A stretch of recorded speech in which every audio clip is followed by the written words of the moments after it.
Kalau ini di sini, iya. Coba bentar ya.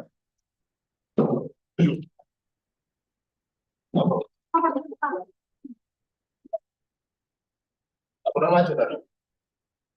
Belum tingginya.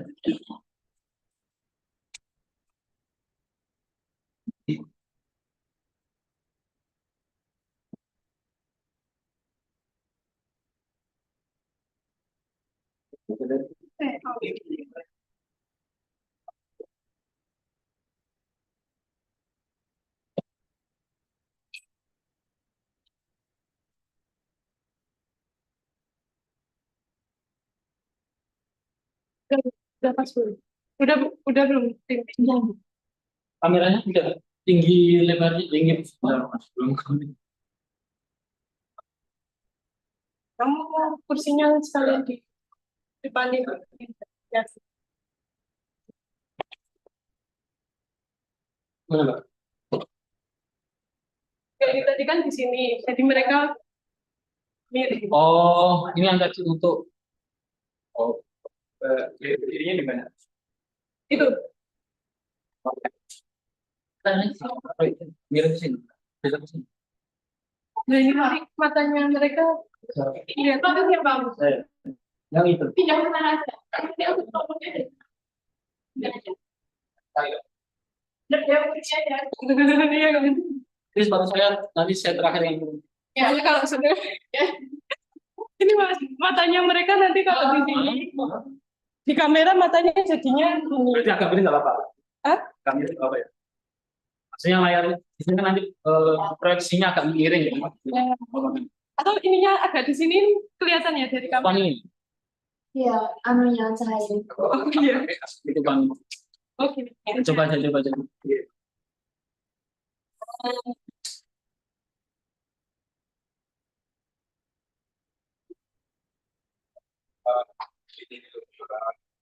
Masuk dari mana? Nandes kan nggak keluar. Ya wes, Kan nggak boleh keluar. keluar Ada pakai teman sepatu. saya sepatuan. Sepatu. Ini mau.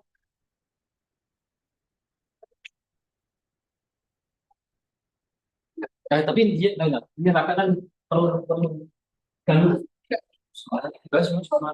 Biasanya jangan sampai Iya. ini seperti apa jatuh. Ayo, aku suruh kalian. Coba kamu tuntut. Kamu tak jadiin ganjelan. Coba kamu tuntut.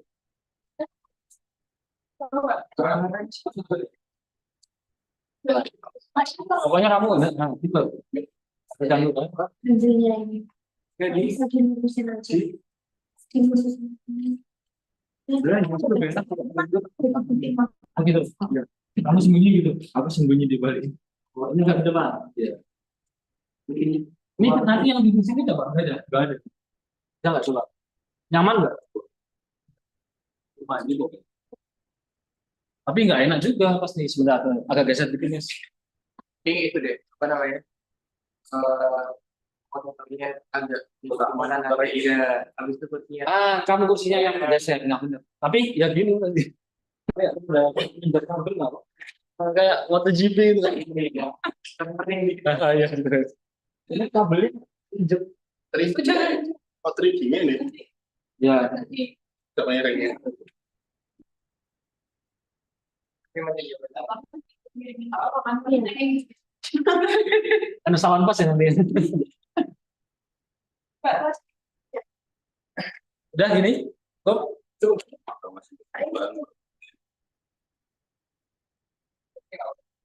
Ini nanti orang bertiga di sini. Operatornya jadinya ini. Sedangkan ini moderator apa? Operatornya Tapi masa kan ya oh jadi enggak tahu. nanti. Nanti aja maju. Dia mana sih? Bisa dikit kan? Pasti Iya, Pak. Mati bu. Iya. iya. Sudah aja. Aku belum baca ya. Kalau kita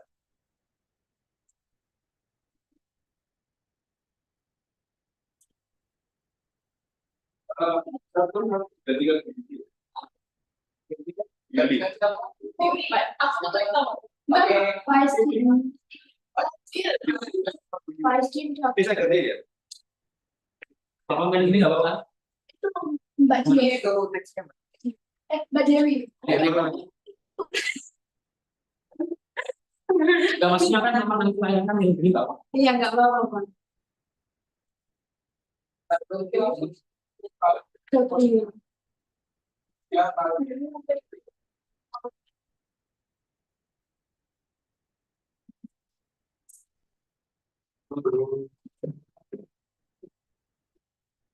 Udah mulai banyak. Iya. Jadi bisa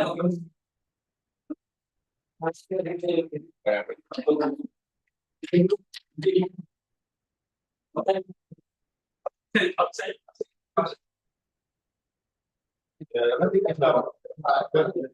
Ya, bisa. apa? Sudah. Mantap. Indonesia. Dia Bukan SPJ. Oh, begitu. Tidak apa boleh bertahan.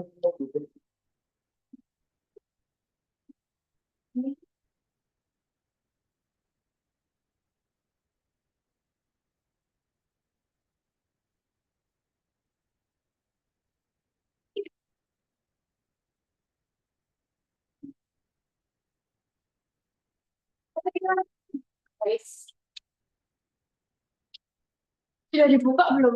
Ya, sudah. Belum karena kan udah Itu udah sudah publik. belum. Pak, gelarnya Mbak. Gelarnya Mbak. CP Hello. Departemen itu di belakang. Nanti kayak Pak Hajar. Ngobrol dulu. Oh, dari sini. Soalnya kan Willy udah disebut di atas device ini. Nanti yang bawah biar enggak cuma main kita tambahin sama depan.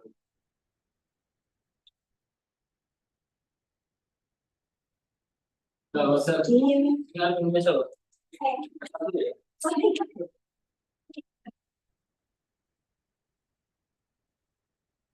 Oh, ini masih materi yang apa ya? Iya.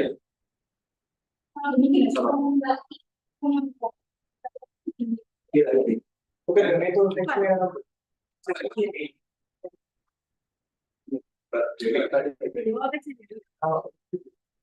Iya. Iya juga ya, soal Julian. Oke,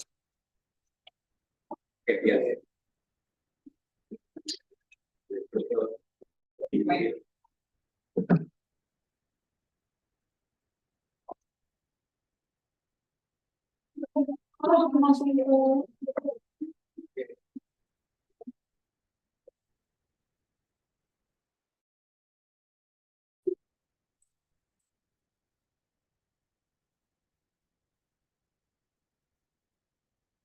Pak, coba tes mikrofonnya dong, Pak. Satu, dua.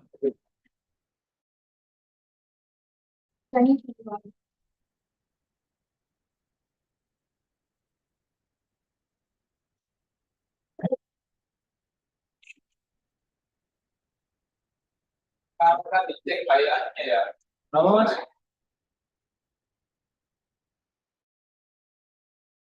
Habis tes bawah. Nggak usah dibilang.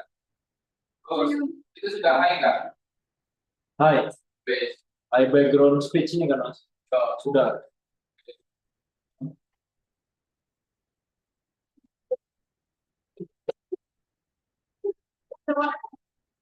Oh, karena kayak kalau itu laptopku.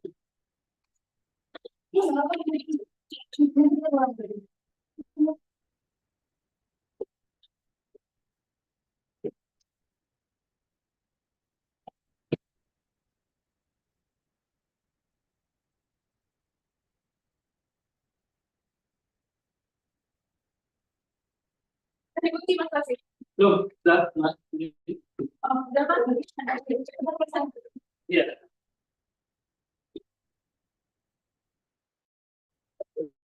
Iya.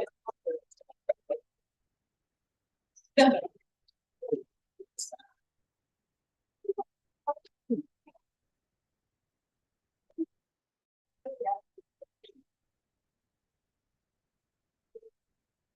kita masuk. Oke. Udah.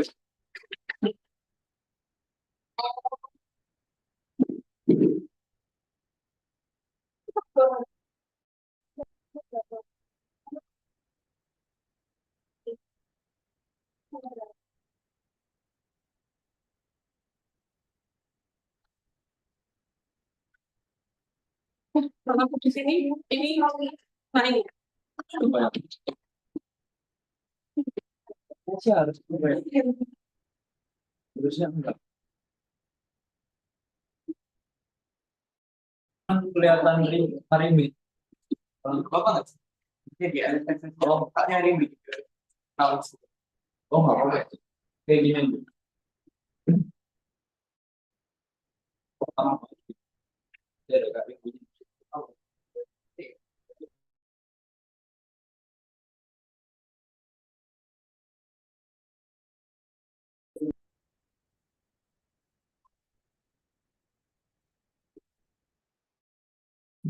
Oh, Irofonic sini.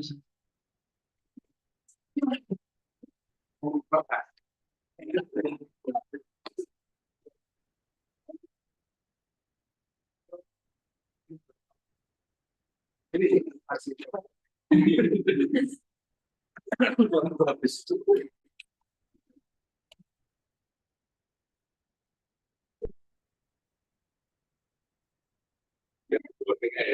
Jadi yang gitu.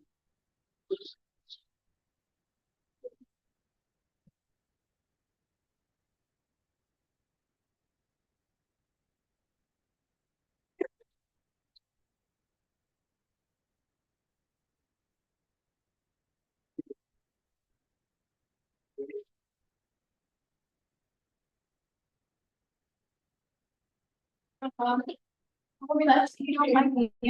Kalau di sini udah. Ini ada ID. Karena itu kan. Oh, 941 680 62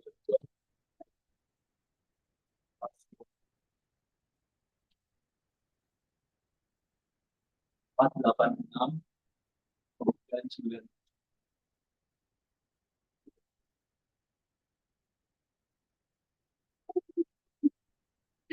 kalau ya aku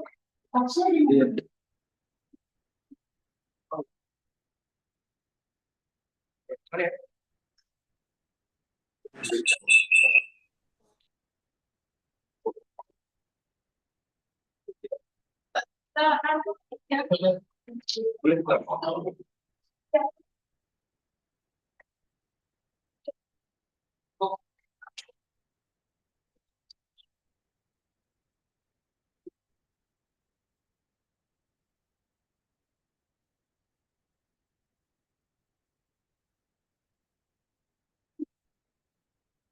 Oh, ini 5 menit. Ini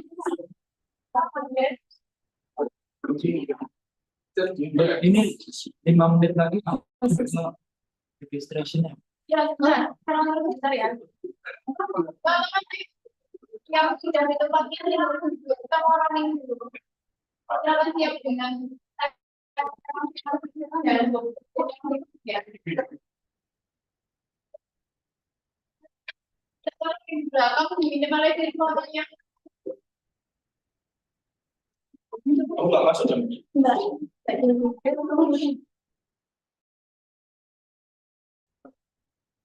Nanti siap.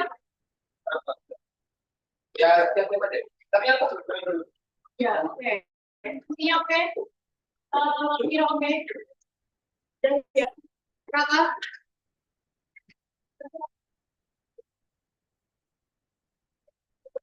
Ya, mana dia? Oke, saya berdiri tadi pergi ya.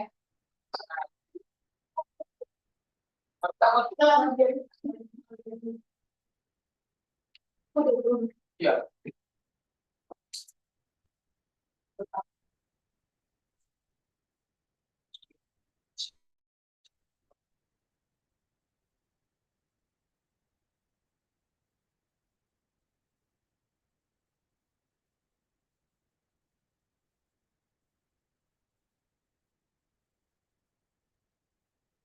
Berapa itu ya?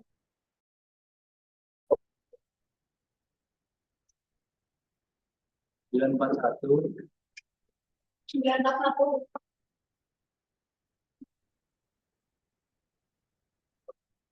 6807 6222. Mas. 486 990. Ya. Saya. Ya. Dua. Oh, belum. Ini buku bilang. Oh, ini buku. Belum.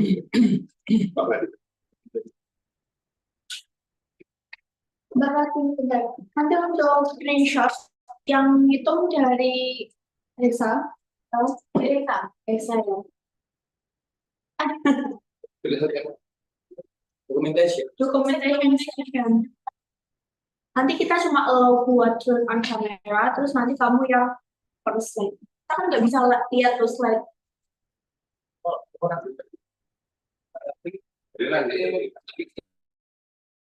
Dari kamu. Ini akhirnya kamu. Screenshot kan kemarin Riksa kan? Ya, Risa. Jadi siapin apa foldernya yang sudah apa namanya hasil screenshotannya gimana? Semua nanti sesi screenshotnya dari kampus. Oke ya, coba nanti dulu ya. Siap ya, maaf ya. 5, 4, 3, 2, 1. Good morning, everyone, and welcome to the 9th International Relation on Indonesian Foreign Policy Conference, Irofonic 2025. We're thrilled to have you here today. Together, let's bow our head and open our hearts so that each of us can offer our prayers according to faith and tradition, asking for guidance, wisdom, blessings for our gathering today. For prayer, please begin.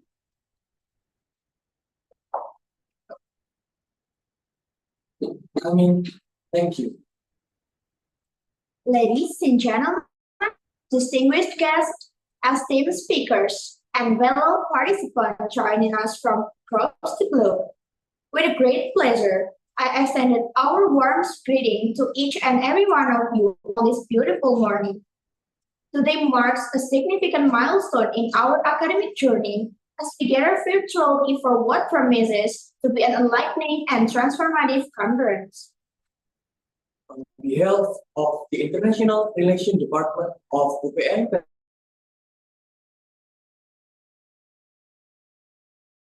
2025, our theme this year is Inclusive Global Partnership for the Goals. Theme that resonates deeply with the current global landscape, where collaboration, understanding, and inclusive dialogue become more crucial than ever before.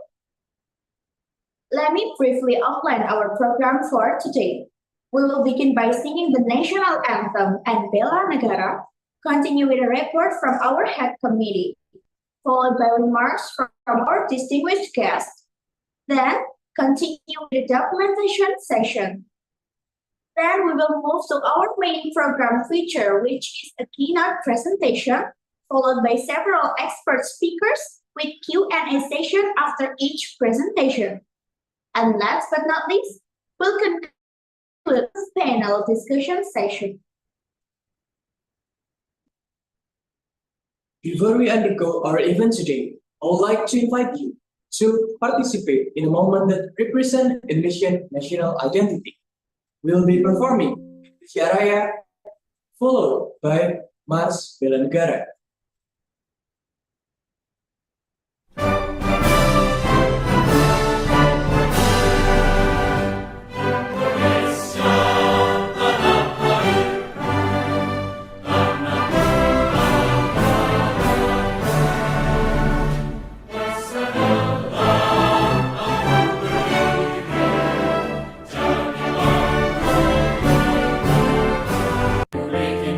Indonesia.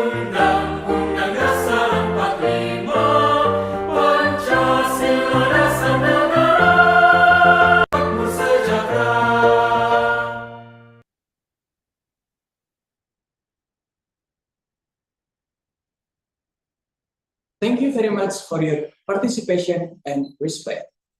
Now, without further ado, let us officially commence the 9th International Relation on Indonesian Foreign Policy Conference, Irofonic 2021. We have an exciting and insightful day ahead of us, filled with thought-provoking presentation, engaging discussion, and many. Ladies and gentlemen, we will now move to our next agenda. It is my pleasure to invite the head of the Irofonic 2025 committee to present the conference report and provide us with an overview of today's proceeding. Please join me in welcoming Ms. Dewi Fortunasari, head of Irofonic 2025 organizing committee, to deliver the committee report. Please welcome Ms. Dewi.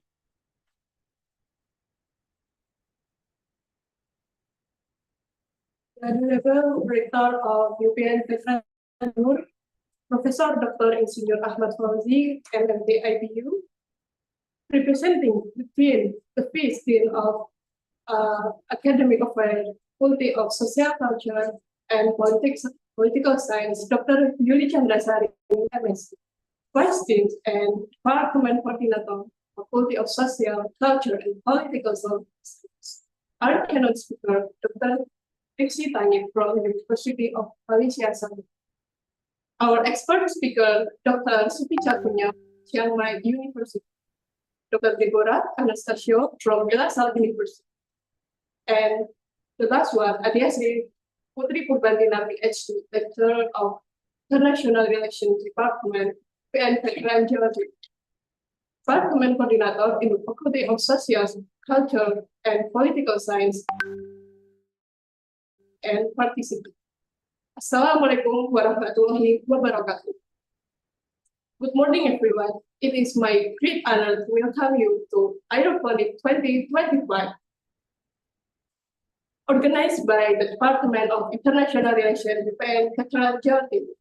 First, I would gratitude to UPN Veteran Jawa Timur, the Faculty of Social, Cultural, and Political Science, and also the Department of International Relations for their support in the making of Irofonic 2025 possible.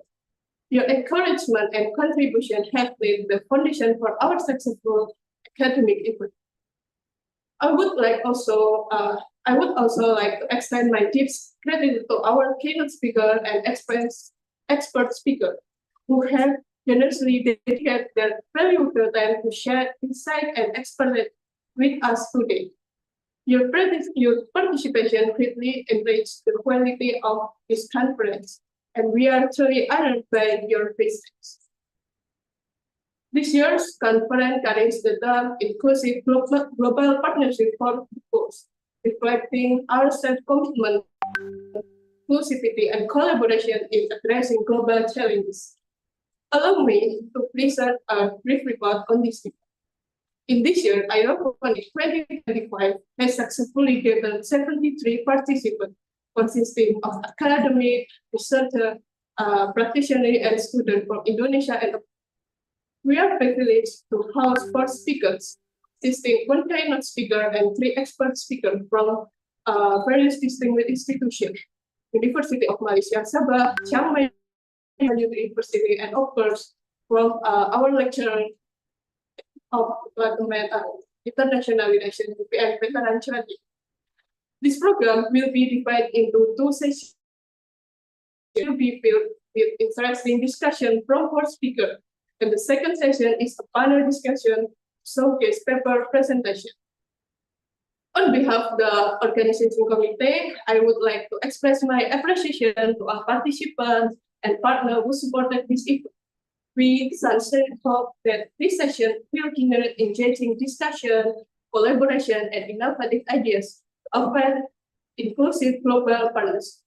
Finally, I wish you all the best and wish you a successful and engaging.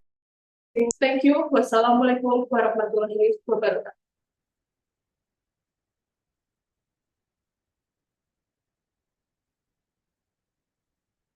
Thank you very much, Ms. Dewi Fortunasari, for the comprehensive committee report.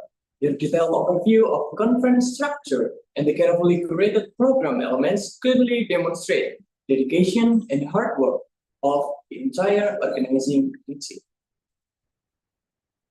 Next, it is my distinct honor to invite our Vice Dean of Academic Affairs to share her welcome message with us. Ladies and gentlemen, please join me in extending a warm welcome to Dr. Yuli Chandrasari, MSc, Vice Dean of Academic Affairs at the Faculty of Social, Cultural, and Political Sciences at UPN Veteran Jawa Timur. Dr. Yuli, we are honored to have you with us today. Please share your welcoming remarks with our distinguished participants. Thank you very much, Dr. Yuli, for those inspiring and thoughtful welcome remarks.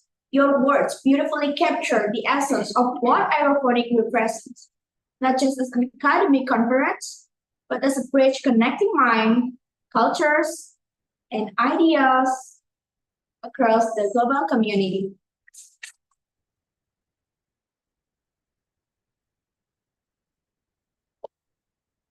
It is my greatest honor to invite our distinguished rector to address our international audience and share his vision for global academic cooperation. Ladies and gentlemen, please join me in extending the highest respect and warmest welcome to Professor Dr. Insinyur Ahmad Fauzi, MMD, IPU, Rector of UPN Veteran Jawa Timur.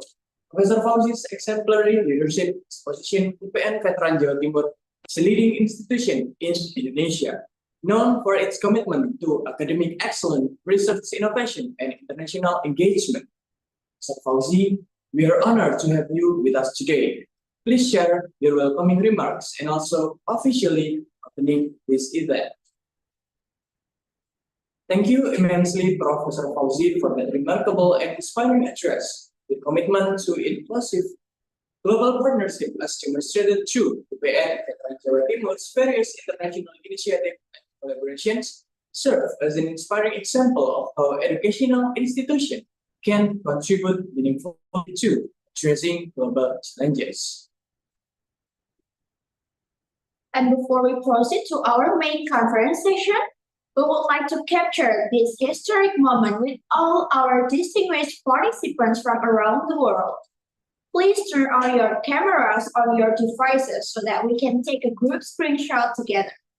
This will be a beautiful representation of the international rich and diverse participation that makes Irofonic 2025 so special. Jadi penyayang sekali.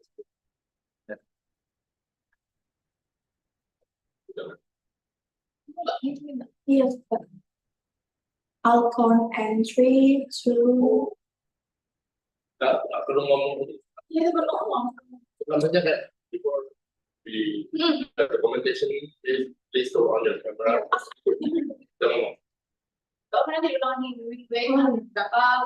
I'll start at the bottom gitu. Berapa detik? No.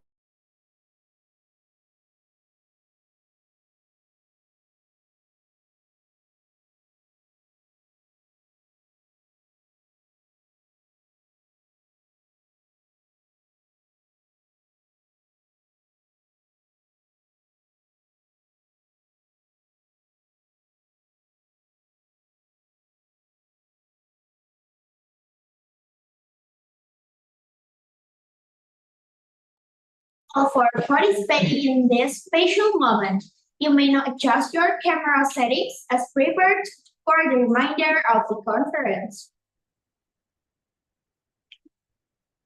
Distinguished participants, we have now successfully completed our opening ceremony, which has beautifully set the stage for the heart of our conference. The main academic session that promised to deliver the substantive content and intellectual discourse that you all come here to experience. Our main session will feature a keynote and expert speaker session, where we will have the privilege of hearing from distinguished scholars and practitioners who are at the forefront of research and policymaking in international relations and Indonesian foreign policy. Now, it is my great pleasure to introduce our distinguished speaker for today's conference. We are honored to be joined by a remarkable group of keynote speakers and also the expert speakers who will share their experience and best practices on our theme, inclusive global partnership for the goals. So first, we have our esteemed keynote speaker, Dr. Trixie Tangi from the Faculty of Social Sciences and Humanities at University Malaysia Sabah. We will continue with the expert session, beginning with Ms. Deborah Satil Anastasio, PhD. Dr. Anastasio is from the College of Liberal Arts at De La Salle University, Philippines. We also have Dr. Supicha from the School of Politics and Government at Chiang Mai University, Thailand. And then we have a speaker from the International Relations Department at UPN Veteran Jawa Timur, Adia Sri Putri Purbantina, PhD. Following its keynote and expert presentation, we'll have dedicated question and answer session that represent one of the most valuable components of our conference. We strongly encourage all participants to actively engage during these Q&A sessions. Your question, whether they seek clarification, challenge assumption, or explore new angles, contribute significantly to the richness of our academic discourse. Before we begin the main session, I would like to read our several guidelines for all participants to ensure the event runs smoothly. For our participants, please ensure your computer or mobile device is connected to the internet. The application we are using is Zoom Cloud Meetings. If you haven't already, please download the application using the provided link. The committee will provide the conference access link via the program book and our Telegram or WhatsApp groups. The access for participants is open 30 minutes before the event starts. For participants, please rename your Zoom account with the format name_institution when joining the room. And for the presenter, please rename your Zoom account with the format panel_name_institution. Participants are requested not to activate their microphone. Attendance list will be distributed on the Zoom chat room. During the seminar, you can ask questions using the Zoom chat box with the format name_institution_question. Please note that the moderator will choose which question to pass on the presenter time permitting. When a Q&A session has started, participants are prohibited from writing anything in the chat room except for the question intended for the speakers. Finally, the attendance list will be linked to your e-certificate, so please make sure you write your name correctly on the attendance list as it will be used for your certificate. With this exciting program ahead of us, I am now delighted to hand over the proceeding to our capable and experienced session moderator who will guide us through this main conference session with expertise and finesse. Ladies and gentlemen, please join me in extending a warm welcome to Mr. Muhammad Indrawan Chatmika, MA, who will serve as our moderator for today's keynote and expert speaker session and Q&A segments. Mr. Indrawan brings with him extensive experience in facilitating academic discussion and international conferences. Muhammad Indrawan Chatmika is a lecturer and researcher at the Department of International Relations, Universitas Pembangunan Nasional Veteran Jawa Timur, where he also served as the head of international office. He earned his bachelor's degree in international relations from Universitas Gadjah Mada and a Master of Arts in Southeast Asia Studies from Chulalongkorn University, Thailand. His academic interests focus on Southeast Asia studies, social movements, minorities, and human security. with experience as a research staff at the Institute of International Studies at Asian University Network in Bangkok. He has contributed to numerous research projects, publication, and international collaboration. He actively teaches courses ranging from Southeast Asia studies to international relations theory and has published work on regional politics, humanitarian diplomacy, and minority issues. Please welcome Mr. Muhammad Indrawan. Time is yours.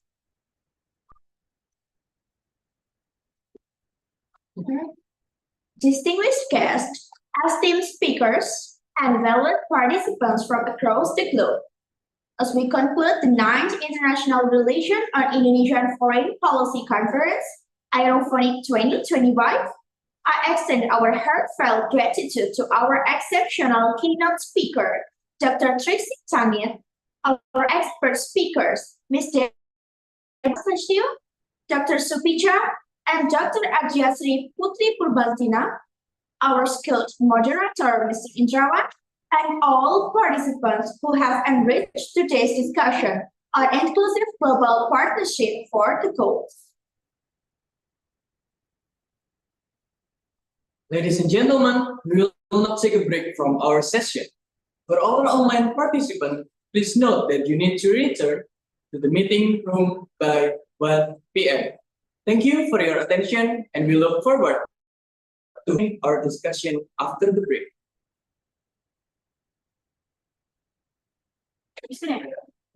Ya, oke. Please, langsung mulai. Yang coba terima itu cewek ya? Ya, cewek. Bisa di ya, tanya kalian.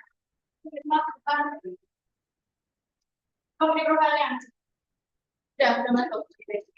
Oke. Bisa mulai di-admit ya? Admin dan tim. Ini boleh menerima Boleh. partisipasi. OBS-nya belum ganti. Nationally. According to the Times Higher Education Impact Ranking 2024, UPN veteran Jawa Timur ranks among the top 1,500 universities globally. Additionally, UPN veteran Jawa Timur has been one of the top 3 best BLU, or Public Service Agency state universities, for 3 consecutive years in terms of performance. After transitioning to a BLU or Public Service Agency state university, UPN Veteran Jawa Timur has been significant growing. Currently, with over 26,000 students, it has grown by reflecting the strong public trust in its quality of education. Furthermore, it ranks among the top 10 universities whose graduates are the most employable. In the past 5 years, the number of study programs at UPN Veteran Jawa Timur has increased from 23 to 39, including undergraduate, masters, and doctoral programs. This growth demonstrates UPN Veteran Jawa Timur's commitment to providing education that aligns with industry needs and advances in knowledge.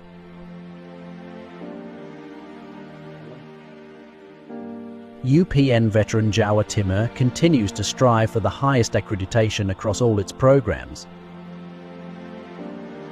UPN Veteran Jawa Timur actively supports the independent campus policy to enhance the quality of learning.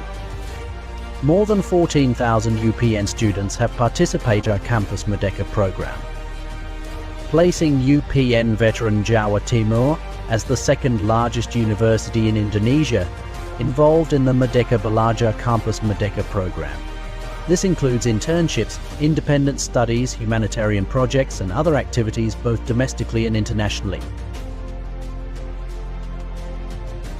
UPN Veteran Jawa Timur is proactive in promoting new student admissions through various events such as school visits, UPN Jatimeju Expo, and Campus Expo. The university is dedicated to introducing prospective students to the wide range of programs and facilities available.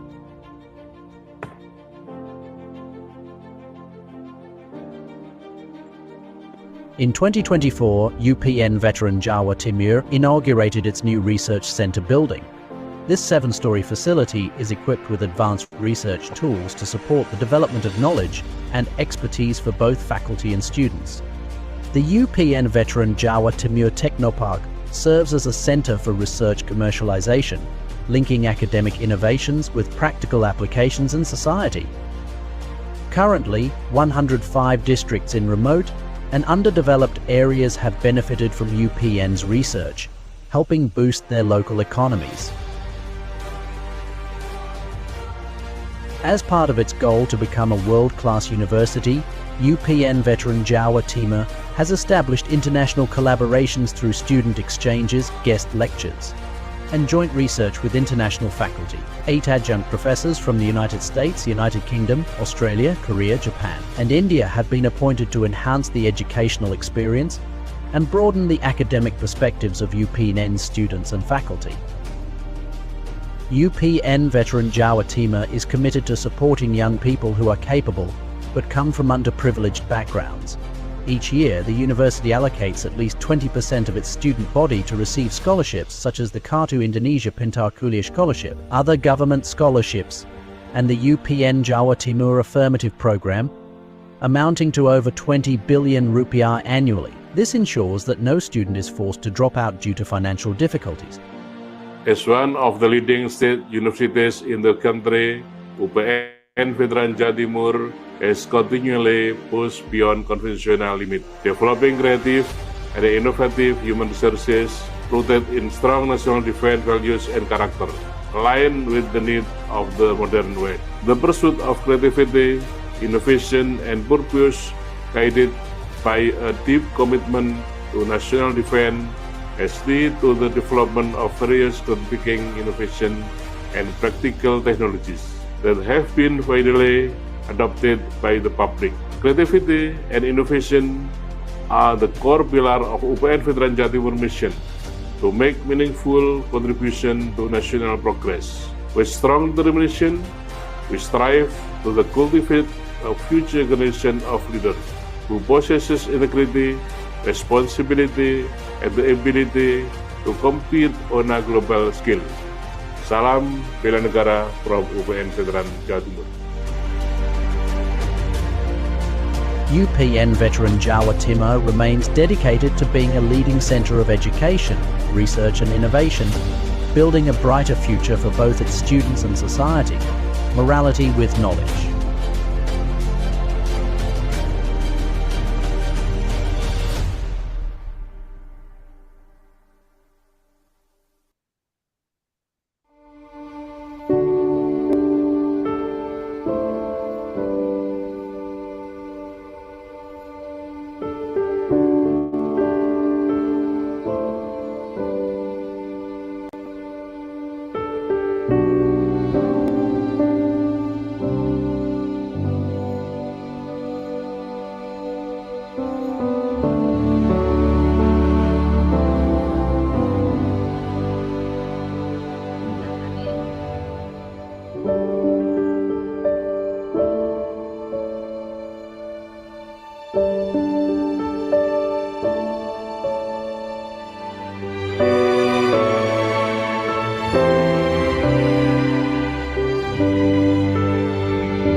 Long journey has brought UPN veteran Jawa Timur to a respected position, both in Indonesia.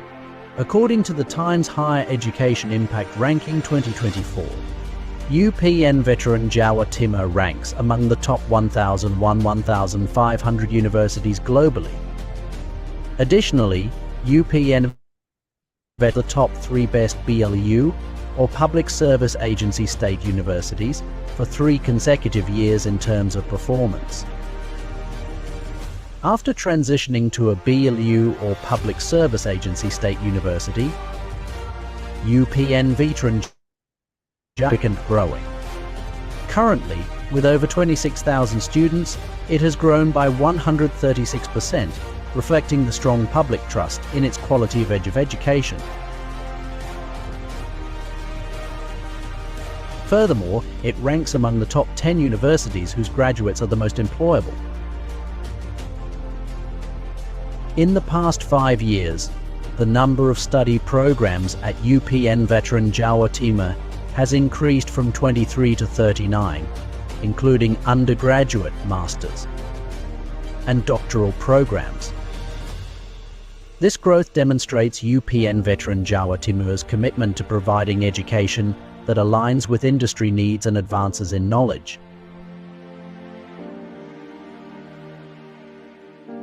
UPN Veteran Jawa Timur continues to strive for the highest accreditation across all its programs. UPN Veteran Jawa Timur actively supports the independent campus policy to enhance the quality of learning. More than 14,000 UPN students have participated in the Merdeka Belajar Campus Merdeka program, placing UPN Veteran Jawa, the largest university in Indonesia, involved in the Merdeka Belajar Campus Merdeka program. This includes internships, independent studies, humanitarian projects, and other activities both domestically and internationally. UPN Veteran Jawa Timur is proactive in promoting new student admissions through various events such as school visits, UPN Jatimeju Expo, and Campus Expo. The university is dedicated to introducing prospective students to the wide range of programs and facilities available.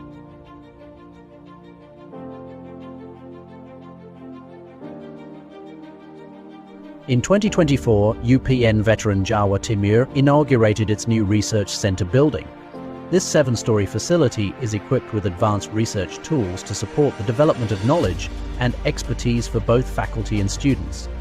The UPN Veteran Jawa Timur Technopark serves as a center for research commercialization innovations with practical applications in society. Currently, 105 districts in remote and underdeveloped areas have benefited from UPN's research, helping boost their local economies. As part of its goal to become a world-class university, UPN Timur has established international collaborations through student exchanges, guest lectures, and joint research with international faculty. 8 adjunct professors from the United States, United Kingdom, Australia, Korea, Japan, and India have been appointed to enhance the educational experience and broaden the academic perspectives of UPN students and faculty. UPN Veteran Jawa Timur is committed to supporting young people who are capable but come from underprivileged backgrounds. Each year, the university allocates at least 20% of its student body to receive scholarships such as the Kartu Indonesia Pintar Kuliah Scholarship, other government scholarships, and the UPN Jawa Timur Affirmative Program, amounting to over 20 billion rupiah annually. This ensures that no student is forced to drop out due to financial difficulties.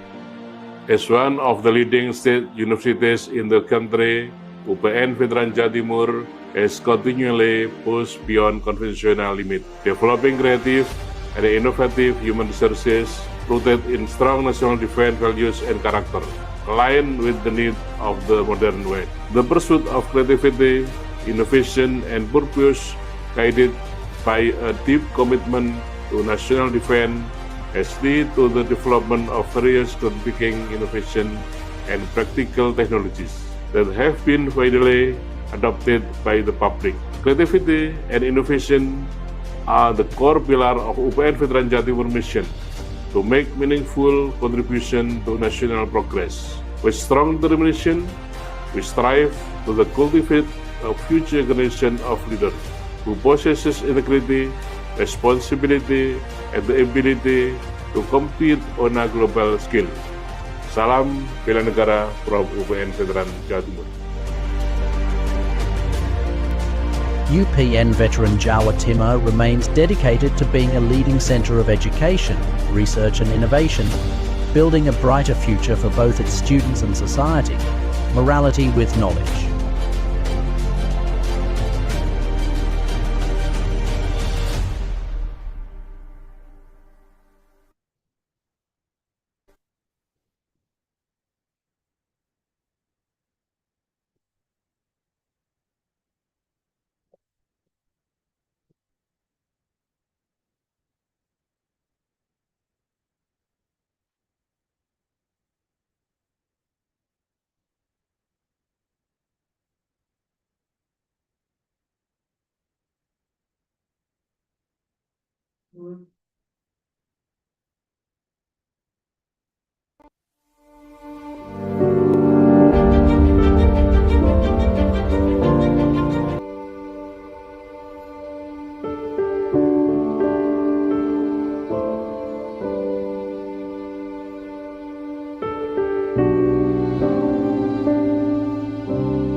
Long journey has brought UPN veteran Jawa Timur to a respected position, both in Indonesia and internationally.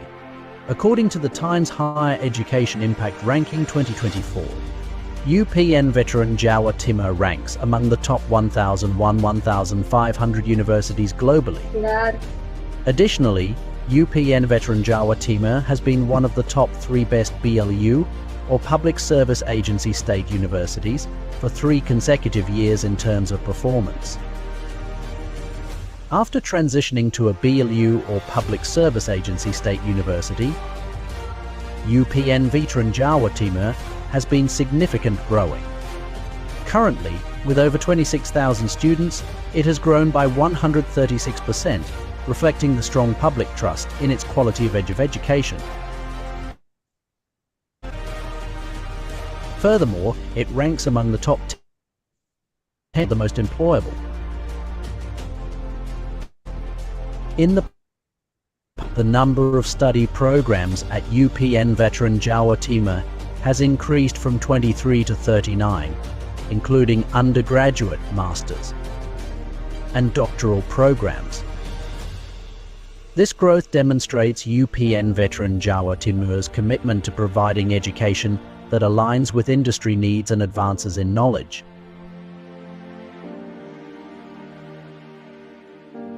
UPN veteran Jawa Timur continues to strive for the highest accreditation across all its programs. UPN veteran Jawa Timur actively supports the independent campus policy to enhance the quality of learning. More than 14,000 UPN students have participated in the Merdeka Belajar Campus Merdeka program, placing UPN veteran Jawa Timur as the second largest university in Indonesia involved in the Merdeka Belajar Campus Merdeka program. This includes internships, independent projects and other activities both domestically and internationally. UPN veteran Jawa Timur is proactive in promoting new student admissions through various events such as school visits, UPN Jatimeju Expo, and Campus Expo.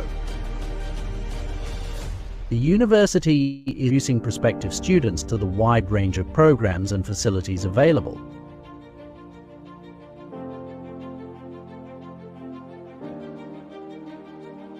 In 2024, UPN veteran Jawa Timur inaugurated its new research center building, This 7-story facility is equipped with advanced research tools to support the development of knowledge and expertise for both faculty and students. The UPN Veteran Jawa Timur Technopark serves as a center for research commercialization, linking academic innovations with practical applications in society. Currently, underdeveloped areas have benefited from UPN's research, helping boost their local economies. As part of its goal to become a world-class university, UPN Veteran Jawa Timur has established international collaborations through student exchanges, guest and joint research with international faculty. 8 adjunct professors from the United States, United Kingdom, Australia, Korea, Japan, and India have been appointed to enhance the educational experience and broaden the academic perspectives of UPN students and faculty.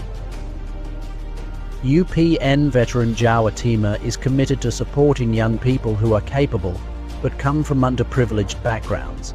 Each year, the university allocates at least 20% of its student body to receive scholarships such as the Kartu Indonesia Pintar Kuliah Scholarship, other government scholarships, and the Nur Affirmative Program, amounting to over 20 billion rupiah annually. This ensures that no student is forced to drop out due to financial difficulties. As one of the leading state universities in the country, UPN Veteran Jawa Timur has continually pushed beyond conventional limits, developing innovative human resources rooted in strong national defense values and character, aligned with the needs of the modern world. The pursuit of creativity, innovation, and purpose, guided by a deep commitment to national defense, has led to the development of various groundbreaking innovation and practices that have been widely adopted by the public. Creativity and innovation are the core pillar of UPN Veteran Jawa Timur mission to make meaningful contribution to national progress. With strong determination, we strive to cultivate a future generation of leaders who possesses integrity, responsibility, and the ability to compete on a global scale. Salam bela negara from UPN Veteran Jawa Timur. UPN Veteran Jawa Timur remains dedicated to being a leading center of education, research and innovation, building a brighter future for both its students and society. Morality with knowledge.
Good morning, everyone, and welcome to the 9th International Relations on Indonesian Foreign Policy Conference, Irofonic 2025. We are honored to have you here today. Before we embark on today's journey together, let us bow our head and open our hearts so that each of us can offer our prayers according to our own faith and tradition, asking for guidance, wisdom, and blessings for our gathering today. For the prayer, please begin.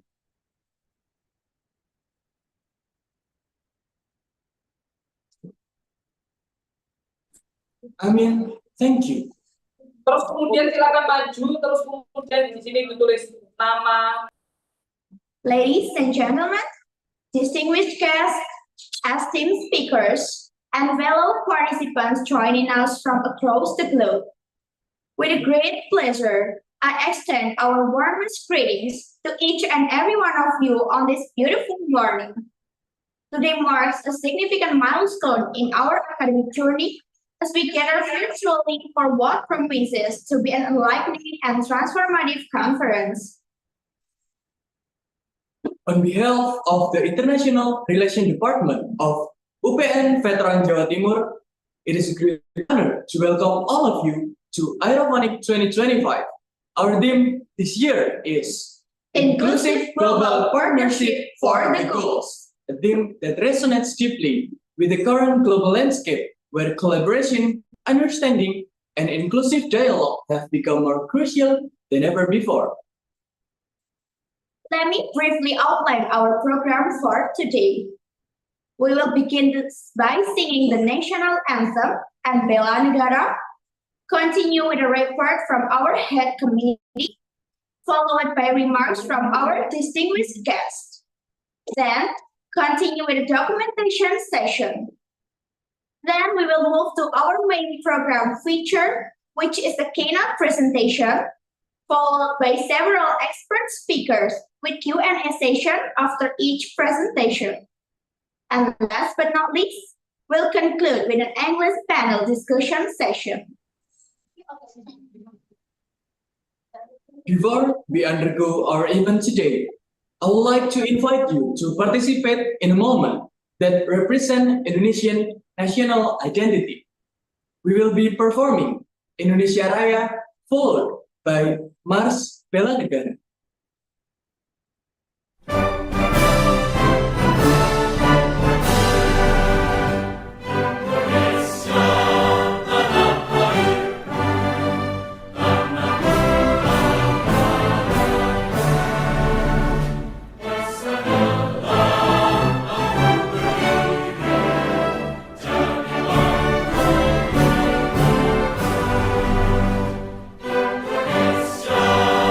Indonesia ku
Thank you very much for your participation and respect.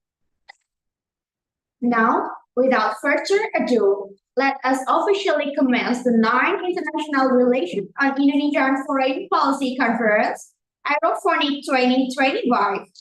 We have an exciting and insightful day ahead of us, filled with thought-provoking presentation, engaging discussion, and meaningful connection.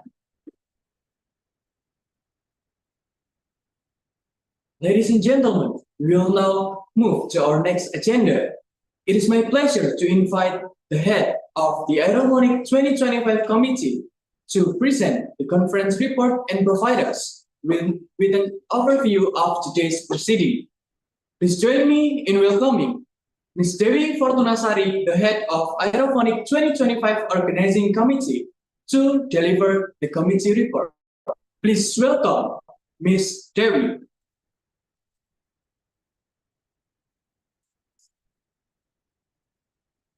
The Honorable Representing Director, Vice Rector of Academic Affairs of UPN Veteran Jawa Timur, Professor Ais Nurul Hidayah, MT, PhD.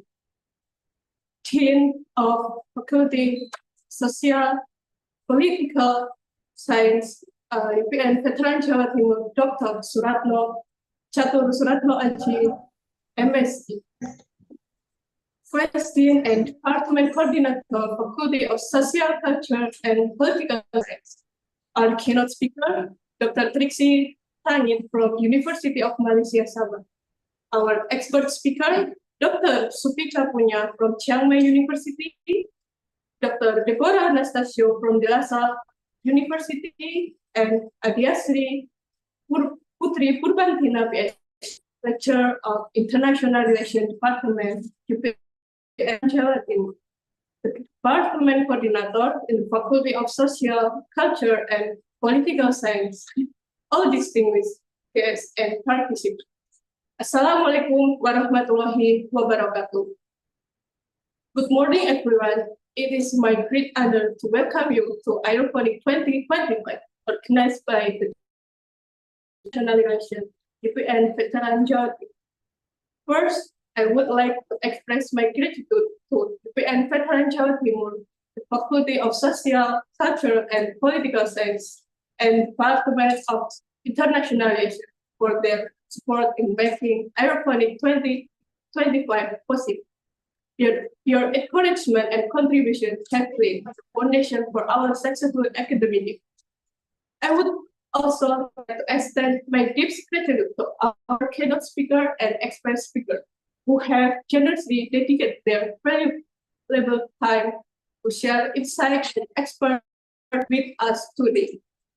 Your participation greatly enriched the quality of this conference, and we are truly honored by your presence. This year's conference carries the inclusive global partnership for the good, reflecting our commitment to dialogue, inclusivity, and collaboration in addressing global challenges. And now allow me to present a brief report on this event.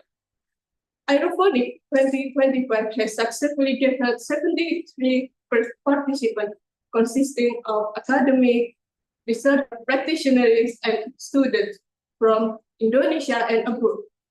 We are privileged to host 4 speakers consisting 1 keynote and 3 expert speakers from various distinguished institutions: University of Malaysia, Sabah, Chiang Mai University, De La Salle University, and of course from our university, UPN Veteran Jawa Timur. This program will be divided into 2 sessions. The first session will be filled with interesting discussion from 4 speakers, and the second session is a panel discussion to showcase paper presentation. On behalf of the organizing committee, I would like to express my appreciation to all participants and partners who support this effort. We sincerely hope that this session will generate engaging discussion, collaboration, and innovative ideas to advance inclusive global partnership. And finally, I wish you all the best and wish you a successful and engaging conference. Thank you. Wassalamualaikum warahmatullahi wabarakatuh.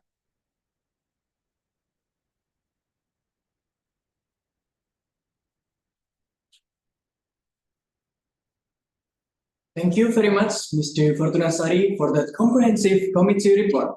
Your detailed overview of the conference structure and carefully curated program elements clearly demonstrate dedication and hard work of the entire organizing committee. Next, it is my distinct honor to invite social, cultural, and political sciences to share his welcome message with us. Ladies and gentlemen, please join me in extending a warm welcome to Dr. Catur Suratno Aji, MSc, Dean of the Faculty of Social, Cultural, and Political Sciences at UPN Veteran Jawa Timur. Dr. Catur, we are honored to have you with us today.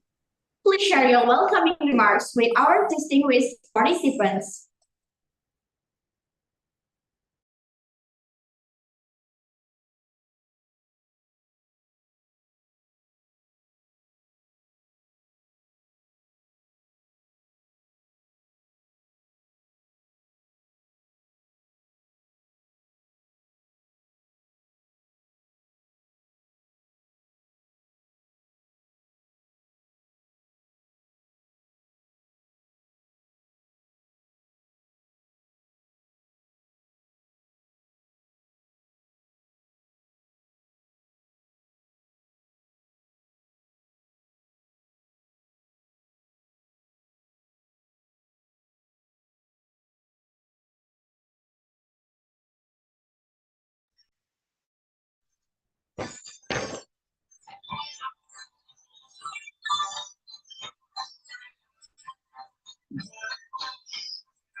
Oke.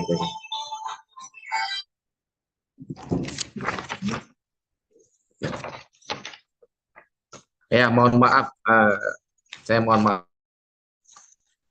Thank you, the Honorable Rector of UPN Veteran Jawa Timur, Profesor Dr. Insinyur Ahmad Fauzi, MLT IPU, Vice Rector 1 of UPN Veteran Jawa Timur, Profesor Wisnurul Hidayah ST, MD, PhD, Vice Dean Faculty of Social, Cultural, and Political Science, Dr. Yuli Chandrasari, MSI, our keynote speaker, Dr. Tiksi Mayori Tangit, Senior Lecturer, Faculty of Social Science and Humanity, University of Sabah, Malaysia.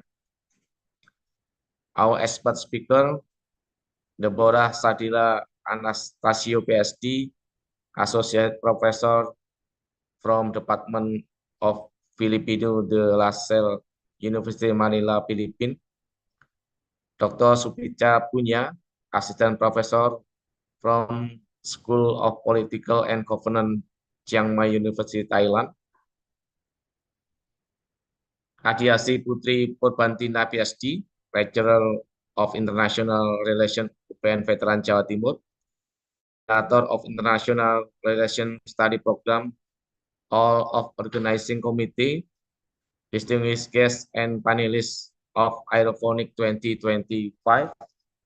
Assalamualaikum warahmatullahi wabarakatuh. Good morning and warm welcome to the International Relations on Indonesia Foreign Policy Conference Irofonic 2025.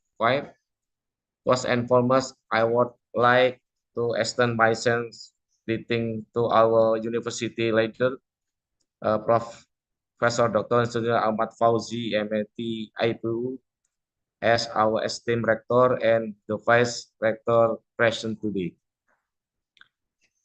I am deeply honored to deliver the welcome speech in front of the remarkable expert, presenter, participant, and guests who have come together online to share the knowledge and contribute to the Irofonic. It is my pleasure to introduce our distinguished speaker. First, we are honored to welcome to Dr. Tiksi Mayori Tangit, Senior Lecturer, from Faculty of Social Science and Humanity, University of Malaysia, Sabah, Malaysia, as our keynote speaker. Your expertise and insight are greatly valued, and we are excited to hear your talk on building strong partnership. We are also pleased to have Deborah Sadila, PhD, Associate Professor from Department of Filipino de La Salle University, Manila, Philippines, with us today. Your experience in diplomacy and international cooperation will contribute greatly to today's discussion. We are also privileged to have Dr. Supita Punya, Assistant Professor from School of Politics and Government, Chiang Mai University, Thailand, and Adiasi Putri Purbatina, PhD, one of our lecturers. Your perspective will undoubtedly enrich today Irofonic. This year marks the 9th edition Irofonic, an annual event organized by the International Relations Program. Over the years, Irofonic has become a significant platform for fostering dialogue, exchanging ideas, and building international connection. We are that is continuing to offer extraordinary conference experience for all involved. The theme of this year conference, Inclusive Global Partnership for the Goals, resonates deeply with the mission of our Faculty of Social, Cultural, and Political Science. One key mission of our faculty is enhance institutional cooperation with both domestic and international stakeholders. In this regard, Irofonic aligns perfectly with our goals. We hope that through this conference, we can lay the foundation for future collaboration with the esteemed institutional represented by our keynote and expert speaker, advancing our shared vision for sustainability development. As a faculty, we have the Irofonic serve as a bid for future partnership with the institutional our esteemed speaker represent.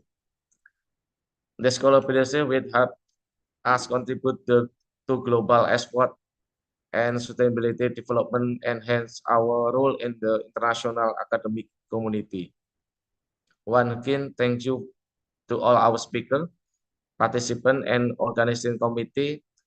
Let's engage fruitful discussion and this conference pave the way for impactful partnership in the future. Thank you. I wish you all productive and inspiring conference. Assalamualaikum warahmatullahi wabarakatuh.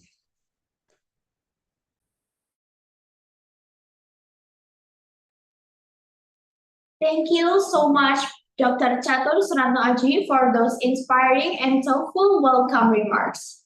Your words beautifully capture the essence of what Irofonic represents, not just an academic conference, but as a bridge connecting minds, cultures, and ideas across the global community. It is my great honor to invite our distinguished Vice Rector of Academic Affairs of UPN Veteran Jawa Timur to address our international audience and share his vision for global academic collaboration. Ladies and gentlemen, please join me in extending our highest respect and warmest welcome to Professor Uwais Nurul Hidayah, MT, PhD, Vice Rector of Academic Affairs of UPN Veteran Jawa Timur. Professor Uwais' exemplary leadership has positioned UPN Veteran Jawa Timur as a leading institution in Indonesia, known for its commitment to academic excellence, research innovation, and international engagement. Professor Uwais, we are honored to have you with us today. Please share your welcoming remarks and also officially opening this event. Okay. Thank you. Assalamualaikum warahmatullahi wabarakatuh. Good morning, everyone. So the Honorable Dean and Vice Deans of Faculty of Social Political Science of UPN, Veteran Jawa Timur, and distinguished keynote and expert speakers, Dr. Triksi Tangit from Faculty of Social Sciences and Humanities, University of Malaysia, and then Dr. Deborah Anastasio from Department of Filipino, De La Salle University, Manila, and Dr. Supicha Punya from School of Politics and Government, Chiang Mai University, Thailand, and then Dr. Adiasri Purbantina as a senior international relation of UPN Veteran Jawa Timur. And the last one is head of our department international relation, Dr. Aryo Bimo, all of organizing committees, distinguished guests and panelists of Irofonic 2025. So it's my honor to deliver the opening speech on behalf of Bapak Rektor UPN Veteran Jawa Timur, who unfortunately cannot attend today's conference. So I'm here as a Vice Rector of Academic Affairs to represent him and extend his warm greetings and best wishes to all of participants. So, and this year's theme is inclusive global partnership for the goals is highly relevant to today's challenges. Through this forum, we aim to encourage dialogue, exchange perspective, and strengthening academic and professional collaboration across borders. I would like to express my appreciation to our keynote and expert speakers for sharing their knowledge and perspectives, and to the Department of International Relations, the organizing committee, and our partner for their hard work in making this event possible. Has grown into an important space for international academic exchange. I hope today's discussion will inspire new ideas and lasting partnerships to more sustainable and inclusive global future. So finally, I'm honored to officially declare Irofonic 2025 open. Hopefully this conference be meaningful and have fruitful experience for all of us. Thank you very much. Wassalamualaikum warahmatullahi wabarakatuh.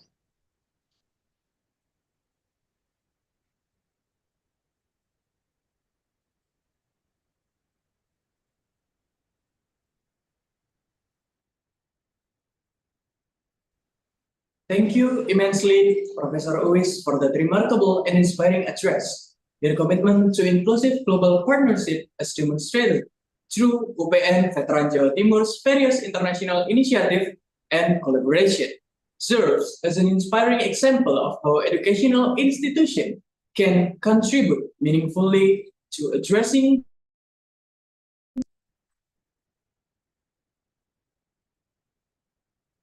And before we proceed to main conference session, we would like to capture this historic moment with all our distinguished participants from around the world. Please turn on your cameras on your devices so together. This is a representation of the international rich and diverse participation that makes Irofonic 2025 so special.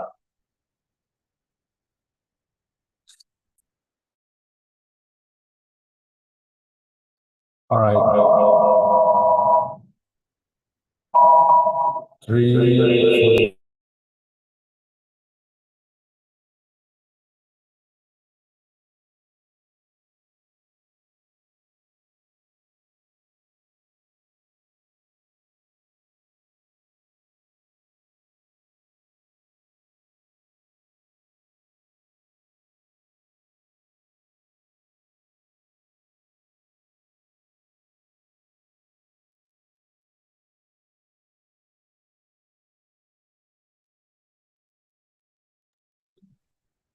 Panel 8,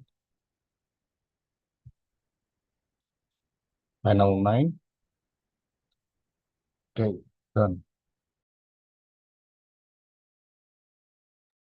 all for participating in this special moment. You may now adjust your camera settings as preferred for the remainder of the conference.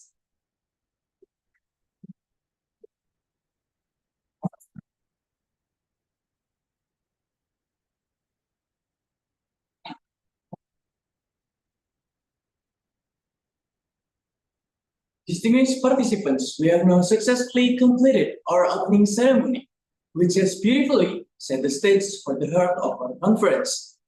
The main session that promised to deliver the substantive content and intellectual discourse that you have all come here to experience. Our main session will feature a keynote and expert speaker session, where we will have the privilege of hearing from distinguished scholars and practitioners who are at the forefront of research and policy making in international relations and Indonesian foreign policy. Now, it is my great pleasure to introduce distinguished speakers for today's conference. We are honored to be joined by a remarkable group of keynote and expert speakers who will share their experience and best practices on our theme, Inclusive Global Partnership for the Goals. First, we have our esteemed keynote speaker, Dr. Triksi Tangi, from the Faculty of Social Sciences and Humanities at University Malaysia Sabah. We will continue with the expert session, beginning with Ms. Deborah Sadil Anastasio, PhD. Dr. Anastasio is from the College of Liberal Arts at De La Salle University, Philippines. We also have Dr. Supicha from the School of Politics and Government at Chiang Mai University, Thailand.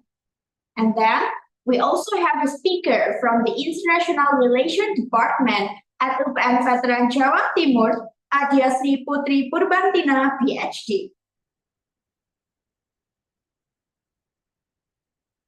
Following its keynote and expert presentation, we will have dedicated question and answer session. Valuable components of our conference. We strongly encourage all participants to actively engage during these Q&A sessions. Your question, whether they seek clarification, challenge assumption, or explore new angles, contribute significantly to the richness of our academic discourse. But before we begin the main session, I would like to read our several guidelines to all participants to ensure the events run smoothly. For our participants, please ensure your computer or mobile device is connected to the internet. Meetings. If you haven't already, please download the application using the provided link. The committee will provide the conference access link via the program book or our Telegram or WhatsApp groups. The access for participants is open 30 minutes before the event starts. For participants, please rename your Zoom account with the format participant_name_institution when joining the room. And for presenter, please rename your Zoom account with the format presenter_panel_name.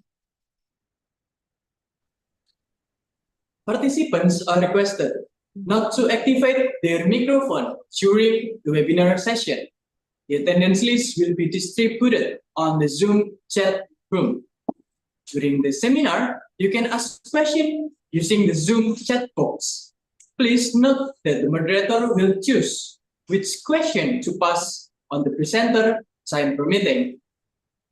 When a Q&A session has started, participants are prohibited from writing anything in the chat room except for a question intended for the speakers. And finally, the attendance list will be linked to your e-certificate. So please make sure you write your name correctly on the attendance list, as it will be used for your certificate. With this exciting program ahead of us, I am now delighted to hand over The proceeding to our capital and experience session moderator who will guide us through these main conference sessions with expertise and finesse. Ladies and gentlemen, please join me in extending warm welcome to Mr. Muhammad Indrawan Chatmika, MA, who will serve as our moderator for today's keynote and expert speaker session and Q&A segments. Mr. Indrawan brings with him extensive experience in facilitating academic discussion and international conferences.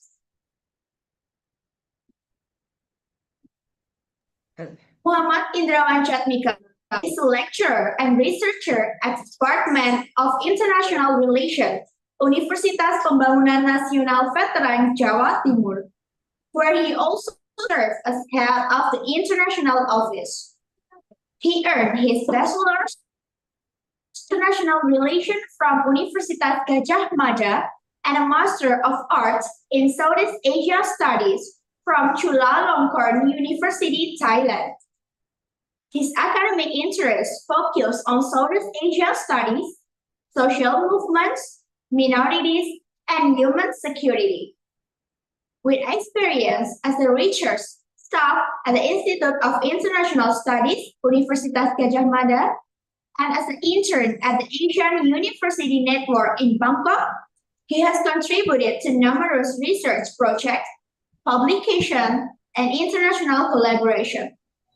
He actively teaches courses ranging from Southeast Asia studies to international relations theory and has published works on regional politics, humanitarian diplomacy, and minority issues. Please welcome Mr. Muhammad Indrawan Chatmika. Time is yours.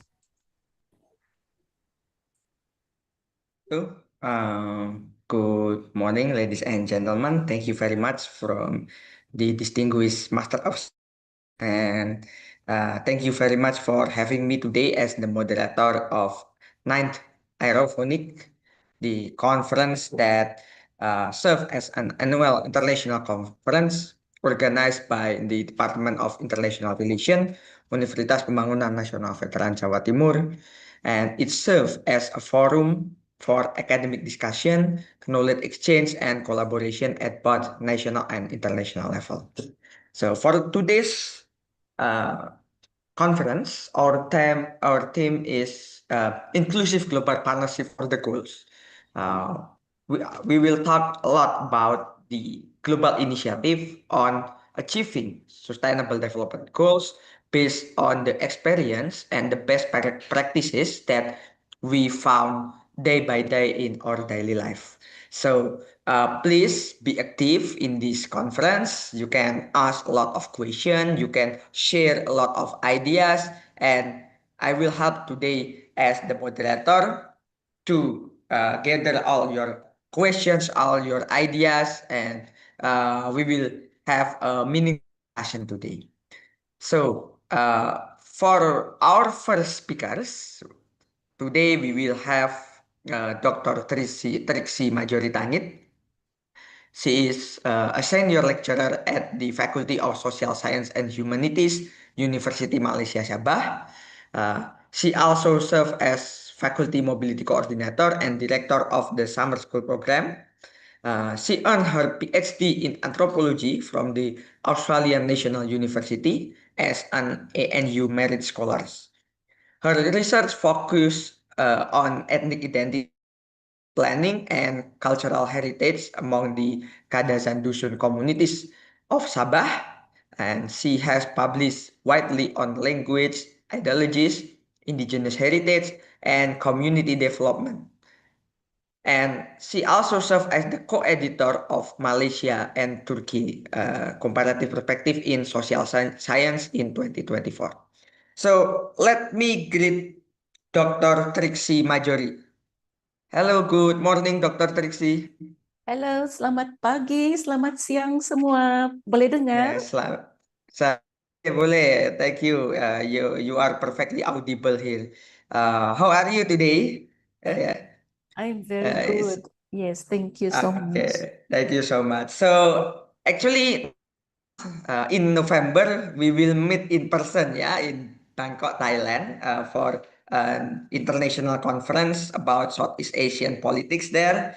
So I'm looking forward to see you in person, Dr. Tangit, and also greeting from my father also. Yes, Yeah. thank So you. for the audience, yeah, my father is a very good friend of Dr. Trixie Tangit, and he is also the one who connect me to Dr. Trixie. And today we proud to have Dr. Trixie to share the experience of the indigenous people in Sabah and Sarawak, yeah, in order to achieve the goals. Yeah, Dr. Trixie, are you ready for your materials? Yes, I am. Thank you. Okay. For the committee, Can I can start you to help? share my slides? Of course. Okay, let me try on my end. Yes. Okay, I will start now. Let me see. Where did I keep it? Just give me a second. Yeah, I have to uh, close the program so that I can see my own slides. I'm almost there. Okay, I will be able to share this soon. Okay, may I know if you can see my slides? Yes. Oh, yes, okay. So, Dr. Indrawan, any time that you tell me to go and I will start. Okay, I think you can start the presentation right now. So please, the floor is yours. Okay, thank you. Once again, selamat siang semua.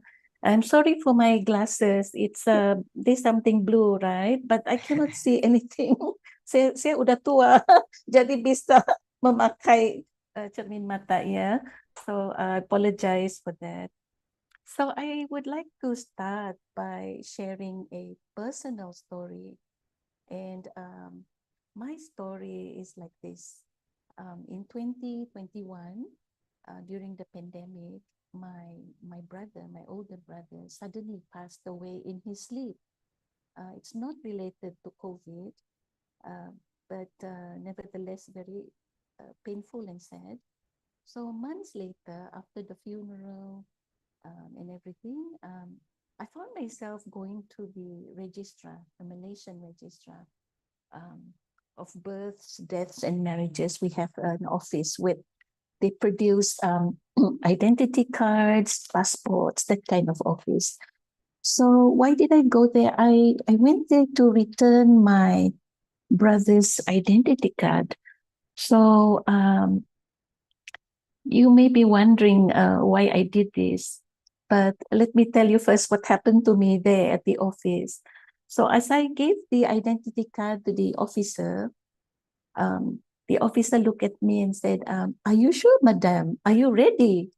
So for a brief second, I hesitated, and then I nodded. I passed the card to the officer, and then the officer took a pair of scissors and cut my brother's identity card into half. And as I watched the card, that small card, that was once proof of his belonging on this earth, it was reduced to just two useless pieces of plastic. It was that moment that I felt how it was to be reduced to just a number, a statistic. To the Malaysian state, my brother is gone.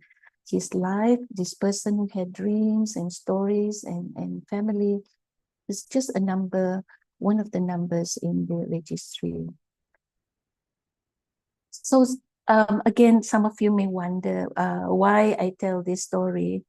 I tell this story because I'm trying to move my slides. I'm very sorry for that. I'm not the most technical person. Let me see if I can do it safely. Okay. So I tell you this story because some of you may wonder why the identity card of Malaysia, which we call IC, is so important. I did this because a few years ago when my brother came back, he used to work in Singapore. when he came back for a general election in Sabah, in Malaysia, he went to the polling station near our home. I come from a district, valley district called Penampang. But he was very shocked because the polling officer said, sir, you cannot vote again because you had already voted earlier this morning in another place, in a faraway town on the east coast of Sabah. So, dear friends, this story is not just affecting my brother. You see, in Sabah, the borders are very porous and histories overlap with Indonesia and the Philippines. So identity cards carry a very big weight because of the phantom voting situation. And for your information, dear audience, Sabah, which is on the top of the island of Borneo, we are just over 4 million. But these numbers are not exact because of our porosity of borders, as I mentioned. We always have documented and under-documented migrants. So in Sabah, Sabah, yes, the government has created a different category in census for non-citizens, just a compilation of everyone. So once again, for the identity papers, they are very powerful sites of contestation.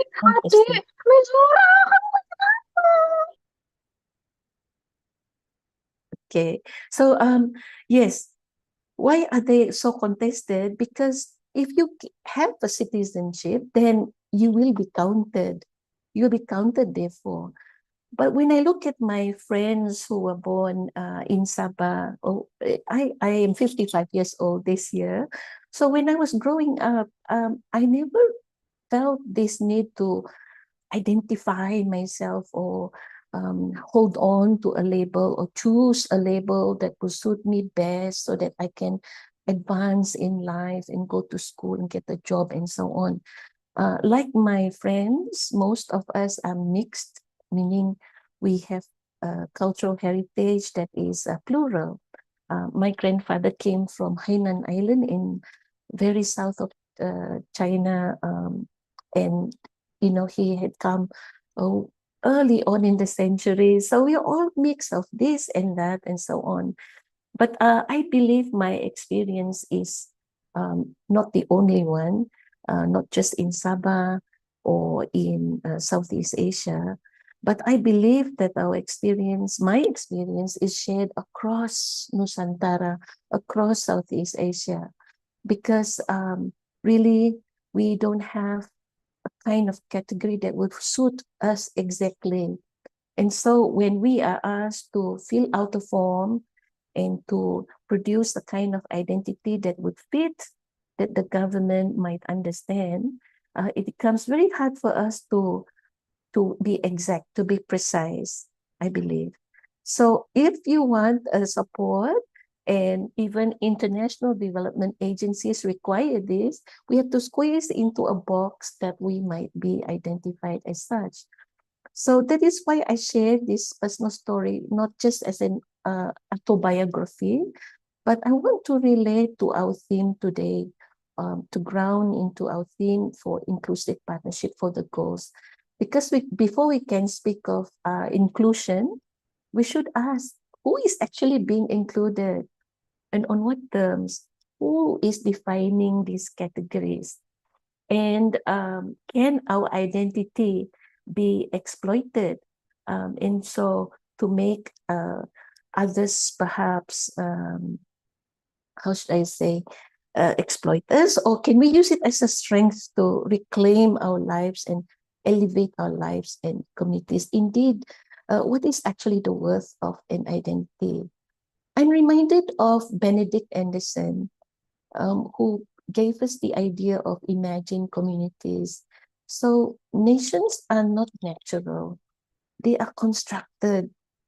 We need to produce the idea of the nation through, once again, all these census categories, maps and documents, and that identity card that I carry So Edward Said had informed us in Orientalism that because these categories and knowledges are not neutral, they will be tied to power and they will produce certain people who are at the center, and then other people will be at the margins, those who are disempowered. So I come to another section of my talk today, and we need to go further and think about partnership. It's a very beautiful word, isn't it? But it's a slippery word because partnership means something like equal, respectful, mutual. But if you ask people in the village, in the kampong, or especially on the border lands of Sabah, where I'm from, partnership is not a nice word, not a pretty word. Why? Because the state doesn't see us the way we see ourselves. So how does the state see us actually?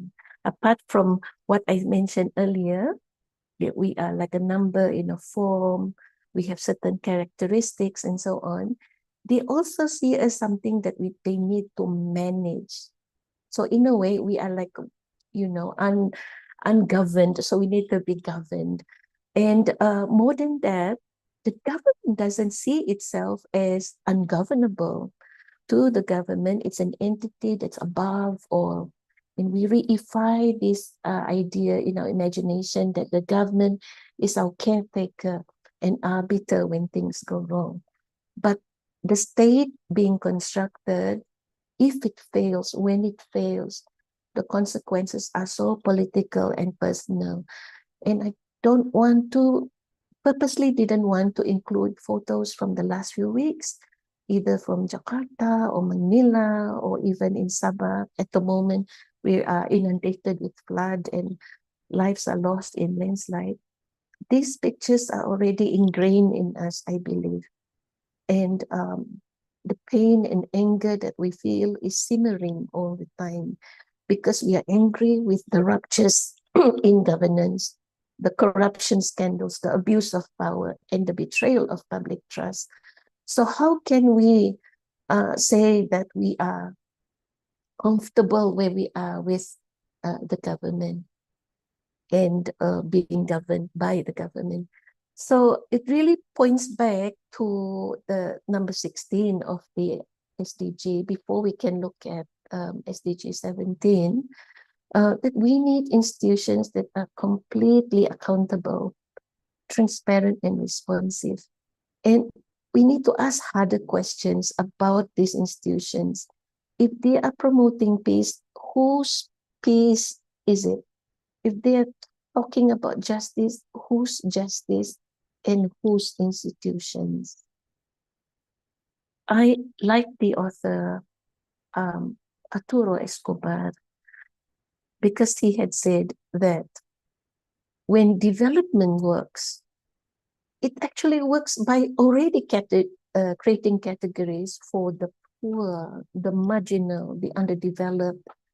So in a sense, these categories, though they sound neutral, they're not. They carry a lot of power because they allow outsiders, international agencies, governments to decide what kind of help we need and how, in what terms.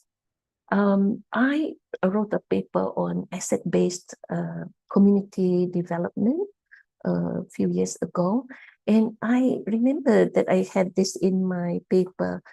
And what it basically means is that when these categories, the one I mentioned earlier, rural poor, marginalized community, the underdeveloped sector, and so on, well, they actually promote a disempowering effect because it allows outsiders to focus on problems rather than looking at communities as having knowledge, skills, that are assets that they could use for development.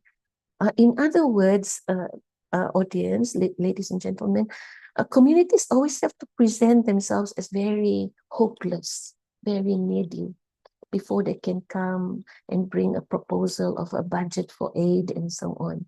This is what I mean by disempowering.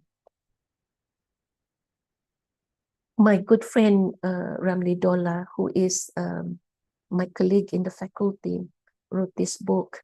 And he says that the border communities of Sabah that are mixed in with undocumented, documented people, both citizens and migrants, are also at disadvantage because they are always first labeled as threats rather than assets or rather than citizens. All of you are threats before, and then you will determine who deserves to be helped. So this kind of partnerships, our keyword today, whether in development or security, like what Dr. Dola said, sounds like they will be for the good of people. We will help to control the area, but there is also like legitimizing who is going to be excluded by way of surveillance, by monitoring your lives. So again, if we talk about SDG partnerships, we have to keep pushing that train of thought. Okay, if it's inclusive, but for whom? And especially whose terms, and especially whose voice. So partnerships can produce the marginalization that we do not want, but it can also dismantle it. I now turn to indigenous people, the focus also of my presentation today. So when I talk about voice, especially a voice in a partnership, I think of indigenous people the most because I am an indigenously defined person, but I also have cultural roots, and my psycho-spiritual inclination is quite indigenous. So I think of things like adat, and I believe in Indonesia, you have this concept, masyarakat adat, yeah. So these are all the kinds of things that will keep certain communities together, indigenous communities together. I would like to share with you another story about voice. You know, the struggle to be heard is constant for all minority communities. You know, I sometimes get invited to witness reports on indigenous communities by so-called human rights organizations. Sometimes the session is good, sometimes okay, adequate, but sometimes they disappoint me. And I attended a conference 1 or 2 years ago, and I was a bit quite disappointed when at the end of it, because the program was very promising. But when it came time for indigenous leaders, elders and youth, indigenous people to speak, their slot was placed at the very end of the day, after lunch, even after tea, afternoon tea. By then, the ministers and senior officials and lawyers, they have already spoken and they already posed for photos, and they have already left. The room was nearly empty. The hotel conference room was nearly empty. This is not about scheduling or poor scheduling. It really is about power. It's power at work. It tells us who is considered important at the center and who is on the side.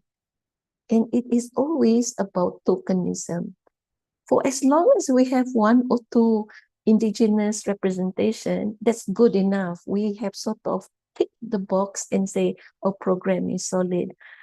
But if they are asked at all to come, the mood or the tone of the event is pitting the indigenous voice as one that is going to sound as if they are being oppressed.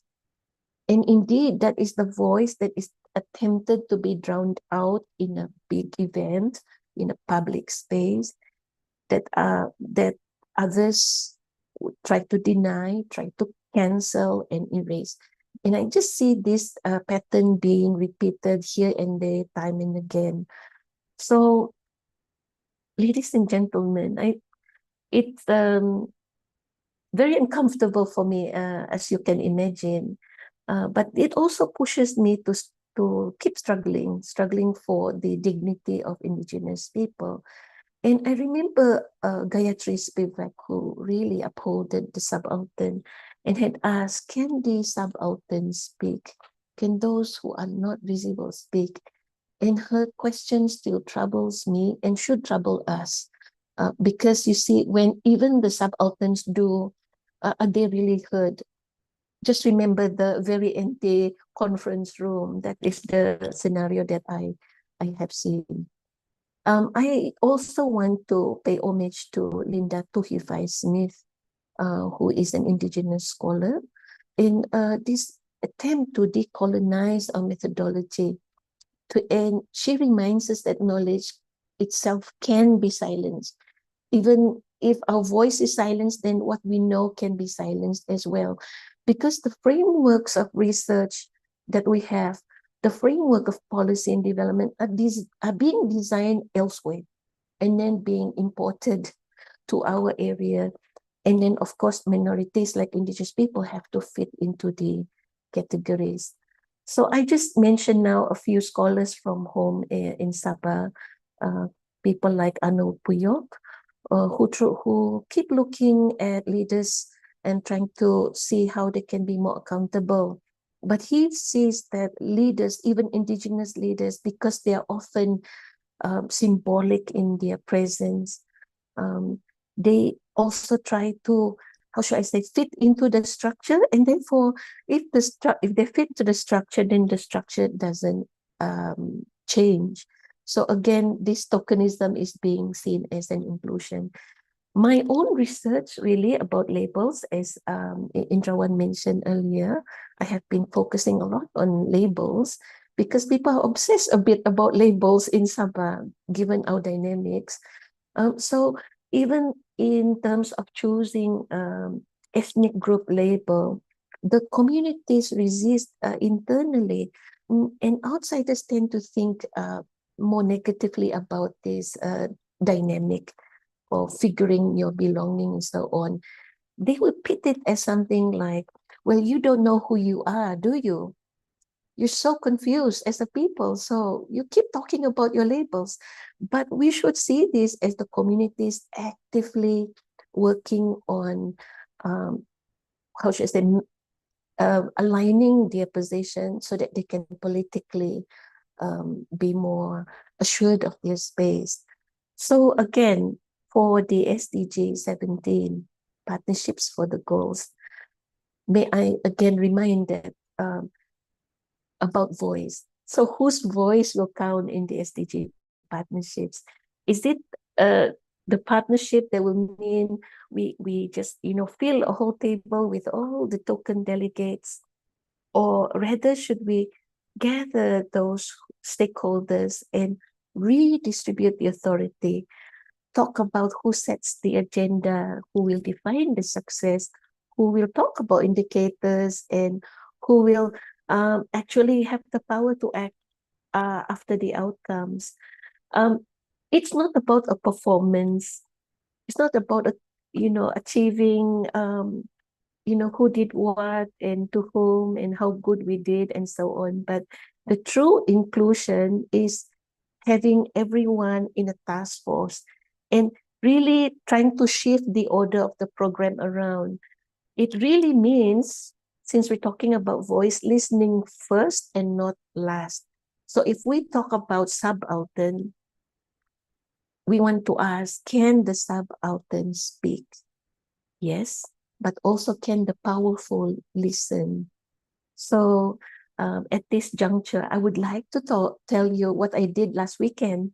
I joined a conference. I talked about rituals in Sabah, one of my specialty, and I spoke with my student who talked about her finding on a ritual among Muslim Murut people. And I was listening to Associate Professor Dr. Aji Dedi Mulawarwan from Universitas Brawijaya. And he was very concerned because he said that in Nusantara, we are not acknowledging our own wisdom or hikmah. We have already to focus too much on Western philosophies. And students, if you are here, you know this very well. We push you, we university lecturers push you. Look for the ontology, the epistemology. What is your paradigm, positivist or interpretivist, and your approach, critical, postmodern? So Pak Dede said we should be looking at holistic approach, looking at rational all the way to the religious aspects. Because if not, then we'll always be left behind, playing catch up, despite us having our own set of knowledge. And I agree with Pak Dede. I really agree with him. I agree because when I was speaking to these students who took my, I was a plenary speaker here, and I was talking about, you know, indigenous knowledge used for environmental crisis and so on, especially triple threat of climate change, biodiversity loss, and pollution. Well, after my talk, a student asked me a question. So the question is, Dr. Trixie, how much should I rely on traditional knowledge before I resort to scientific knowledge? So for me, the question is, it's very difficult. It's very difficult because I don't grow up splitting the two. I live and breathe in this knowledge of both my ancestors and what I learned from books. I'm very grateful that I have the both, but I know where they're coming from.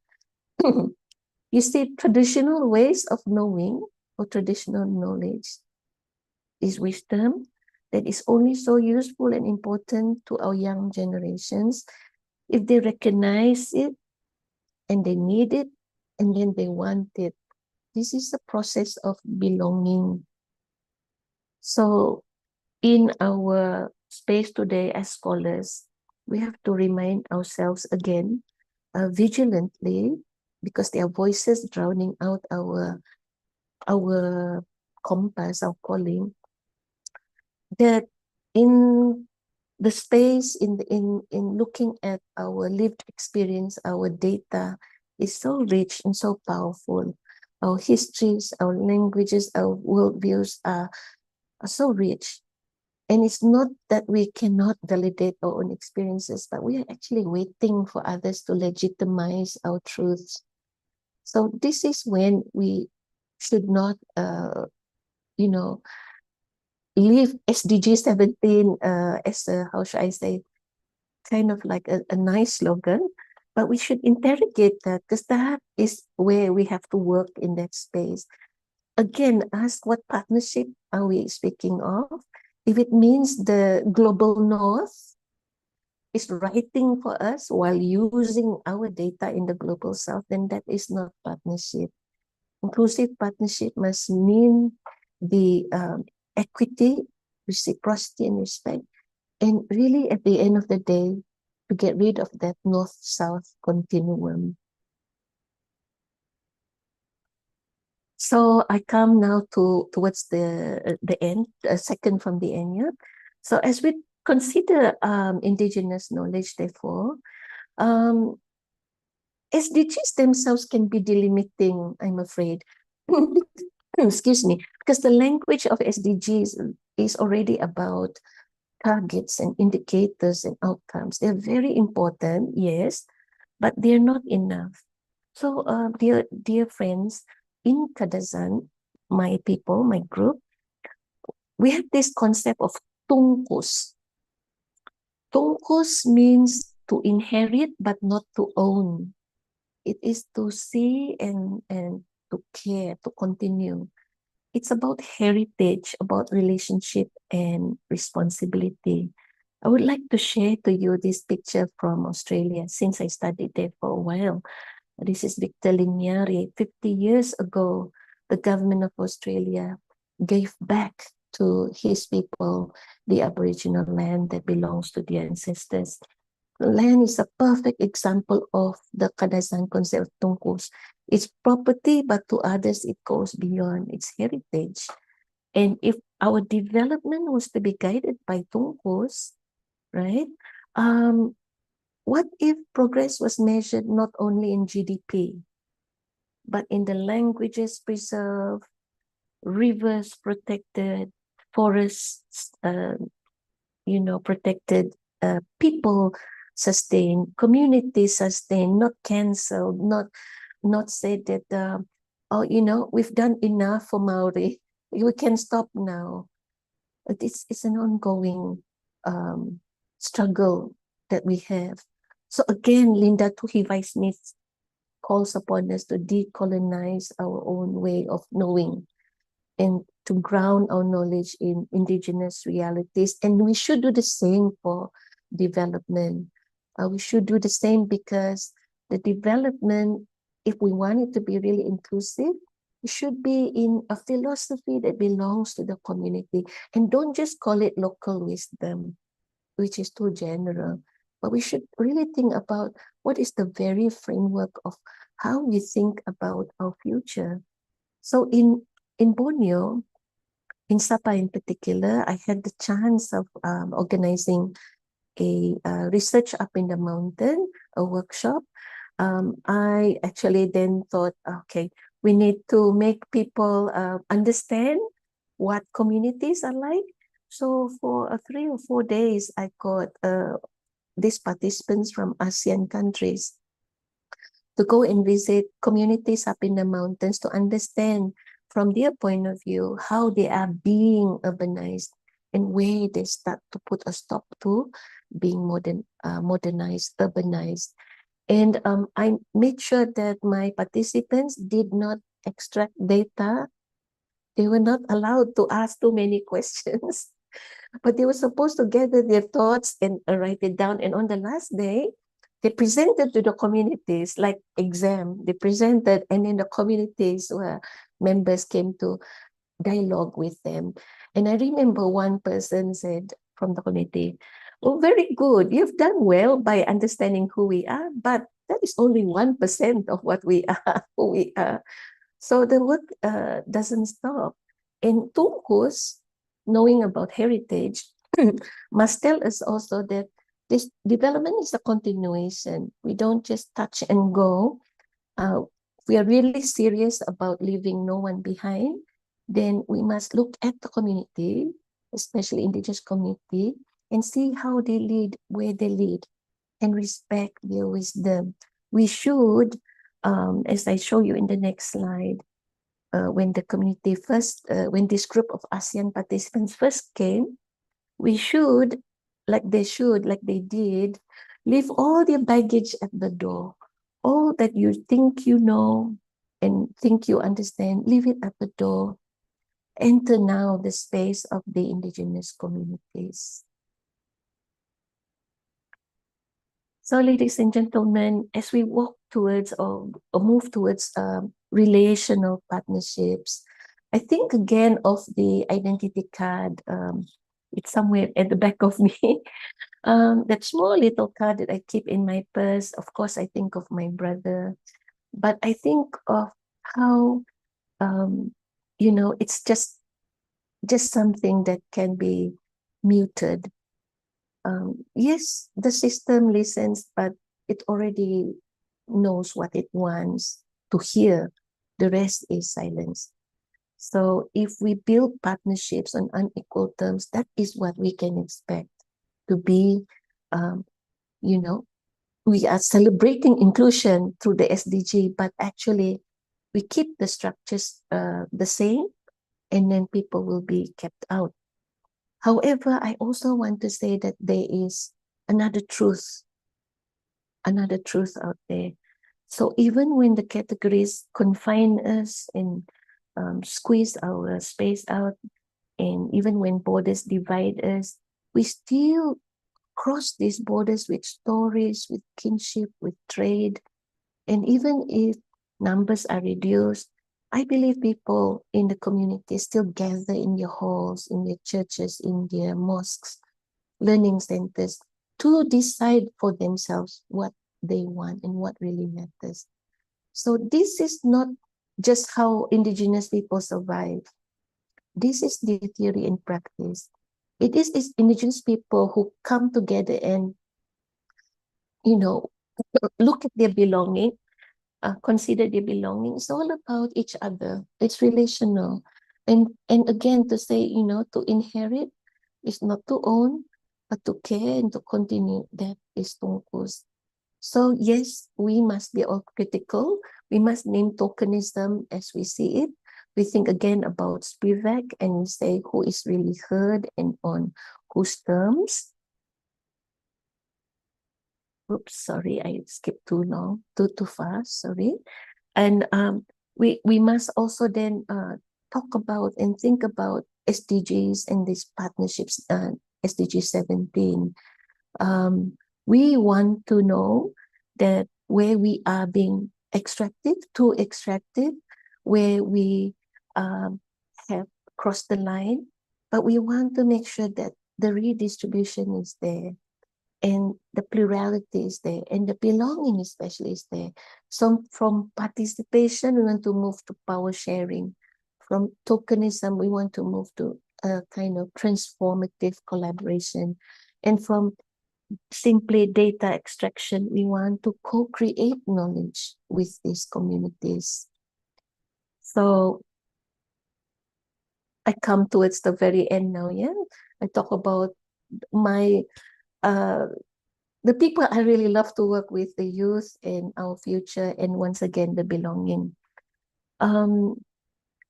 Today, ladies and gentlemen, it is very, very difficult space we are in. Youth will say this world is too noisy now. Maybe it's just crazy. We are struggling with all kinds of disappointments. We are displaced, there's financial insecurity, joblessness. These kind of struggles will make belonging precarious. When people cannot live and when they cannot thrive, they will feel excluded and they will lose the sense of belonging. So for both indigenous people here and everywhere, this is a double kind of burden. It's like a shield, but also a burden. Languages, rituals, ancestral ties give them compass in life, but they also face systems that will look to delegitimize their markers, especially in education. I find that it's that space that will erase your identity. So this is not quality education to me. And so we must, if we look at development, see that this will, anything that increases inequality in itself is not development. I have reflected on my own life as well, and it's a journey. I've been told in my life, oh, you are not, actually fully indigenous, Trixie. You're mix of this and mix of that. So, who are you betting for? But I think like the Aboriginal Australian boomerang, I return back to my center, the mountain. When I think of the mountain, and I think when I hear the gongs, the traditional gongs of my people, my family languages, that pool is my true north. And I hope that we can build partnerships that will anchor youth, especially in the belonging, that will enable them to find their true north and to sense their true north and to feel safe in this world. So I would like to thank you, everyone, especially thank Irofonic 2025 Organizing Committee for inviting me and letting these anthropologists talk to, the IR community. May my voice seep through in this conference and the cadence of my message ring a bell with you. I also hope and pray for reconciliation, justice, and reparation to all those harmed by powers that be in this century. Before I leave you, I would like to show you my very final photo of the mountain, Mount Kinabalu in Sabah. It sits at around 13,000 plus feet. I've climbed it twice in my younger days, not anymore. But if you look at this mountain, and somebody said, if you find the end of the rainbow, you'll find a pot of gold. That is a culture that has that kind of metaphor. But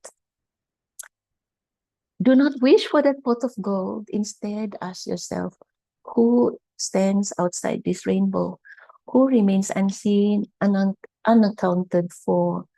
Because inclusive partnership means no one stands outside that arc. Only then will the SDGs mean something real. So, ladies and gentlemen, my last question to you is, what question keeps you up at night? Do you toss and turn because you have not finished your paper, your thesis, or you are thinking about your job promotion? But really, we should be left wanting to desire more about what kind of legacy do we leave to this world? How can we continue to contribute in a better and braver way? Kotohwadan, everyone. Thank you. Back to you, Indrawan. Thank you. Thank you, Dr. Trixie. Yeah, that was a very beautiful presentation. Yeah, so we learned a lot about what happened in Sabah, Malaysia, which, as we know, that there are a lot of indigenous community, indigenous ethnic, indigenous, and they have some kind of specialty, and we learned that we cannot just trap in some kind of tokenism. That means that we only give them chance to represent themselves just to show the world that, oh, we don't leave them behind. But in reality, their voice, it's still very difficult for them to be heard, yeah, because of that kind of tokenism. So yeah, I want to ask more about this, uh, about the challenge, yeah, about the challenge that faced by the community in Sabah, Malaysia, yeah. And also for the participant, for the audience, please, if you want to raise your question, uh, want to raise your opinion related to this issue, you can raise your hand or you can type your question in the chat box. So, Dr. Trixie, I will give some follow-up question. Yeah. Could you give us an example of a good practice where indigenous participation went beyond symbolism?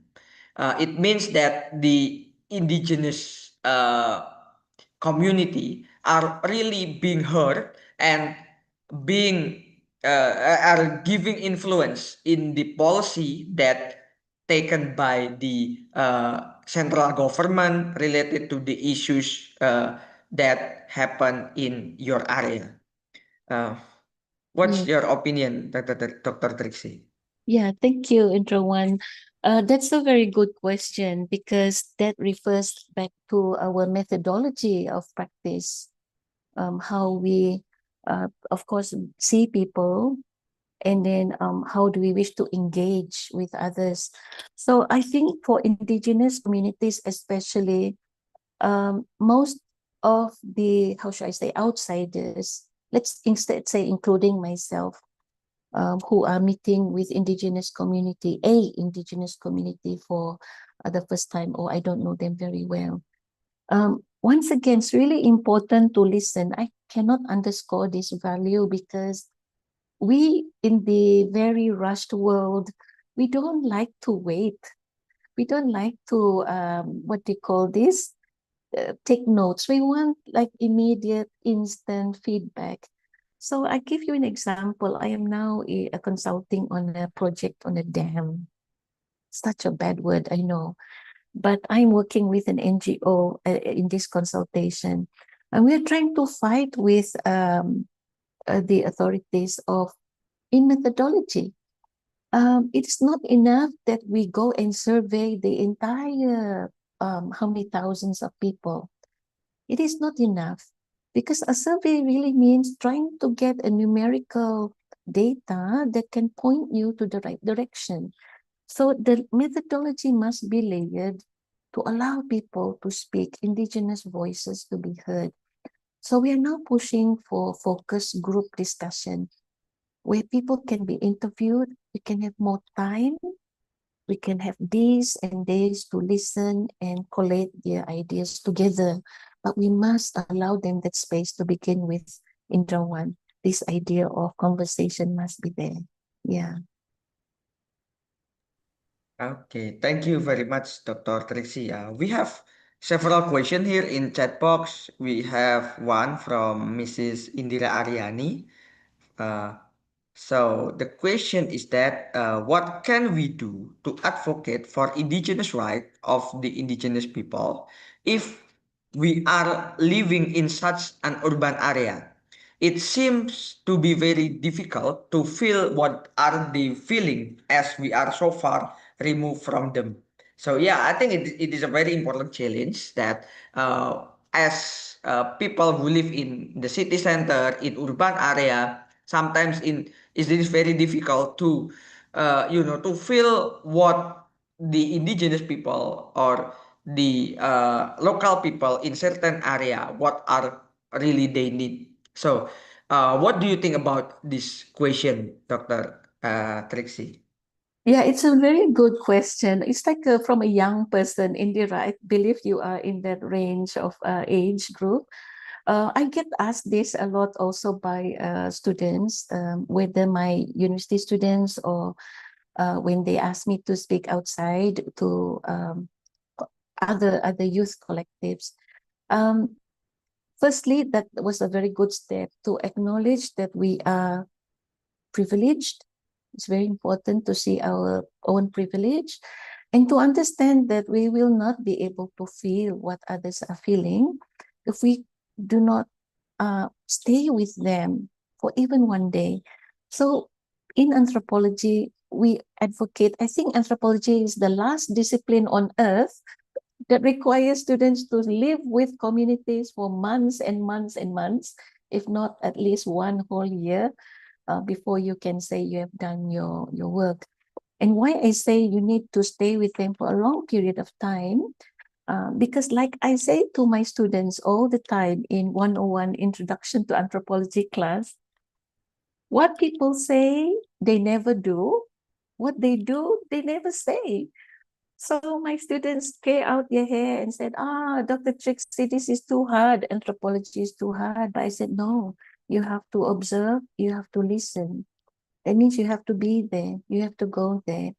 So I think what you can do to advocate is really don't advocate by seeing from afar. You have to be there.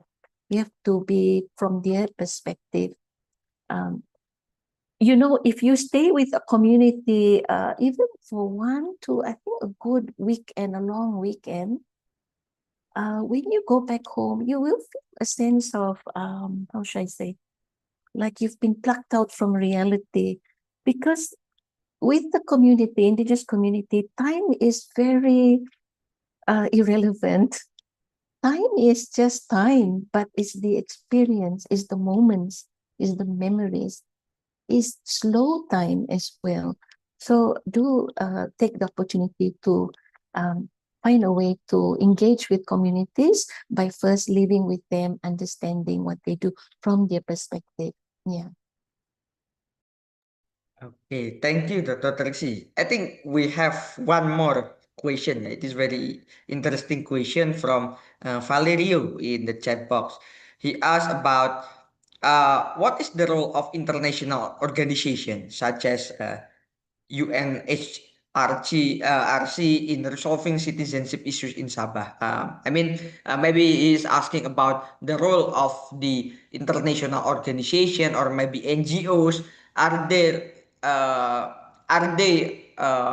exist in helping the community in Sabah, and what are the roles that they are given to the community?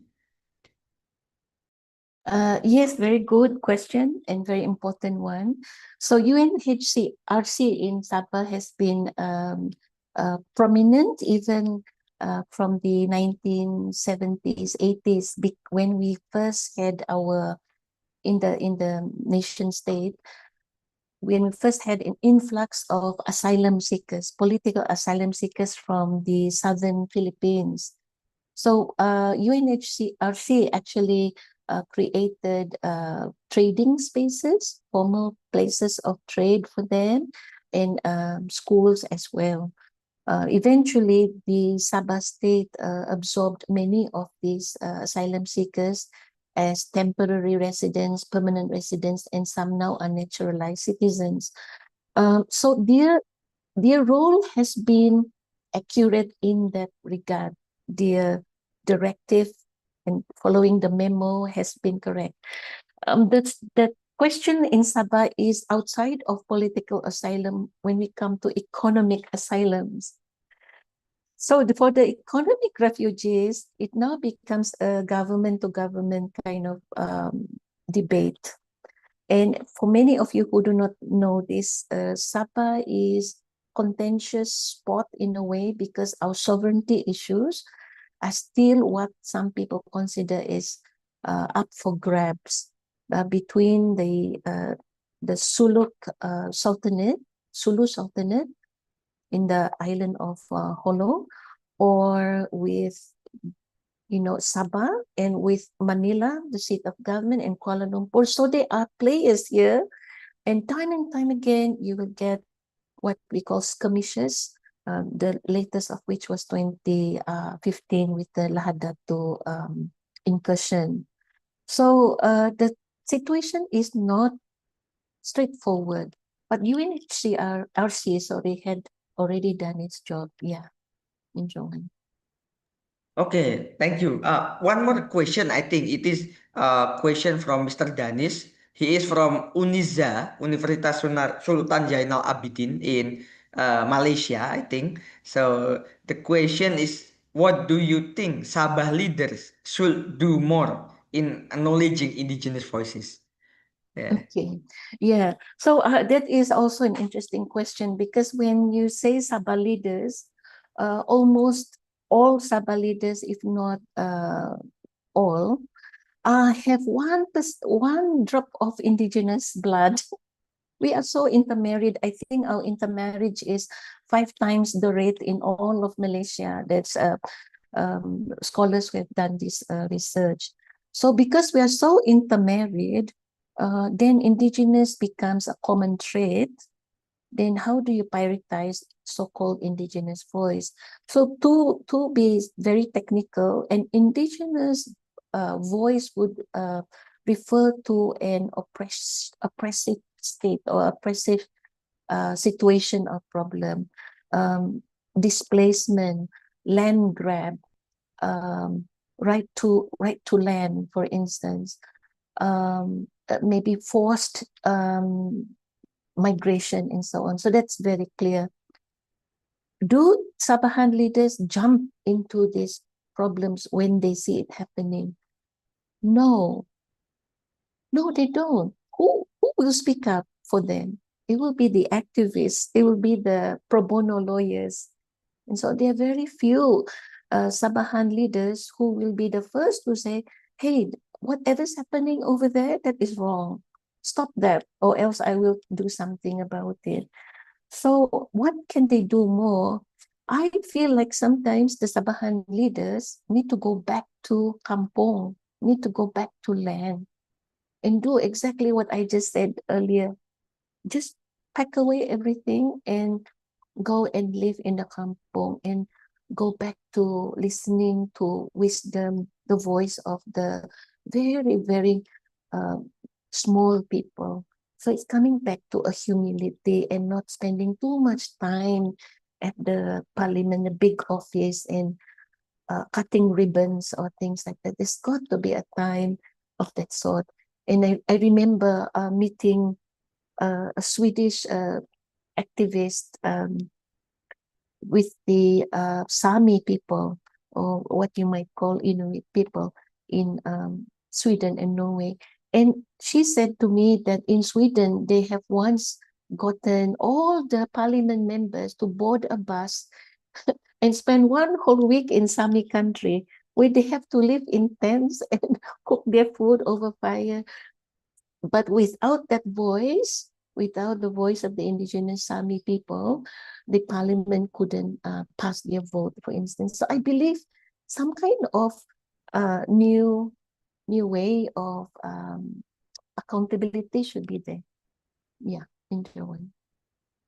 Okay, thank you very much. That was a very wonderful response, Dr. Trixie. But unfortunately, I think the time is up. So, Okay. yeah, we must proceed to the next presenter. But before that, we will have a certificate, yeah, for you. We will give the certificate as our distinguished keynote speaker. Thank you very much. It was a wonderful experience to have you here to share about what happened in Sabah related to the indigenous people, the indigenous right, and the initiative for the goals. Yeah. Thank you very much, Dr. Trixie. Yes, Introwan, I see some more questions, but let me just again put my email address. If students want Yes. to talk to me directly, then they can. I think it's sent to committee Sayida, and if you could publish that, I'll be very grateful so I can continue to communicate with others. Yeah. Thank you very much for this opportunity. And I beg my leave now because I'm actually in another state of Malaysia called Pulau Pinang. I'm Oh, visiting you my are in Pulau students. Pinang. Yeah. Yeah. I have to visit students in their last semester doing internships and meeting their organizational supervisors, basically to ask them, is my student okay? Any problems?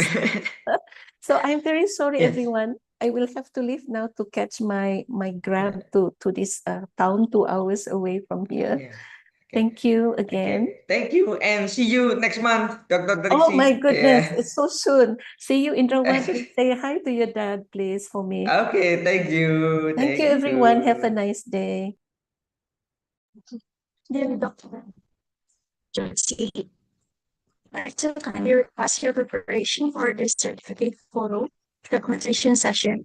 And we would also like to invite all participants to open your camera.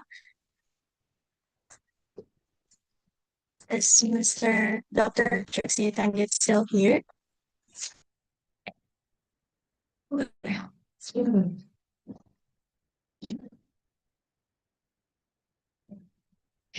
Okay.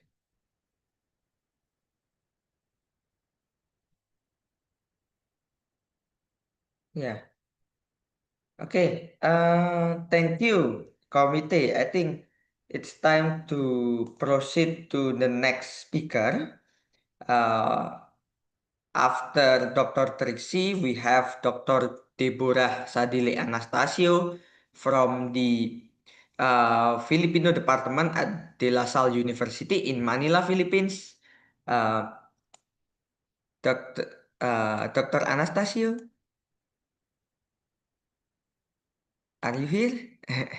Yes, I'm here. I'm here. Okay, thank you very much, Dr. Anastasio. Let me read your curriculum vitae first. Yeah, Dr. Anastasio earned her PhD in Philippine Studies, focusing on language, media, and culture from De La Salle University, and a Master of Arts in International Relations from Waseda University in Tokyo, Japan. Her academic and research interests cover cultural heritage, media and language, Philippine studies, and Asia Pacific international relation.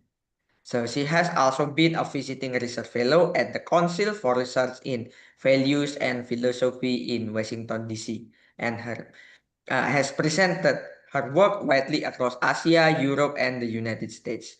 So we are honored to have her with us today. So please welcome Dr. Deborah Sadile Anastasio. Hello, good morning, Dr. Anastasio. Good morning, everyone. Yeah, thank you very much for joining us today as one of the expert speaker. Yeah, Dr. Anastasio is uh, like the partner of the International Relations Department of UPN Veteran Jawa Timur, and we also have done several research projects and guest lecture project also with Dr. Anastasio. And today we are very honored to have her in our international conference. So are you ready for your presentation, Dr. Hi. Anastasio? May I share it? Yes, please. Okay. Okay, can you see my slide? Yes. Okay. Good morning, everyone. I am Dr. Deborah Sadili Anastasia from the Philippines. And today I will share to you one of our studies regarding the SDG. And this morning I would feature the Baguio City. And my presentation is entitled Baguio City's Environment Code, a review on its integration with UNESCO's 2030 Agenda for Sustainable Development. So this paper I collaborated with my colleague. This paper is in collaboration with my colleague. And we reviewed the policies of Baguio. On this week. Okay. Just fixing. Okay. So maybe some of you heard about the Baguio City. So Baguio City is one of the provinces in the Philippines. The research objective of the study is to assess the alignment of Baguio City's Environment Code with UNESCO Sustainable Goals for 2030 by analyzing key provisions within the code related to environmental sustainability, urban planning, and social development. This study aims to identify the strengths, gaps, and opportunities for enhancing the city's policies to contribute to achieving the global SDG. So for this study, our method is more of the scoping review framework. So we've gathered the policy that they have. And later, I would discuss why we choose the city of Baguio among the city or provinces in the Philippines, especially with regards with the SDG. So where is the Philippines first? So Philippines is part of the Southeast Asia. It is above Indonesia, and you could see it as encircled on the map. It is an archipelago like Indonesia. So we have also a lot of issues regarding the water and land disputes. And where is Baguio City? Baguio City is geographically located in the south-central part of the Benguet province in the Cordillera Administrative Region in the Philippines. Philippines is divided into three main islands, the Luzon, the Visayas, and Mindanao. So Baguio City is part of the northern part of the Philippines, the Luzon Island. It is the developed portion of the city corresponds to a plateau that rises to an elevation of 1,400 meters. And it has a total area of 57.43 square kilometers. Approximately, the city is 250 kilometers north of Manila. It is known as a premier tourist destination in the northern part of the Philippines with its year-round cool climate and temperate climate due to its high elevation. So it is also known as the summer capital in the Philippines. And in the Philippines, it is known for its pine trees, the lovely flowers, and it is the distinct characteristic of that city compared to the other tropical climate prevalent in the Philippines. So Baguio City is also a melting pot of various cultures in the Philippines. There are a lot of indigenous groups surrounding Baguio City and also a lot of migrants who go to Baguio City. Hence, we call it a melting pot. It is influenced by the rich highland Cordilleran culture and the colonial American architecture. So it has a total population of 366,358 persons as of 2020. And the population is estimated to reach 375,055 by July 2025, according to Philippine Statistics Authority. So Baguio, this is the Baguio City. It is located on the middle of mountains or in the mountains. Now it is highly populated also. So most Filipinos go up here, especially during the summer time. Baguio City is also known for its Panagbenga Festival or the Baguio Flower Festival. It is an annual month-long event in Baguio City, Philippines. It is held every February to celebrate the reason of blooming flowers and the city's rich cultural heritage. The term Panagbenga means season of blooming. In the Kankanay dialect, and the festival features vibrant parades, as you can see on the screen, and also flower-decorated floats, street dancing, and cultural displays. It is established to help Baguio heal and boost its economy after a devastating 1990 earthquake. It has since become the city's biggest event, drawing large crowds from around the world. Baguio has earned several prestigious awards that reflect its commitment to sustainability, environmental management, and cultural preservation that shows its commitment to sustainable development goals.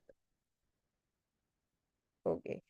So, some of its awards that the Baguio received includes the ASEAN Clean Tourist City Standard Award, where Baguio was inducted in the Hall of Fame in 2024. So Baguio still holds that award until 2026. It is recognized 3 times since 2018 for its continuous excellence in cleanliness and sustainable tourism, make it the first and only city in the Philippines to receive such award. So what is the ASEAN Clean Tourist City Award? It recognizes cities in Southeast Asia that meet the highest standards of cleanliness, promote sustainable tourism, and improve the local environment and livelihood of residents by elevating poverty. It is a tool to enhance quality and marketing competitiveness for tourism, with objectives that include protecting the environment, increasing tourist satisfaction, and fostering responsible tourism developed across ASEAN member countries. So what are the standards to gain this award?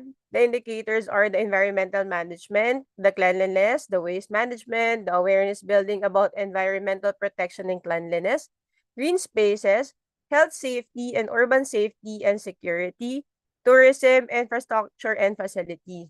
So this award is also made for the city to be encouraged to have projects that would help them achieve the sustainable development goal. So meanwhile, the city also received the ASEAN Public Toilet Award in 2025 for its well-maintained restrooms in its garden and parks. Baguio also won second place in 2024 SDG City Awards by United Nations Economic and Social Commission for Asia and the Pacific for its Mapping Urban Resilience project, which uses a digital twin model to enhance urban planning and disaster resilience. In the same year, it also won the gold medal for Seoul Smart City Awards for pioneering the BIAG system. It is an innovative health management approach that ensure faster, equitable, and accessible healthcare through digital records and telemedicine. Maybe, as I discussed the awards that the Baguio received, Baguio, I can say that Baguio is somehow a unique and good city in the Philippines. Maybe on the international news now, Philippines is being highlighted on the corruption projects like the flood project and all. But Baguio is one of the model city that the Philippines is looking at because of this award that contributes to the SDG that the United Nations is pushing to achieve on the 2030. And Baguio, the other awards that Baguio received is the Rainwater Treatment Facility. Also, the Street for Children's Project. So they won it on the Kaohsiung Award in 2023. It is a call for global solutions on green transition for industrial cities of the Industrial Climate Development Institute. So mentioning this award, I would just like to highlight how the support from the government really helps for the city to achieve its goals and to elevate the living condition of the city. In 2017, Baguio was recognized as UNESCO Creative City of Crafts and Folk Art for its rich cultural heritage and crafts like wood carving, silver crafting, and weaving. As a UNESCO Creative City, Baguio is committed to developing creative centers, spaces that support crafts and folk art, offering workshops, studios, design laboratories, exhibit areas, and collaborative spaces for creators and the public. After receiving this award, actually, Baguio becomes more proactive in developing policies, developing programs that would help the city and to help the the people who are living in there. So Baguio, as I said, is a melting pot. So there are a lot of indigenous groups that are living also in Baguio City. So the center of education is Baguio City. So they live also with those for the immigrants and the locals of Baguio. So yeah, that it is recognized by UNESCO. So every year they have their assembly for them to continue on holding that title. So what is the SDG? The SDG is a 2030 Agenda for Sustainable Development. It is adopted by the All United Nations member in 2015. So I think most of us are very familiar on this, as most of the projects and most of the research now are inclined on identifying on which SDG their topic falls on. So this comprises of 17 sustainable goals that serve as a shared blueprint and an urgent call for action by for all the countries towards obtaining peace and prosperity for the people and the planet. For Baguio, they have the three interconnected elements of economic growth, social inclusion, and environmental protection. So these are their priority. Most specifically, the people, the planet, prosperity, peace, and partnership in spirit of leaving no one behind. So in general, sustainable development from the Millennium Development Goals, it continues to seek that all people will be on the same pace, that no one would be left behind. So on the screen, you would see the 7 targets of the Sustainable Development Goals, and each target in total, there are 244 indicators. If you're not familiar, each target in SDG, the UN also publish the particular indicators that you would look at. So you could measure that a city or a country is achieving a particular SDG.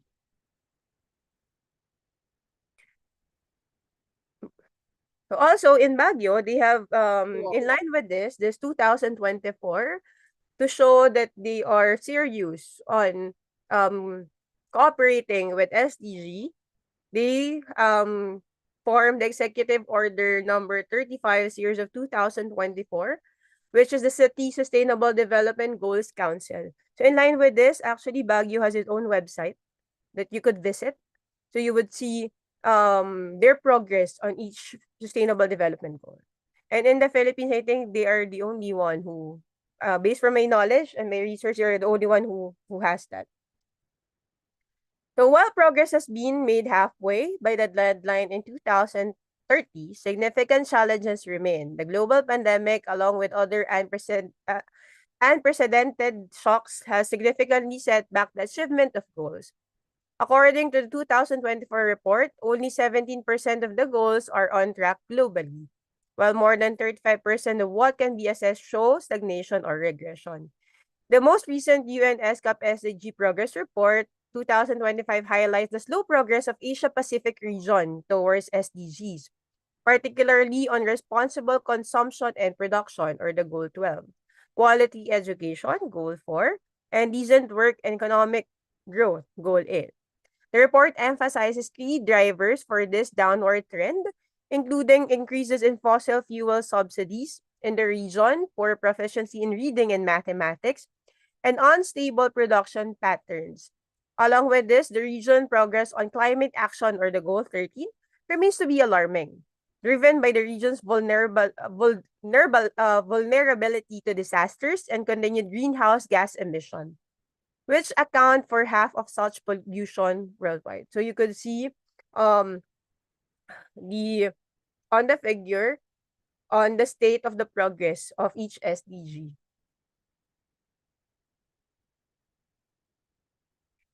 So the global pandemic we face, along with other issues, hinder their achievement of the goal. According to 2024 report, only 17% of the goals are on track globally, while more than 35% of what can be assessed shows stagnation or regression, as I mentioned.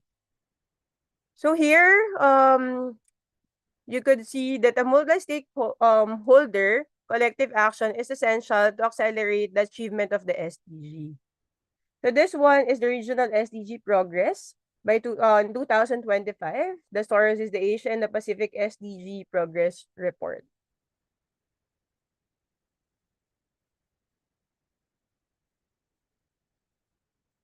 And this one is the SDG progress of the Philippines.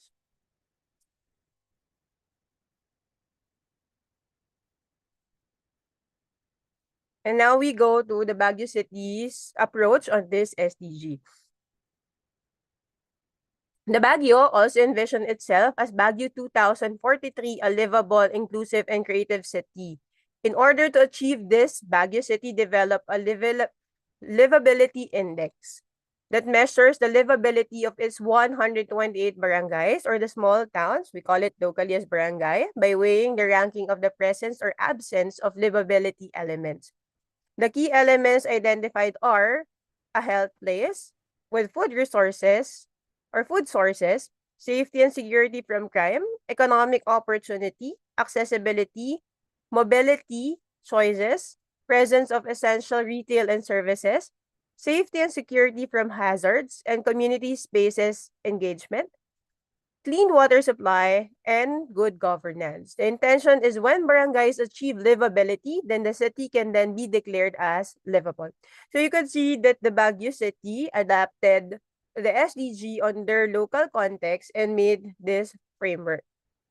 So this framework was made by the local government. So this is headed now by the Mayor Benjamin Magalong. Which he says that 128 barangays in Baguio currently qualifies as livable under the metrics, which demonstrate the magnitude of our task, but also provides us with a clear starting point and measurable targets for improvement. So in this part, we can see that if the government is proactive, it is easy to achieve a particular goal, which in some cases now in many countries, the government is not the one who's proactive. So the local or the locals or the community members suffers. So their commitment to SDGs further can be seen through the executive order that I mentioned. So after consultation with the local stakeholders and analysis of its local context, Baguio City prioritized 9 SDGs that align most closely with the city's needs and aspirations. From the 17, so after having several consultations, so they have it on their website. Now you could see the several consultation and the documentation of it and how they come up with choosing only this this particular SDG. So what are this SDG? The Zero Hunger, SDG 2, Good Health and Well-being, SDG 3, Quality Education, SDG 4, Clean Water and Sanitation, SDG 6, Decent Work and Economic Growth, SDG 8, Industry Innovation and Infrastructure, SDG 9, Reduce Inequalities, SDG 10, Sustainable Cities and Communities, SDG 11, and Climate Action, SDG 13. Through this, the city seeks to align their priorities to the SDGs to their 7-point agenda: environment, land use, energy, climate, and disaster resilience; urban regeneration; 4th, youth empowerment; 5th, economic development and competitiveness; 6th, good governance; and 7th, smart city management. So among the 17, they have 9. And after identifying those 9, the city benchmark on no one behind when localizing the Sustainable Development Goals program by the CityNet and Seoul City government in July 2024. So this city is very proactive. Aside from doing policies, talking with the stakeholders, they're also very active in answering the call of the several government in different countries when they call for benchmarking. The city also implemented programs and projects that they have linked to an SDG. These programs include the Youth Meal Program, Teen Hub Program, Bicycle Friendly City, and Livable Index. So among those, so the city's most recent comprehensive development plan, in support to the aligned with the Philippine Development Plan, listed the following strategy. So they also managed to have their own strategy. Because you could see on this, no, the SDG progress of the Philippines, this is very slow. If you would look at the data, no, this is very slow. So there are insufficient indicators. There are several regressions. and also the progress is needed. But Baguio is a different story. So they identified these 12: investment in education and lifelong learning, job creation, economic opportunity, healthcare and family planning services, green building and green infrastructure development, the social protection program, gender equality, cultural and creative industry, cultural tourism and heritage preservation, promoting technological advancement in Industry 4.0, supporting knowledge-based industry, smart city initiative, and effective governance and policy framework. So Baguio City, so maybe, some people would also question how would they manage to achieve it. So the local government developed also their own vision. So if you would browse the other cities in the Philippines, it is not usual that you could see their carefully planned SDG projects and identification, no, unlike the Baguio City. So here on the screen, you could read their agenda, their vision, their mission, and their goal. It's clear to them what to prioritize and what to do in accordance with this particular vision. So they have the 9 focus SDG. So here, you can see which are on track, regressing, and progressing among the 9 SDG that they've chose. So in the Philippines, there's a resolution enjoining the government agencies to provide data support for the Sustainable Development Goals. So this is a good example of a city in the Philippines on how they cope and look at the SDG and how they would see it in progression. So Baguio commits 2030 to reduce carbon emission and net zero in greenhouse gases 2050. Now, after all that I've mentioned a while ago, our study just focuses on first on the environmental code because there's a lot of SDG. There are 9, but to look at the basic policies that really help them, it's most likely concentrated on the environment code first, as Baguio is also known as a tourist destination in the Philippines. So according to Dr. Selva Ramachandran, United Nations Development Program Resident Representative, the need to accelerate the Sustainable Development Goals through localized action is more urgent than ever. Across the global, despite gains achieved in some SDG goals, the SDG progress is severely off track. As of 2024, the Asia-Pacific region is 32 years behind schedule in achieving the SDG target. Given its current pace within the region, the Philippines will achieve only 1/3 of the necessary progress by 2030. Therefore, it is crucial that we take meaningful steps to accelerate our pace and address the most pressing challenges of the Philippines. To achieve transformative progress in the country, it is recognized that it is important first to understand the SDGs at the local level. By measuring, managing, and embedding the SDG through the localized and community-responsive blueprints, wherein through this, we are better to collectively target appropriate solution to shift the needle of progress. So in order to assess the Baguio's policies as contributor to its commitment to SDG, so we assess the Baguio City Environment Code. So the Baguio City Environment Code, officially known as Ordinance Number 18 of 2016, serve as a comprehensive framework for environmental conservation and management in the city. This code consolidates various environment-related ordinances enacted over the years, addressing aspects such as land use, waste management, pollution control, and natural resource conservation. So while the exact number of individual ordinances integrated in the Environment Code is not specified in available sources, the code represents a holistic approach to unify and update the city's environmental policy. So with regards to this, to SDG and Net Zero in Baguio, they are very serious on the carbon emissions and vehicles. So there are certain rules in Baguio City which help to reduce the carbon emission. First, the emission reduction targets the city aims to reduce greenhouse gas emissions from vehicles by 30% by 2025 and 50% by 2030. How would they achieve it? This is through public transport modernization. Its efforts include transitioning to electric public utility vehicles and developing integrated transport terminals to lower carbon emissions. Also, with regards to this, in Baguio City, you would not have any number coding wherein you could not use your car for a day if you are using an electric vehicle. So they're pushing their local citizen to own a hybrid car on an electric car. So they could contribute on lessening the carbon emission. There is also a mandatory emission testings. An ordinance requires all city government and national agency vehicles to undergo the mandatory smoke emission test twice a year, amending Section 76 of Ordinance Number 18, Series of 2016. Also in Baguio City, they're very strict with smoking cigarettes and vaping.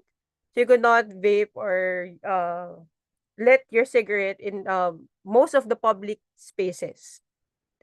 Also, they are very serious on waste management, particularly on household composting. The city mandates that biodegradable waste such as food scraps and animal excrement be managed at the household or barangay level through composting as stipulated in Environment Code and Republic Act 903. Waste volume reduction is through effective waste management strategy. Baguio City reduced its daily residual waste from 250 tons in 2023 to 188 tons in 2024, achieving a 50-ton daily reduction. There is also a public plastic use regulation in Baguio, which is the ordinance number 30 series of 2018, which prohibits business establishments from using plastic or styrofoam, promoting environmental protection and waste reduction. These initiatives reflect Baguio City's commitment to environmental sustainability by targeting key areas such as vehicular emission and waste management. So in this paper, so we are able to gather 6 city ordinances that particularly pertains on the environment code, officially known as the Ordinance Number 18 Series of 2016. So from this, we could see which aspect of environment Baguio is focusing on. So the land management and protection, particularly the safeguarded landscapes. They have the designated areas such as the Burnham Park Reservation, the Diplomat Heritage Hill, Wright Park, Mine View Park, and the Botanical Garden as safeguarded landscape, ensuring their protection from encroachment and unauthorized development.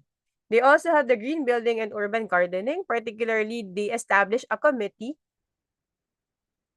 that focuses on the green building and urban gardening. That is their task is to in developing a rating and certification system for evaluating and monitoring green buildings.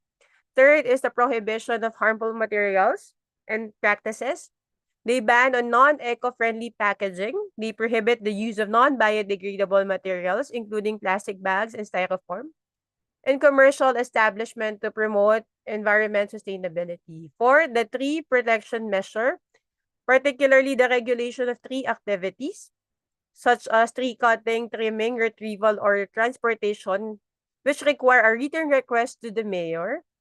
So they need to get the permit from the mayor with a fee, and it's payable also on the treasury office. Marriage and environmental responsibility, they have the tree planting requirements. Couples intending to marry in Baguio City are required to plant at least 1 tree in a location designated by the City Environment and Parks Management before obtaining a marriage license. So we could see in the measures that the Baguio is heading, so in every step of the way, even in a small ceremony or very private ceremony such as marriage, they integrate their policy. So everyone has the particular reasons to do a contribution to the environment. So also they have the tree cutting and transportation regulation. So they have fees on the permit and exemption, especially on the transportation of logs, lumber, timber, and firewood, which requires a transport permit supported by relevant document. So these ordinances reflect Baguio City's commitment to sustainable development and environmental stewardship, which ensures the ecological consideration are integrated into the urban planning and community practices. So if we would look at their city ordinance, and we've specified the key provisions of each city ordinance and also the specific action. So we've looked on the indicators of SDG to identify if this city ordinances aligns with the SDG in general. So first is the solid waste management, their key provision, the waste segregations and the disposal system.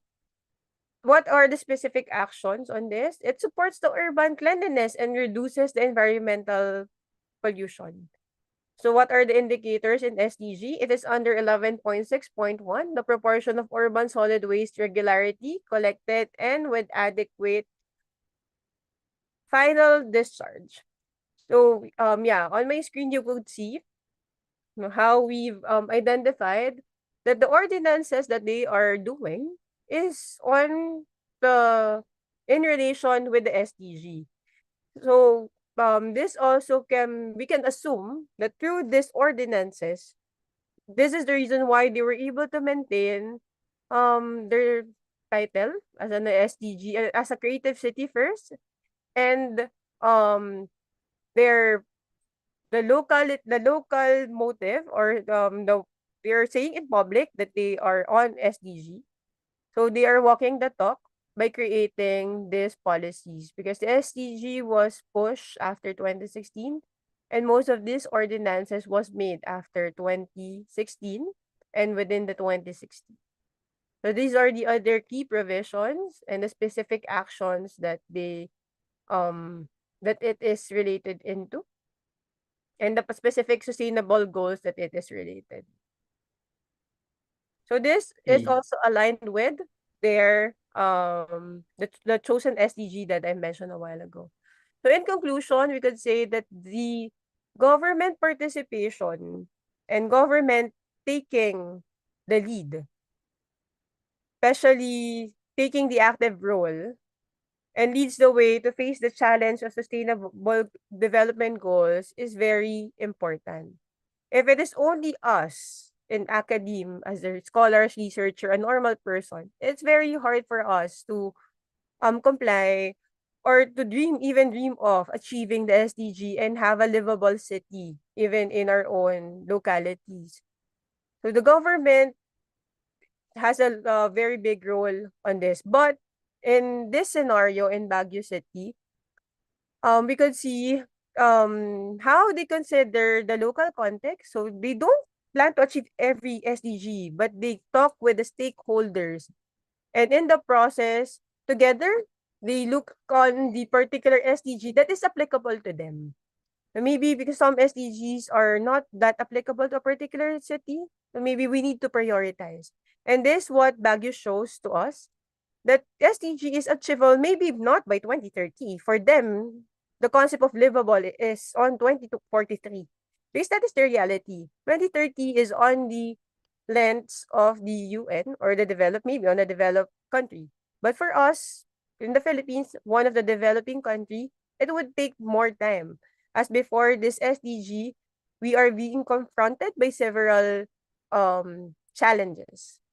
So that's end my presentation. Maraming salamat and thank you very much. So this is Okay, thank you. email Yeah. address. So if you have any other questions, you could just email me. Okay, thank you very much, Dr. Anastasio, for your comprehensive presentation. So, in summary, we have seen how Baguio City integrates its environmental code with the 2030 agenda through concrete actions. These include reducing carbon emission via public transport modernization and mandatory testing, as well as waste management initiatives such as composting, plastic use regulation, and foam reduction. We also learned about important city ordinance, waste segregation and disposal system, land protection measures to safeguard parks and gardens, and green buildings policies supported by certification system and tax incentive. So altogether, these measures reflect Baguio City's commitment to sustainability, aligning local action with global SDGs target. So, yeah, let's move on to the Q&A session. Do we have okay, we have one question here from Helga Johanna. So she is asking about what policy gaps exist between the environmental code and the SDGs framework, and how can this be addressed to strengthen coherence between local and global sustainability agendas? And in your opinion, how effective is the Baguio City's environmental code in balancing urban development, environmental protection, and cultural preservation in Baguio? Thank you. So, Dr. Anastasio, please, and the time is yours.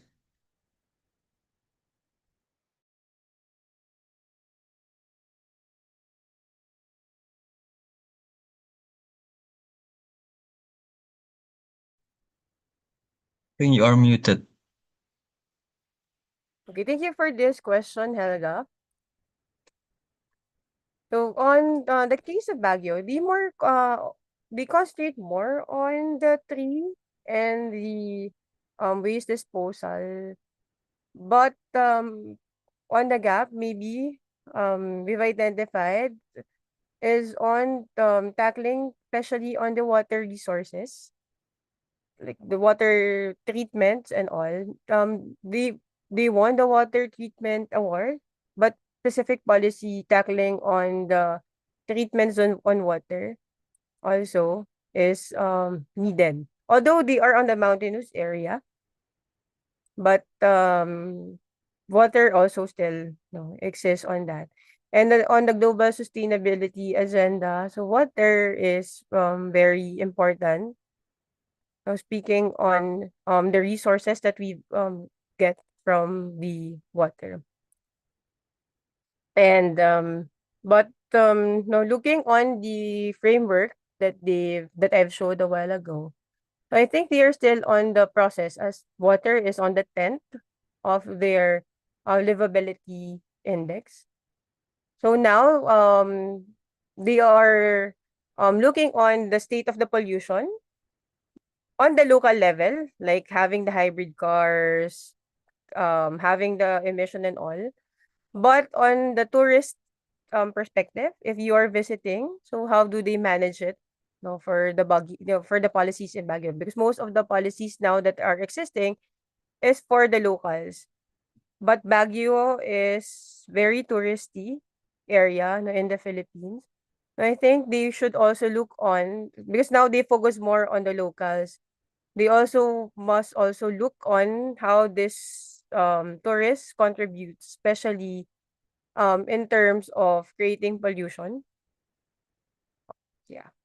And second is the effectiveness of how Baguio City's environment code in balancing urban development and environmental protection and cultural preservation in Baguio. I think it is very effective. Why? Although in the tourism indigenous perspective, like working with indigenous people, there are some controversies in Baguio, as such as it is very staged and how indigenous people are presented. But overall, through this environment code, no, having that as an exemption, it is very effective. Why? Um, looking on those awards, and also when you go to Baguio, you could see how they manage also on the buildings, building buildings, building houses and all. You know how they were able to preserve the trees and whatnot in Baguio City. So unlike in Manila, that most trees and most natural resources are already depleting, in Baguio you could see several measures that they are doing. So aside from the tree cutting policy, how they produce a certain product, because it is a creative city. No, it is a UNESCO creative city. How they manage to use a particular resources like woods from the cutting, and what they would do on uh the the things that you would throw, like from the remnants of that wood, so they would process it. So they have several workshop actually. And the locals, so the locals of Baguio City, the government has particular program on enhancing the livelihood of these locals. So they also establish cooperatives for these locals. So when you visit Baguio City, uh it is not monopolized by big what do you call this, by big companies. In Baguio City, it is most likely that the locals are earning from the profits, especially from the tourists, because most likely Baguio, they focus on the tourism. Yeah, I think this is very. Okay. Yeah, thank you very much, Dr. Anastasio. I think because the time is coming up, so one more question, yeah, that I already gathered from the chat box. What are the main challenges faced in implementing the environmental code within the framework of sustainable development goals? In the context of Baguio or in the context of Philippines? In the context of Baguio, and maybe you can also share a little bit about the context of Philippines. Main challenges most now, it's the corruption in the Philippines. Actually, to tell you the truth, the main challenge in Baguio, I think the main challenge now is the continuity of this framework. So they would achieve the 2043 that they're saying. But the main challenge now, so in general in the Philippines, is our political system. So now the mayor of Baguio, he is on the position for a long time. So it is very because he is there for a very long time, he was able to have a map and implement the plan, because he's in the position for a long time and he's very serious on achieving the SDG. But if you go in the Philippines on a country basis, the main problem now is the corruptions that we are facing. So if you are reading the news, our problem is more on the flood control system. Actually, this all corruption um conversation now in the Philippines is triggered by the flood control system, which is part of the SDG, right? That flood control system now it stems to pinpointing different government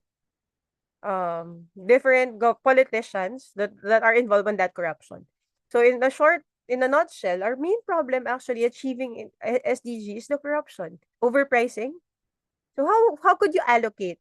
So if you would look at the Baguio, they have this transparency system. You could see the allocation of funds. You could see where they would bring the fund. But in the Philippines in general, we have a problem on that. Everything is overpriced. How would you get into um the quality education, the SDG 4, if everything is overpriced, right? So the main challenge now, actually, even in the government plan in the Philippines now, is the corruption still.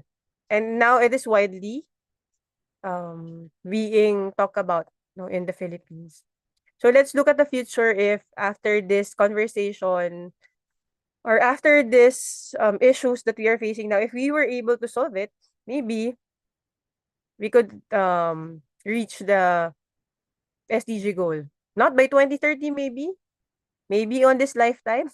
I don't know. No, that's the main problem now. I don't know in your country, like in Indonesia, Malaysia, or where you're coming from. So in our country, that's the main problem. Now it's being highlighted. Okay, thank you very much, Dr. Anastasio. That was a very comprehensive explanation about what happened in Baguio. One day, I wish that I can visit that city, that beautiful city. I have read a little bit about Baguio, and yeah, that will be a wonderful experience if I can go there by myself. Yeah. So yeah, let's move on to the certificate uh, yeah, of appreciation. And after this, we will have photos together, the photo session with the speakers. So thank you very much. We are proud to have you here, Dr. Anastasio. And for the committee, please prepare for the photo session. Okay, this is the president Anastasio. We would like to kindly aspiration for the certificate photo documentation session. And we'd also like to invite participants to open your camera. We will proceed with 3, 1. Okay. Thank you so much for your kind inspiration. This is the president Anastasia.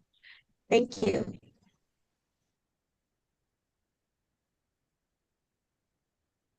Thank you.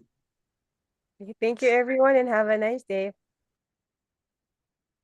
Thank you. Okay, thank you very much, Dr. Anastasio. So, ladies and gentlemen, let's move on to our next speaker. It is my honor to introduce Assistant Professor Dr. Supicha Punya, a faculty member at the School of Politics and Government, Faculty of Political Science and Public Administration, Chiang Mai University, Thailand. Dr. Punya earned both her bachelor's and master's degree in political science from Chiang Mai University and later obtained her PhD in Southeast Asian Studies from Humboldt University of Berlin, where she focused on issues of democratization and development in Laos. So, Dr. Punya, Hello. can you hear Hi. me? Hello, Yeah, I'm here. Sawadika. Good Sawadika. morning. Hi, good Yeah, morning, thank you. everyone. Thank you. Yes, it is very very good opportunity to have you here in our uh, conference. And so yeah, without further ado, please, the time is yours. Okay, thank you. Can I share my screen? Yes, please. Yes, please. Okay. Moment, please. I have to. Sorry, where it is? Moment, please.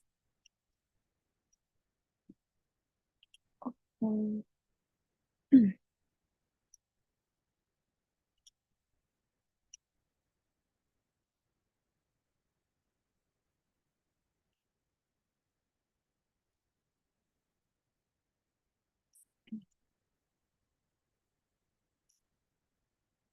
Okay. Can you see my screen now? Is everything okay? Yes, it's perfect. Okay. Okay, so good morning again, everyone. So my name is Supicha Banya. So I'm from Faculty of Political Science and Public Administration, Chiang Mai University from Thailand. So sawasdee ka. And today I would like to present about sustainable development in the Mekong sub-regions. So first of all, these presentations obtained from my research.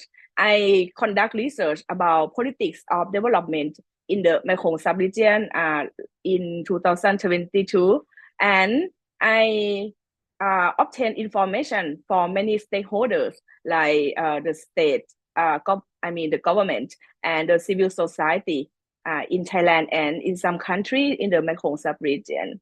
So before I will show you my research result and the controversial issue in the Mekong sub-region, I would like to introduce you a little bit about the Mekong sub-region, and I want to show you where it is. So for the Mekong sub-region, is the concept developed from the Mekong River.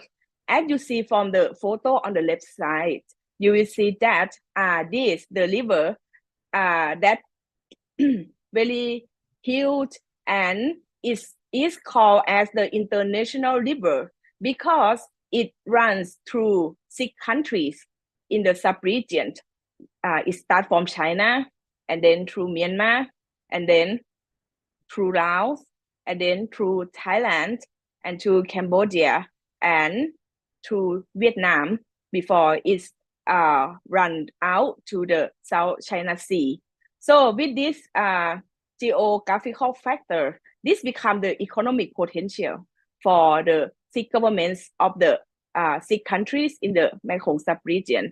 I will tell you later about that, but I would like to show you about the landscape and the importance of this river first. So as you see, as the international river, this river is really big and is divided into 2 parts of the river. So the first part is only in China part. So it's called Upper Mekong. And the lower part is from Myanmar to Vietnam. So many scholars and observers always call it as the Lower Mekong. So as this river is the huge and international river, so that's the reason why the Mekong River is rich of natural resources. And if we take the closer look, you will see that this is the Mekong River, and in this river in the photo is called tributary rivers. It's like the branch of the Mekong River. So normally, fish species always spawn their eggs in this small root of the river like this, and sometimes they migrate in according with the seasons of the river. So that's the reason why the good environment and ecological system will help those fish to spawn their eggs and to migrate. And later, this fish will become a sort of food for local people who rely on the Mekong River, because in the Mekong River, there are some communities that rely on the river for a long time. As you can see from the map, even you will see the green part mostly, but you will see that some part you will see house and community surround the river. So from these reasons, this river is really important for local people who rely on natural resources in the river for a long time, like from the generation to another generation, because there are like, more than 1,000 fish species in the river. From this reason, many people who rely on natural resources, most of them consume fish, most of them work as the fisherman. So it's not only, source of food, but it's also the source of income for those people. Another important thing in the Mekong River is that there are more than 20,000 species of plants.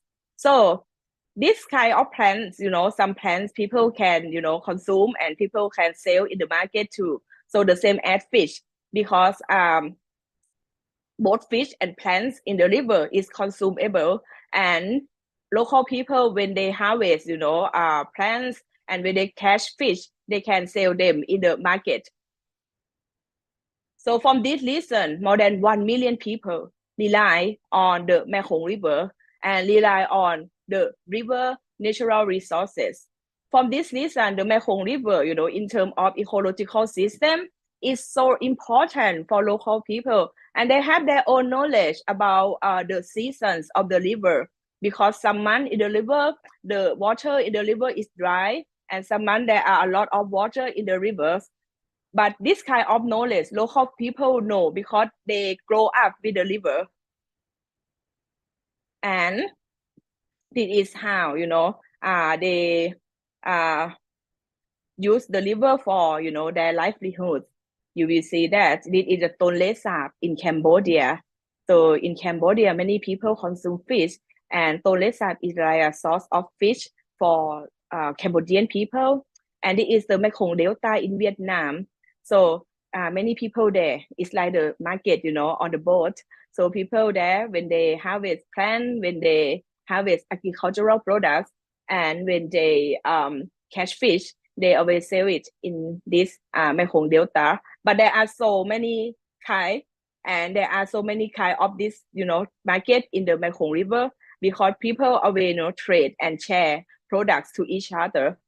So with this important Mekong River and its people, they kind of, they exchange and they rely on natural resources in the Mekong River for their survival.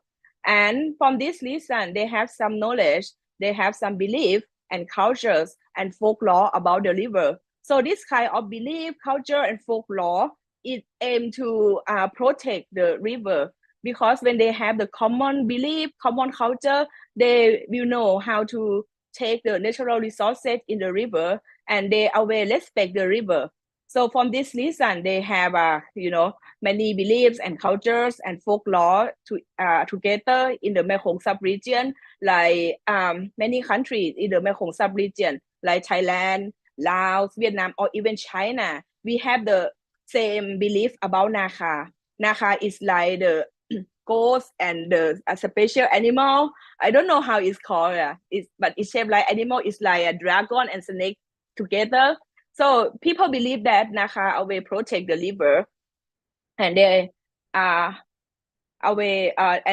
also share the same religion, like in Thailand and Laos and Myanmar. Those three countries are Buddhist. Most people are Buddhism. And another thing, they also share, the knowledge about gastronomy. And this is really interesting because, it's not only about culture or belief or folklore, but the knowledge about food, they also share to each other. But it's happened for a long time. I would say like it happened before the state formation. So this is the photo of the some belief, similar and common belief between the countries in the Mekong sub-region. And photo on the left side is the temple, is a photo, and photo on the right side is Nakha. So it's like I don't know how to say, it's like the magic animal and something, yeah. And people always respect the Nakha because they believe that the Nakha always protect the river to make the river healthy. So with this landscape and geographical factor of the Mekong sub-region, not only people, they aware about importance of the natural resources and about the the ecological system in the Mekong River, but for the governments, they also aware about the geographical potential of the Mekong River for economic development. But first of all, I want to briefly provide an information a little bit about the government of the Mekong sub-regions. So as I mentioned earlier, there are 6 countries in the Mekong sub-regions, and each country have similar and have different political system. Like in Thailand, Cambodia, and Myanmar, they claim themselves as the democratic countries. And I put the question mark because, with some situation now, even in Thailand, I'm not even sure if I can fully call, democratic. And for Vietnam, Laos, and China, those countries are socialist. So from this reason, 6 countries have different and similar political system, but they have same opinion and perspective on the Mekong River, because those 6 countries also have different level of economic development. Like China, of course, is a superpower country, right? But for Thailand and Vietnam, we consider ourselves as a developing country. And for Myanmar, Laos, and Cambodia, they remain least developed country. So with this difference, of economic performance and economic development, that's the reason why the 6 governments of the Mekong sub-region, they cooperate to each other, they integrate to each other to take the potential of the Mekong River to connect to each other. So that's the reason why those 6 governments, they initiate a lot of mega development projects on the Mekong River that I will show you later. So this kind of development I call the notion of the state-led development. So what is the notion of the state-led development? So you can see from the photo on the right side. So since the Mekong River has the potential for economic development, the 6 governments of the Mekong sub-region, they cooperate to each other under the Greater Mekong sub-region. So they try to make the transportation route, they try to connect to each other through the concept of economic corridor. So there are 3 economic corridors like north-south, east-west, and southern economic corridors. Like me, I'm from Chiang Mai, so I'm a part of north-south economic corridor. So the concept of economic corridor is quite simple. It's like if one city close to another city in different country, they try to connect, they try to make it at the same group to build the transportation route like road, like bridge, or like, you know, high-speed railway, train, something like this to connect to each other. Because if they can connect to each other, it can shorten, you know, the transportation time.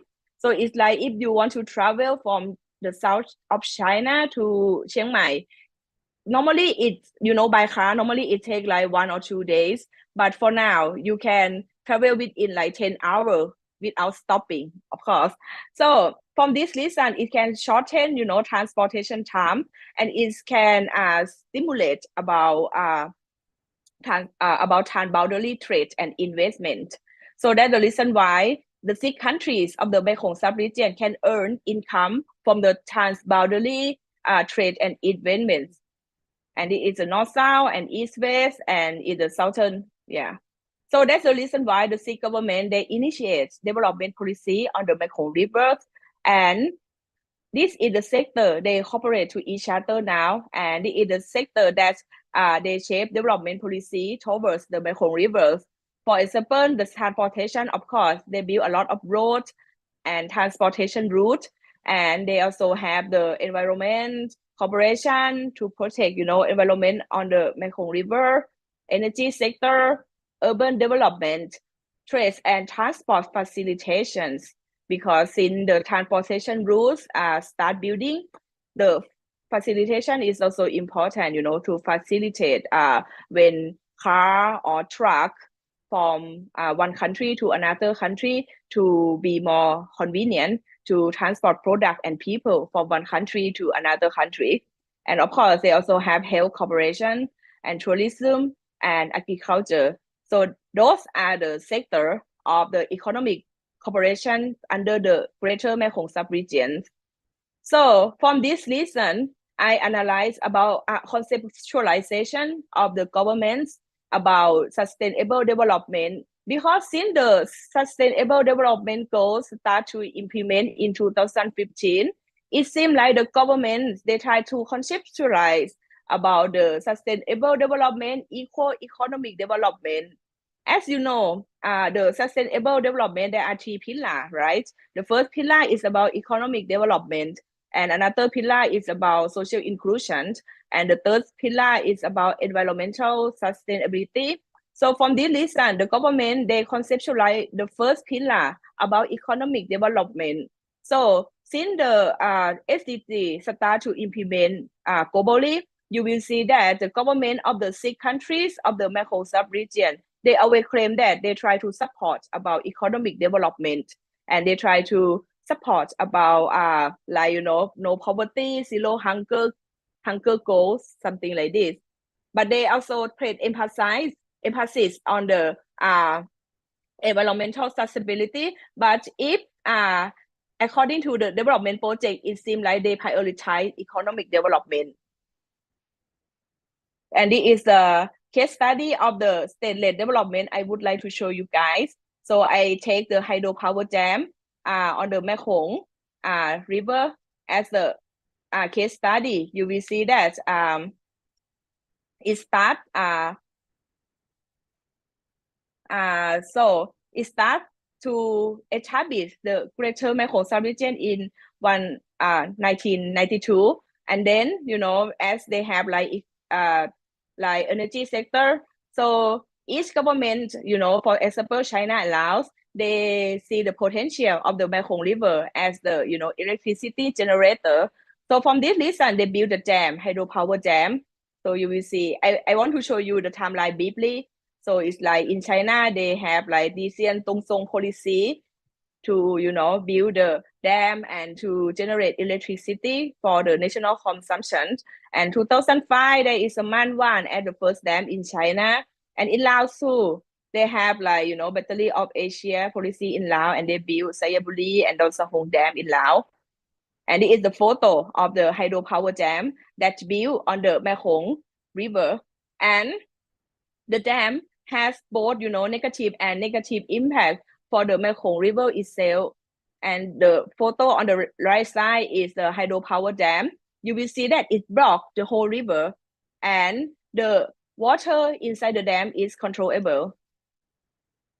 So there is a positive impact of the hydropower dam. So it's like there is a economic growth, of course, and people in rural and remote area can access more electricity. But for the negative impact, according to the report on many organizations, it showed that fish and plant species are decreasing, and fish extinction happened in the Mekong River. Sometimes there is drop and flood in the Mekong River, and sometimes there is a hungry water effect, which is not good for the river and the ecological system in the river. And of course, the pollution issue remain to be seen in the Mekong River. So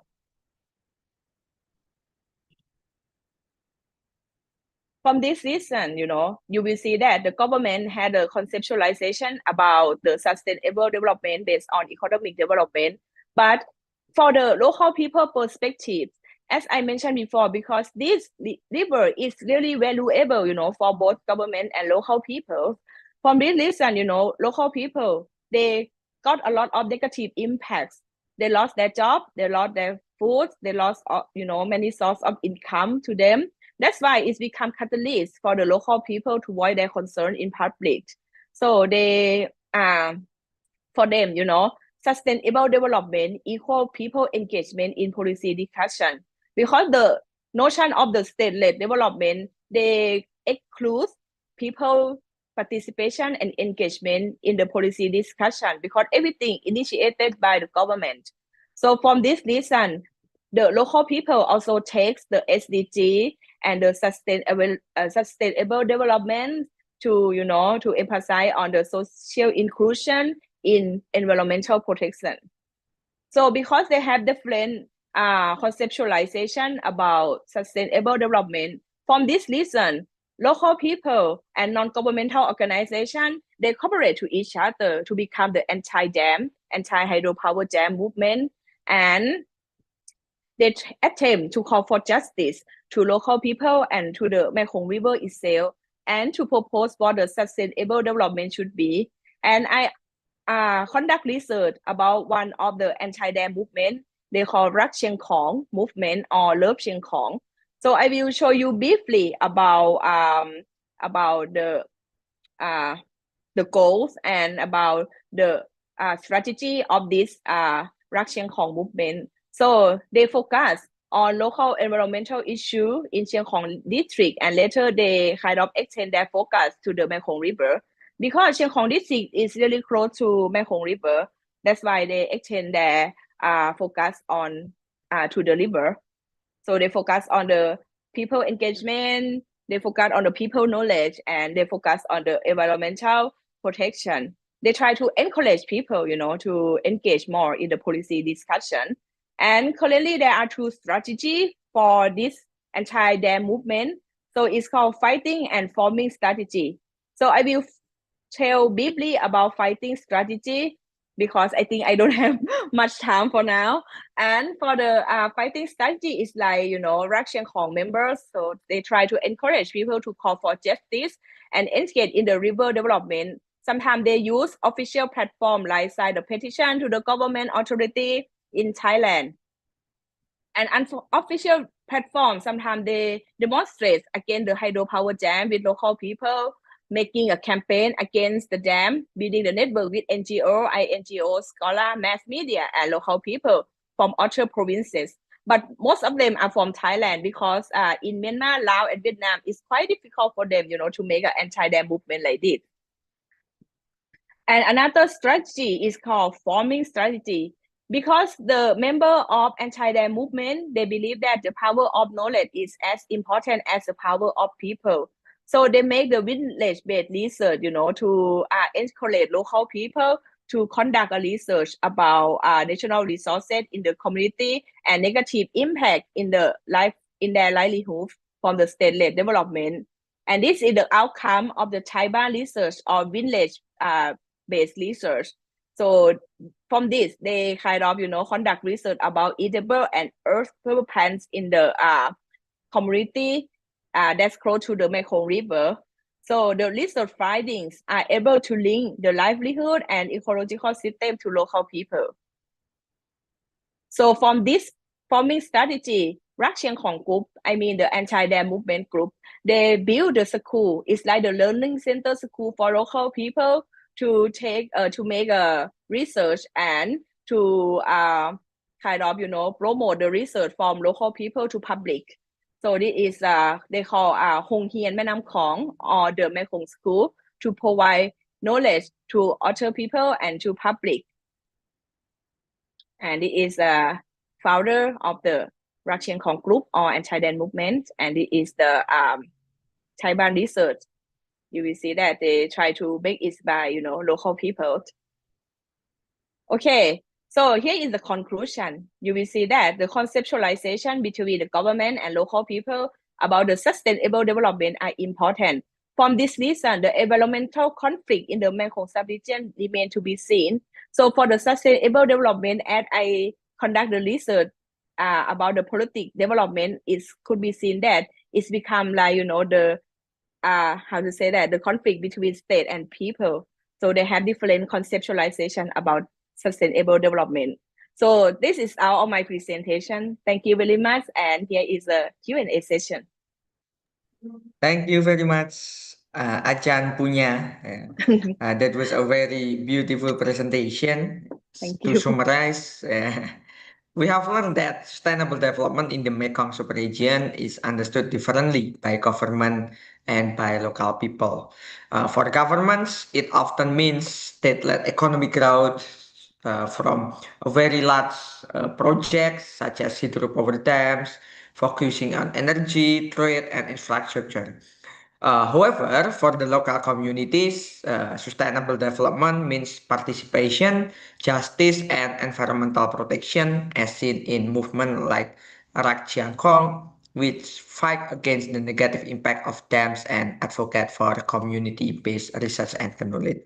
So yeah, as I have lived in Thailand for several years, about 2 years, because I was graduated from Chulalongkorn University, Achan. So yeah, I really understand what really happened in the rural problems of the people, especially in the Thai rural area, and also the area surrounding the Thailand, such as Laos, such as Cambodia, and especially the people in the Mekong River area. And because the government, they really want to have some kind of economic growth, economic development, boost the tourism, right?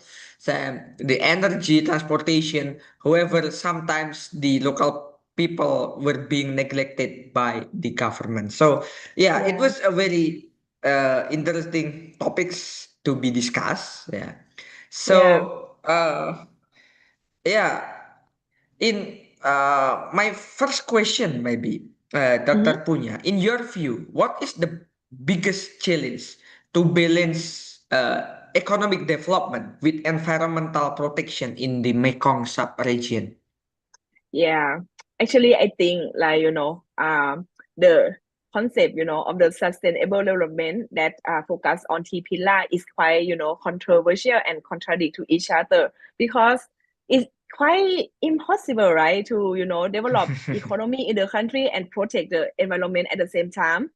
So for me, maybe I believe in maybe like the good governance at least. And if the SDG happen now, and I believe that at least international organizations or INGO, I think they can call for environmental protection and environmental sustainability in the Mekong River development.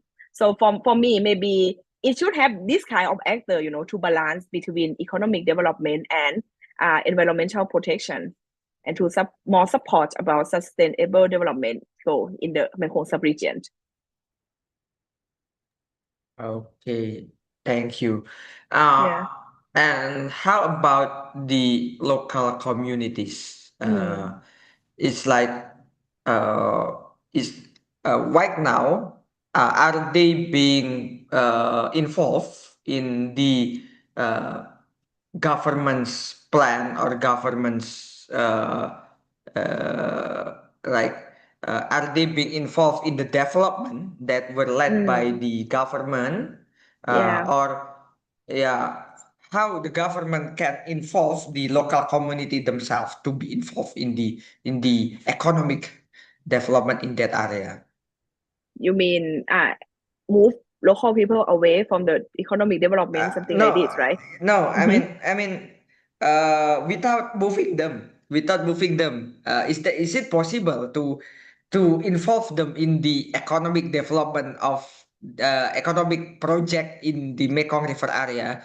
Yeah, for example, if you create a very big dam there, so the dam should be for the prosperity of the local people, something like that. Okay. So for the government, they try to convince local people with the national interest about the economic development. For example, in Laos, actually, I also conduct research about Laos. So for Laos, they build a lot of dam in the Mekong River, and the Lao government always claim that Laos is a landlocked country, and there are a lot of bomb underground. This bomb happens in the Cold War era, and there are not so many options for the Lao government to develop the country. So from this reason, the Lao government announced the Battery of Asia policy to build a hydropower dam and to convince local people that, we have to build a hydropower dam development project because it can help our economy, and we can use the income from selling electricity, like, to Thailand, of course. Yeah. We can use that income to, develop the whole country. So that's the reason why, they have different conceptualization, of course, and they also have different reasons to legitimize, their development projects. So for now, it's quite difficult for local people to, make a protest against the Lao government. Yeah. So I give you example about Laos, but so many development projects happening in the Mekong sub-region now. And of course, it make a lot of impact to local people. Okay, thank you. So I will give the opportunity for our participant to ask some question. Maybe if you want to ask the question by yourself, by raising your hand, and I will give the floor for you to ask the question directly to Ajan. Okay. Yeah. We have some question in the chat box. This is from Ata Biera. Yeah. She asked about how health cooperation among GMS countries improve the quality of life of people in the region. Yeah. For the health cooperation, I would like to give you an example about COVID. Yeah. So from the you will see that from the development project, according with the economic corridor, they have a lot of transportation route. And under the COVID condition, of course, it's difficult to, move from one country to another country.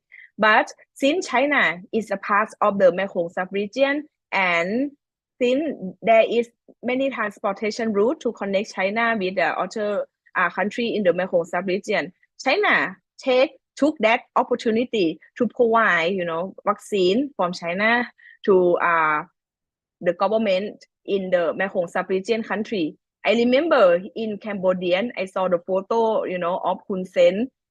He kind of, grateful for it, from, China help about vaccine. But an other issue about health cooperation, sometimes I saw, there are one kind of economic development and project in the Mekong sub-region is called Special Economic Zone. There is some, investment on health in the Special Economic Zone. And I saw, like, in Laos, there are, Chinese hospital in the Special Economic Zone in Laos. So this is a example for me. Okay, thank you very much. I think there will be one more question that I can raise. Yeah, this is for Mrs. Indira Aryani. She asked about wait, wait a minute. It is very interesting conclusion that the government and the people need to have the same definition of what sustainable development, especially economic development is. If such discrepancy persists, what do you think we as academia can do to help bridge that gap? Since economic development most of the time most of the time work against sustainable development. Thank you. So yeah. So you mean to bridge the gap about those conceptualizations, right? Yes. Okay. Yeah. So I think the government ideally, should include, people in the policy discussion. But it seems like we have in the Mekong sub-regions have different political systems. Some country listen to their own people, but some country, they don't even listen, to their people. So for bridge this kind of gap, I believe in the international community that can, help the government to promote and to be more aware about social inclusion to the sustainable development goals. And I also believe that the international community, like, the United Nations and other organizations can ask the government to provide some platform based on the sustainable development goals to listen more about local people. And at the same time, I also believe that the international community can help the local people, to be more engaged in the policy discussion. Maybe they can use some platform to make this kind of engagement happen in the reality. That is my ideal to to see it in the Mekong sub-region. But I know, some country, the international community already took action about that. But I just want to see more and more engagement, from the local people in the promoting sustainable development goals. Okay, thank you very much, Dr. Punya. But I think the time for question and answer session is already up. After that, we will proceed to the certificate award for you. Yeah. Please, the committee, present the certificate. Okay. Thank you so much. ขอบคุณค่ะ Yeah, okay. This is the certificate for you. We are very proud to have you in this international conference, and let's take a picture together with all the participants.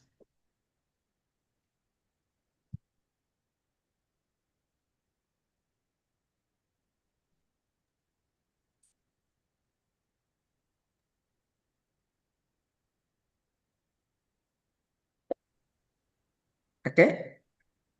Thank you.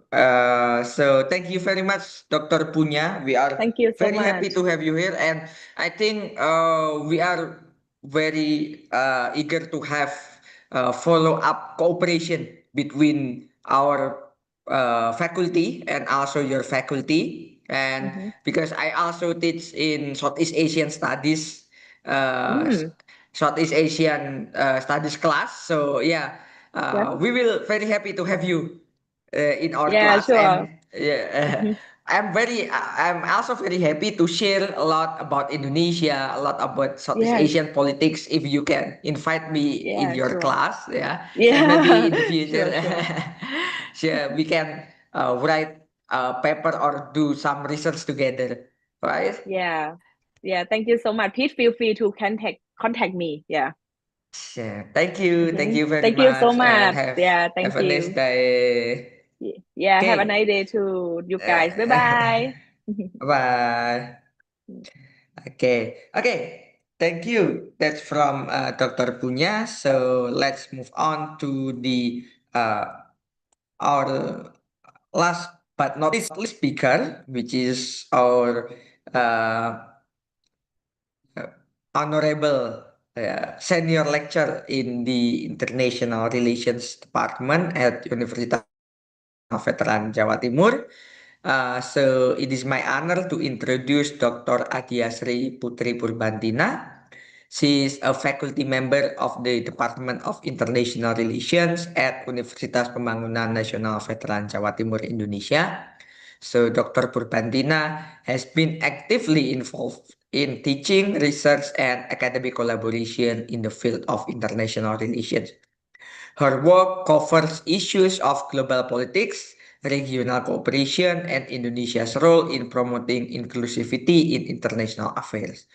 She has contributed significantly to strengthening the academic profile of our departments and has shared her expertise in various national and international forums. So, yeah, we are very proud to have her with us today. So, Dr. Purbantina, hello. Good afternoon, doctor. Yeah. So the time is yours. Do hope my audio is okay. All right. Okay. First of all, thank you very much to our moderator. Thank you. Then also, to the committee, I think maybe there's possibility that the connections, my connections, is not too stable. It's a bit unstable. So in the case of, if there's a problem with my videos and everything, please feel free to remind me or ask me to repeat what I have said that you might miss. And also, I would like to thank the committee, the keynote speakers again, and then the expert speakers for sharing their expertise in this topic.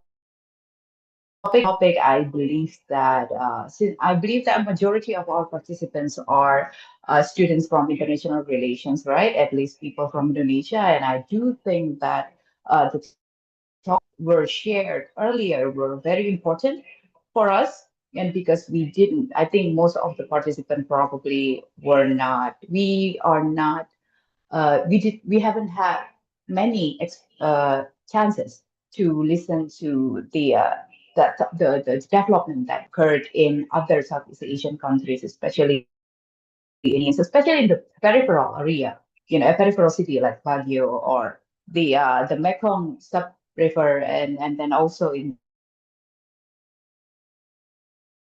again, I would like to thank our the previous keynote the keynote speakers and the previous expert speakers. I am honored to be here this morning. Okay, so I will try to make my presentation a bit quicker because I believe that it's already 11 a.m. and I do hope that you haven't lose your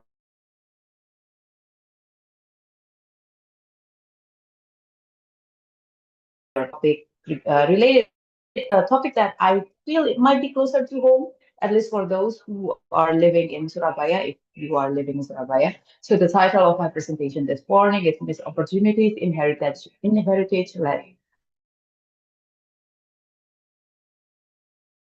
Chinatown. Right. So, because the previous presentations already tackled the SDGs issues, especially in the rural area, which makes sense because the peripheral area and then the rural area of in Southeast Asia often become the area that are neglected by the central government, right? But I think this morning I would like to bring the issues a bit closer to home because without undermining the importance of the rural development, I believe that most of us are living in the cities, right? So this morning talk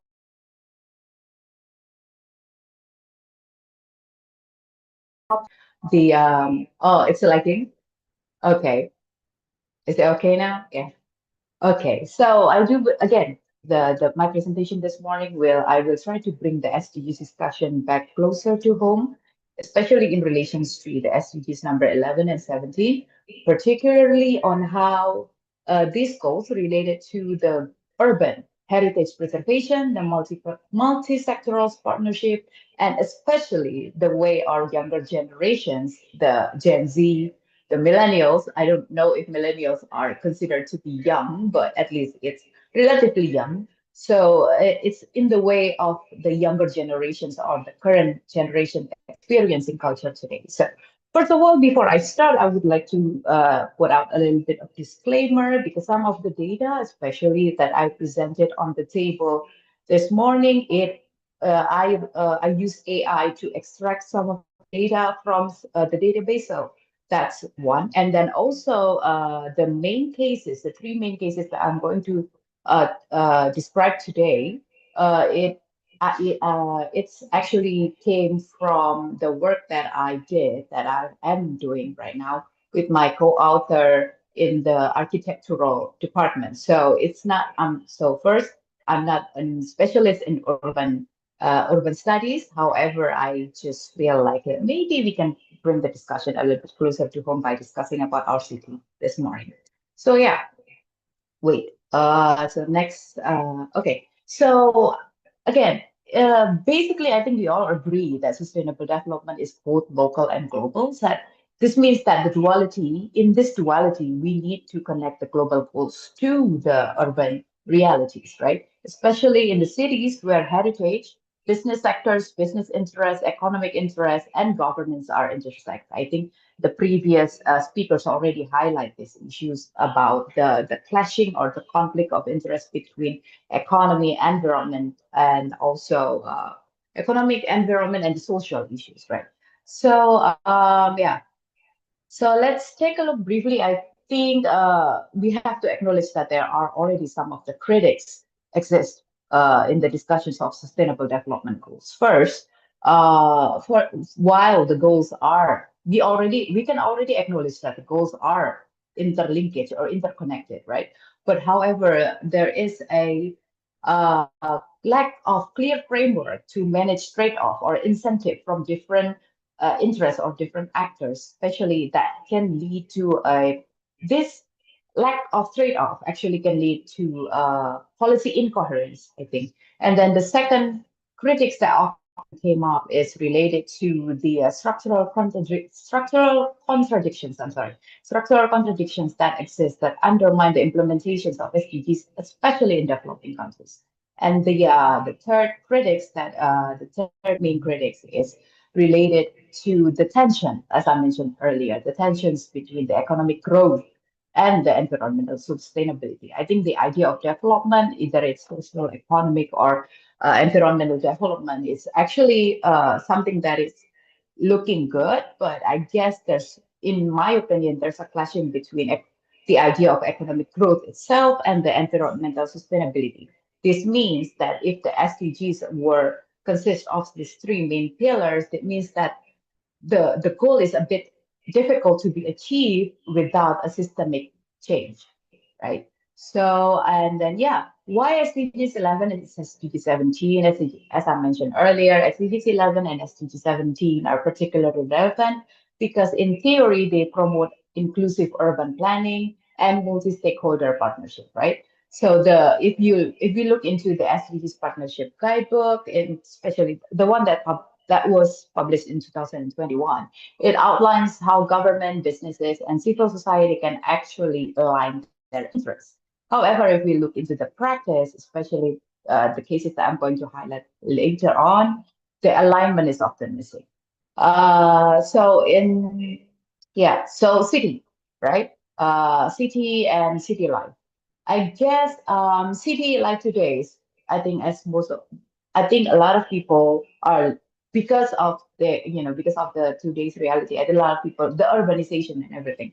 The city life today is shaped by commercial district and consumer spaces. Sorry. The question is because if you look into the city, the characteristic of the big cities across Southeast Asia, Bangkok, Manila, or Jakarta and Surabaya, uh, Kuala Lumpur, Singapore, I think we can see that this is an area that are filled with commercial district and consumer spaces, business district, right? So the question is, especially if we connect it to the SDGs 11, is where then does heritage fit in, right? A recent fire. I think if you live in Surabaya, because this is the city where the university is existing right now, right? There's a case of the recent fire in Surabaya Historical District building during the political unrest earlier this month, right? And this shows that how fragile this heritage spaces, and how easy they are overlooked by the people, by the government, and by the private sector as well. So I'm not neglecting the rural area, but I think sometimes we can also look closer when it comes to the SDGs and SDGs implementation. So yeah.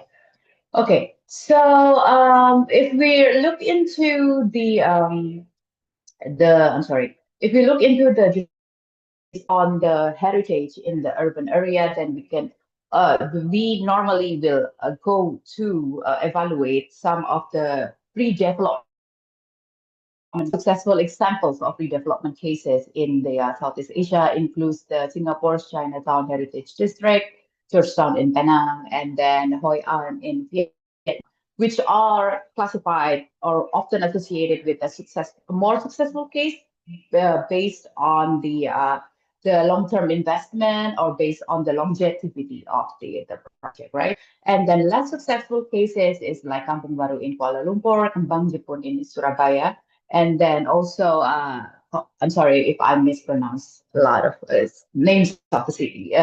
But then there's also a case in the Ho Chi Minh City. These cases are sometimes categorized into, not sometimes, these cases can be categorized successful cases because it faced challenges. I'm sorry, I forgot. Yeah, this one is the less successful cases. They challenge like stop funding, problems with the funding, because if you want to redevelop an area, it is costly, right? And if all of the costs are uh, given to the government, then it will create a huge burden for the government budget, right? So stall funding, fragmented governance, and then lack of community involvement, right?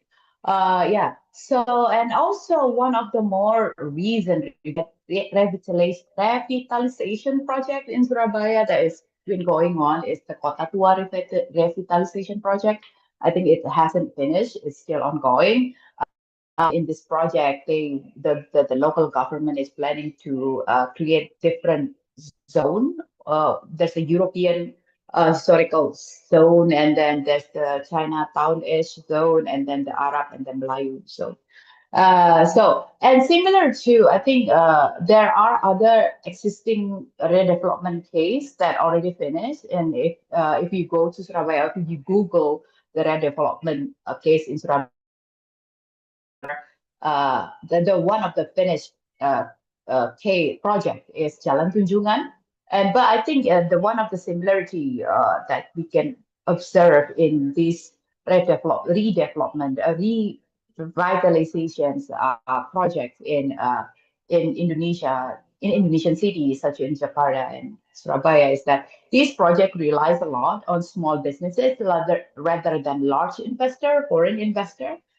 So there are but it is a bit fragile if you look at it from the economic perspective as well, and it's not yet transformative because I think by relying on the smaller business, it is a bit difficult to generate more money because when it comes to what we want is a place that can generate income, that can open for more work place that can absorb more employment, right? So especially in the area that can be beneficial for the local community as well.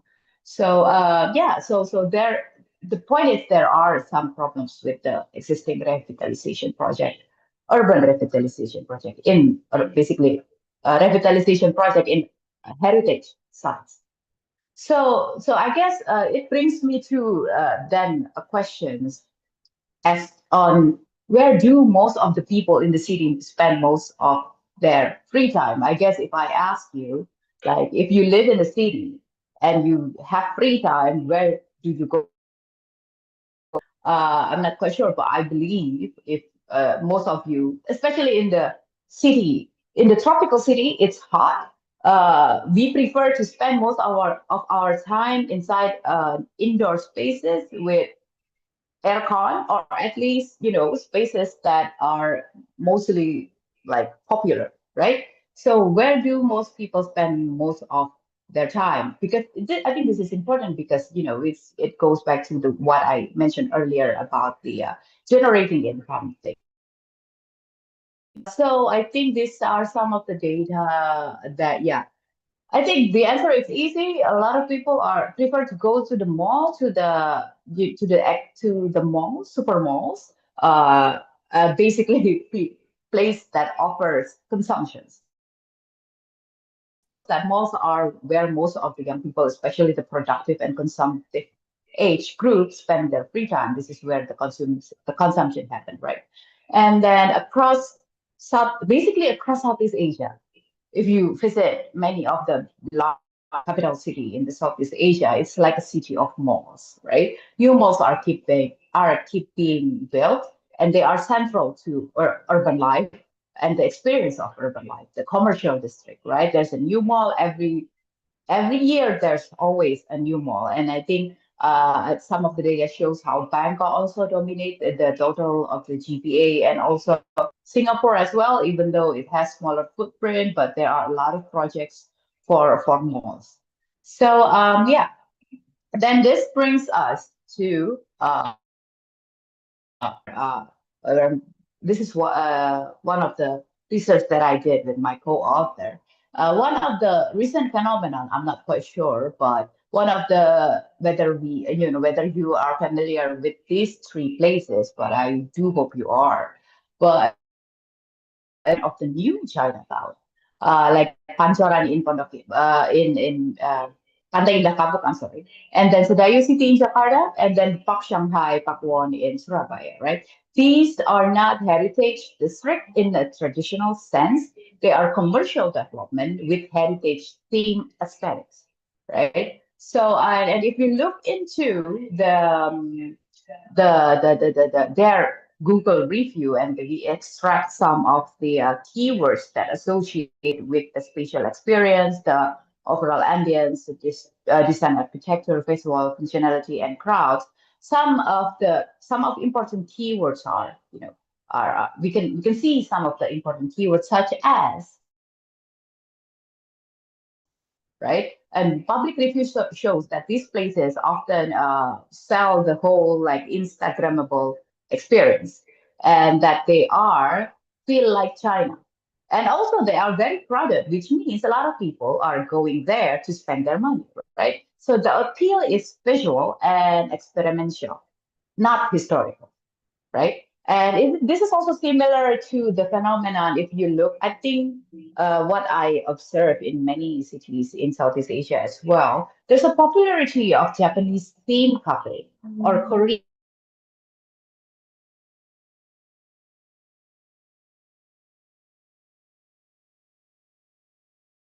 page on TikTok. Sometimes you'll see like suggestions on new cafes, and mostly if you see it, the more popular one is like Japanese style cafe, Korean style cafe. It's very popular, very Instagrammable, and I hope it's not lagging, but yeah. So these places sells visual. It sells somehow and something that looks like it has cultural symbols, but it is totally fabricated. So yeah, in related to Chinatown, I think if we study Southeast Asian history, if I'm also somehow similar to our moderator, I also came from the Southeast Asian study background in a way. So historically, Southeast Asia, Chinatown or Pecinan are emerged from diasporic settlement, right? Diasporic settlements, right? And colonial urban policies. These were lived spaces shaped by migrations, by community resilience. Today, however, the idea of modern Chinatown are often reflect branding logic, right? Yeah. So in Chinatowns located in cities like Amsterdam or Surabaya, heritage facade is selectively renewal. So it is not about community continuity. It's more about the facade and the commerciality value of it, right? So and when it comes to the idea of Chinatown, we can separate them based on this type. One is the historical Chinatown that is rooted in ethnic enclaves, often marginalized but rich in cultural memory, such as Glodok or Kembang Jepun in a way. And then the new built Chinatown. This is constructed from scratch. This is located in the Pancoran, Pantai Indah Kapuk area that was initially reclamations area, and then Sedayu City of Shanghai, and then Park Shanghai in Pakuan in Surabaya. So these are new built. These are not revitalizations. They are spatial simulations designed for consumption, not reservations, right? So if these are some of the example, these are some of the example how these new built spaces rely on mimetic mind, yeah, something mind, yeah, mind, mimetic objects like lanterns, gate, calligraphy. Basically, it's everything that can invoke the sense of China that connect this idea of the popularity of the Chinatown with the rise of China itself. So I think it's quite interesting as well. So the authenticity of this like objects is enacted. It is not inherited, right? It is what we call art as. And then another author would describe this as a spatial production. So where emotion and design become the product. It's not about the heritage itself. It's about the emotion and design that becomes the product that is being sold. So yeah, we haven't. We are still trying to get this published. So yeah, and then basically here are for my analysis. One, the new built Chinatown reflect a paradox in global governments. They use SDG languages, or like they somehow have SDGs languages, but it bypasses its substance. And second one, they are not restorations like what I've been saying since earlier. They are not restorations of working class ethnic enclave. They are entirely new development. And then the third one, they represent an extreme heritage. I think we need to have more discussions on this idea on how commodified heritage. It is fabricated, it is curated, it is fabricated, and it's aestheticized. I'm sorry, this is like weird term. And then the fourth one, they are part of a broader new gentrification a trend. I think I need to learn more about gentrifications, but basically there's a trend of displacing cultural meaning rather than displacing of cultural meaning, right? Cultural displacement. And then the fifth one, they are actually state facilitated projects. I think this is important because state facilitated, what this means, real estate project would not be happening without the facilitations of state. This is going back to the idea of state-led development, right? So they receive permissions from the state. The real estate developer, the large real estate developer, they are the big player and they receive support from the government for various of their projects, such as these malls, right? So in these projects, heritage became branding and often monopolized by large, as I mentioned, large real estate actors, large developers. And then another findings or another point that I would like to highlight is that these projects actually open up new questions about social media, participatory culture, and the future of heritage practice.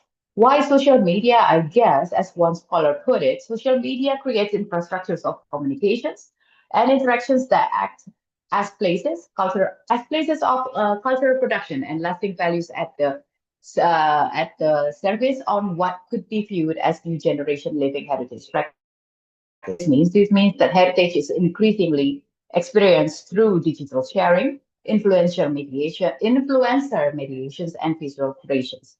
This is not so heritage is not experienced through intergenerational transmission or through community stewardship. So it is past. So we experience uh, culture differently than before. So I guess that's the point that I'm trying to make.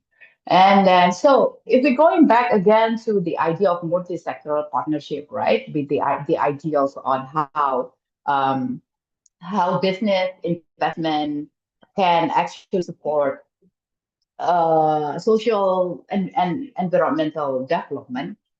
I think I think it's a bit difficult because SDG 17 promotes multi-sectoral partnership, but in practice they are hard to realize. In Surabaya, for example, we see conflicting. Yeah, I'm going to finish my presentation soon. Thank you for the reminder. Yeah, SDG 17 promotes multi-sectoral partnership, but in practice these are hard to realize. In Surabaya, for example, we are seeing conflicting motivations from domestic developers, foreign investor, local government, heritage sites that needs protection, and then how the current generations or the people actually engage with culture through social media and not through traditional.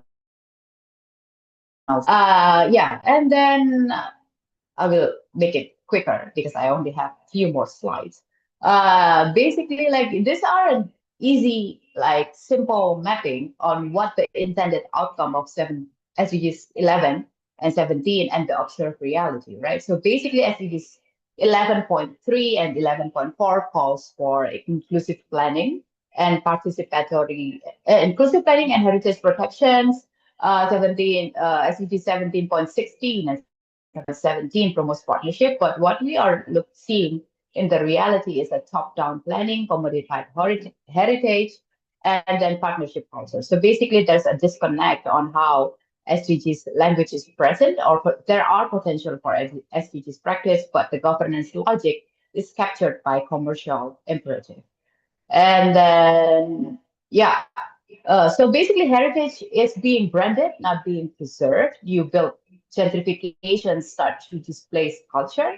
Commercial redevelopment target use, but also risk authenticity. SDGs 70, SDGs 11, and 70s are undermined by governance gap and lack of community voices. So I think that would be all of the points that I'm trying to make this morning. If you have but I also want to know if you have any opinions related to this, like some of the points. These questions in my head as I finish my presentation or as I make this presentation, I start to have these three questions in my head that I would like to discuss. The first one is heritage being commodified, revitalized? Or the second one is digital leisures compatible with heritage preservations, the social media culture.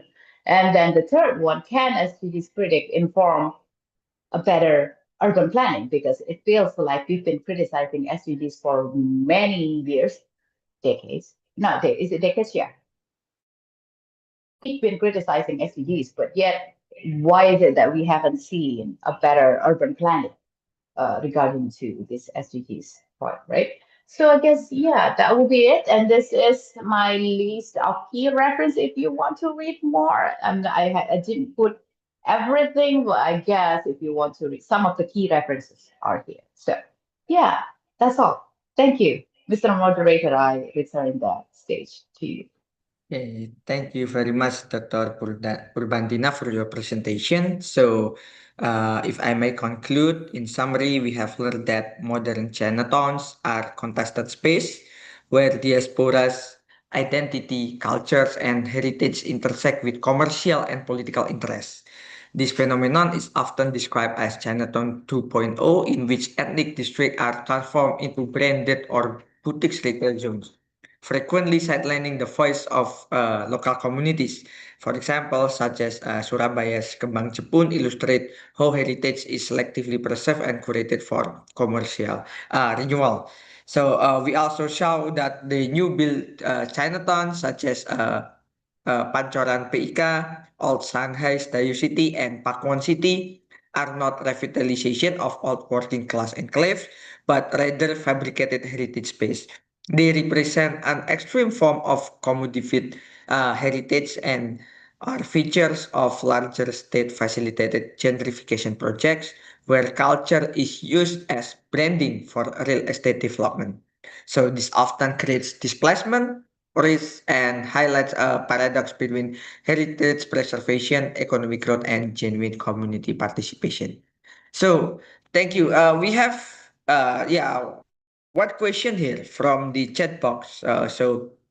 He or she asked about how do you classify Park Shanghai as a new Chinatown? Well, it does not have Chinese cultural meaning. Isn't it just a theme park? Yeah. So what's Yeah, your opinion? Yeah. yeah. Actually, that's part of the critics. I guess me and my co-author, when we discussed about this phenomenon, the Park Shanghai phenomenon, we are actually questioning ourselves.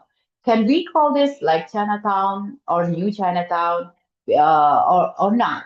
Because but there are no other term. But I guess at the very core, it is just a theme park. This is one of the critics, right? Because it just used symbols.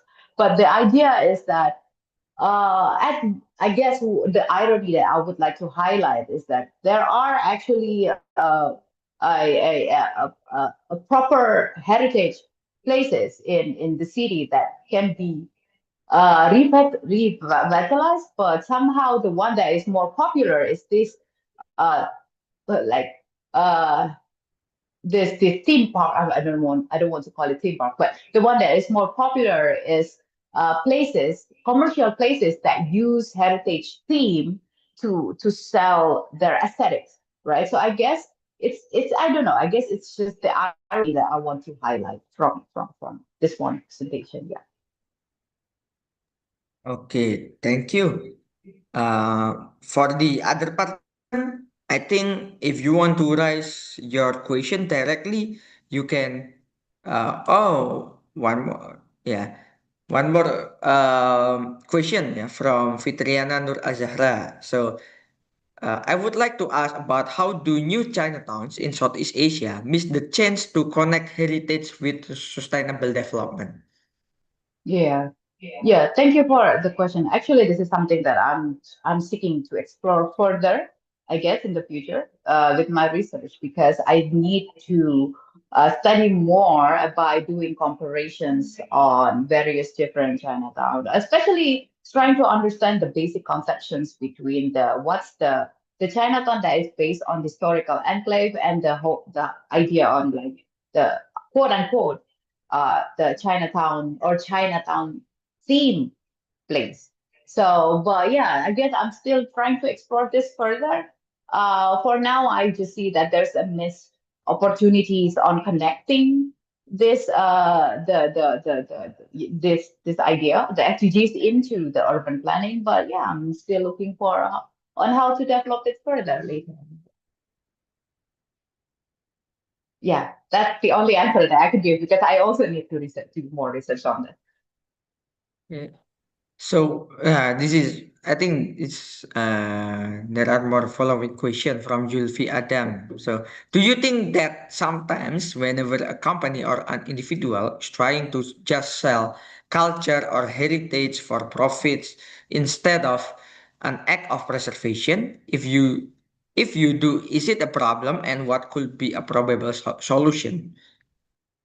Well, I think, I feel like this discussion, even if I try to present it in a really like quick manner, well, I think and we need to open up more discussions on consumerism, and because and the consumerism commercializations, I guess, the problem is that basically one of the the main initiative or the main incentive for business is to sell more and profit more, right? And on this topic, they start trying to make profit by using like cultural symbols. The problem with this is that they are not actually representing or or helping with the preservations of the culture itself. But then again, I guess we experience culture differently. So I guess, I also don't know, like then how I think I need to learn more about how do we understand culture and heritage and everything. This is not my expertise. I'm just in the initial stage. So I guess if you ask me what's the solution, I'm wondering about that too. But I guess the ideal is that there are a lot of heritage sites in many cities, right? But then, and there's a potential for these sites to be revitalized, and then by inviting foreign investor in my idea. Why? Because foreign investor have more money than relying on the smaller businesses. It doesn't mean that the smaller business is not important. It's just the fact that there are limitations to the capital, right? So for example, there are possibilities to invite more foreign investor, right? But the problem is, then this interest of foreign investor probably will be clashing with the interest of the local developers. That, if you observe in the case of Surabaya, I don't know, it's quite obvious who monopolized the the commercial area in Surabaya, right? So there's a clashing of interest, and this clashing of interest needs structural change before we can construct a better better urban development plan. So yeah, that's that, I guess. Mm. Okay, I think one more question. Yeah, it is a very interesting question from Atiyah Nadifa. So she asked about, do you think the point of selling aesthetic based on certain culture, such as Park Shanghai, is considered as gentrification? Looking at how distinctive the areas around Park One Mall itself. Sure, Park Shanghai attracts people from various cultures, especially Chinese people in Surabaya. But is it really considered as gentrification? So long as what I can see, people surrounding the areas behind the mall real estate areas aren't quite developed sustainably. Mm. Well, I guess I'm also still like trying to find the better not better definition, better classifications, because there's still a lot of there are various definitions in regards to gentrifications. The traditional gentrifications and then new gentrifications. And idea is about trying to add more value to the existing place, right? The existing community or existing community space. So I'm not quite sure, but I guess if what you mean, if it's the case of gentrifications, look at gentrification as in like definitions of the conception itself, it is still debatable, but somehow I think it can be classified by gentrifications because there are some elements of displacement here, displacement of culture. But if you are trying to ask me about the gap between the malls and the surrounding areas, well, that's the irony, isn't it? Like, that's the irony, the urban irony. You have what development at one side, and then the underdevelopment or the kampung side. More often than not, you see like huge malls and the smaller houses, probably facing the problems like flood and everything or surrounded it. So, and this is sometimes it is addressed, but more often than not, the fact is more buildings are being built. So I'm not quite sure how far the city government is working to resolve this. Yeah. Okay, thank you. So I think that's all of the question. After this, let's. Oh, one more question. Oh yeah, I think we still have time for one more question. Well, we So, don't have time. We do not have time. No. okay. We don't have time. We don't have time. No, no, sure, sure, sure. Okay. Okay. So yeah, from Mrs. Indira Aryani, from your presentation, it is more evident that economic growth trumps sustainable development. What do you think can be done to correct that missed opportunities to be able to push forward sustainable development in urban areas? Well, I know that my answer will be like a bit normative and a bit like classic in a way, but I do think that academia, local university should play role here by creating more dialogue between the between the government, the business sectors, and and government particularly depends on which department that we are aiming for, right? But I think this is where the local academia plays a crucial role, creating more dialogues, injecting more ideas, and then basically like spreading awareness on the importance of like SDGs issues in a sense of something that is way up there, but SDGs issues that is very daily, that is very relevant, that is that we are facing like face to face. I guess this is the role of the local academia. I guess that's what I'm trying to say. Yeah. Okay, thank you. I think the time is enough. So, and the committee already told me that the time is about to end. So let's move on to the certificate awarding session. Please, the committee. Okay, so thank you very much, Dr. Purbandina, for your insight in this Thank you. international conference. Yeah. So before that, let's take picture together for one last time with also the other participants in this conference. Committee ready? This is Adia Sri Putri Purbandina. We would like to kindly request your preparation for the certificate photo documentation session. And we would also like to invite all participants to open your camera. We will proceed with the countdown in 3, 2, and 1.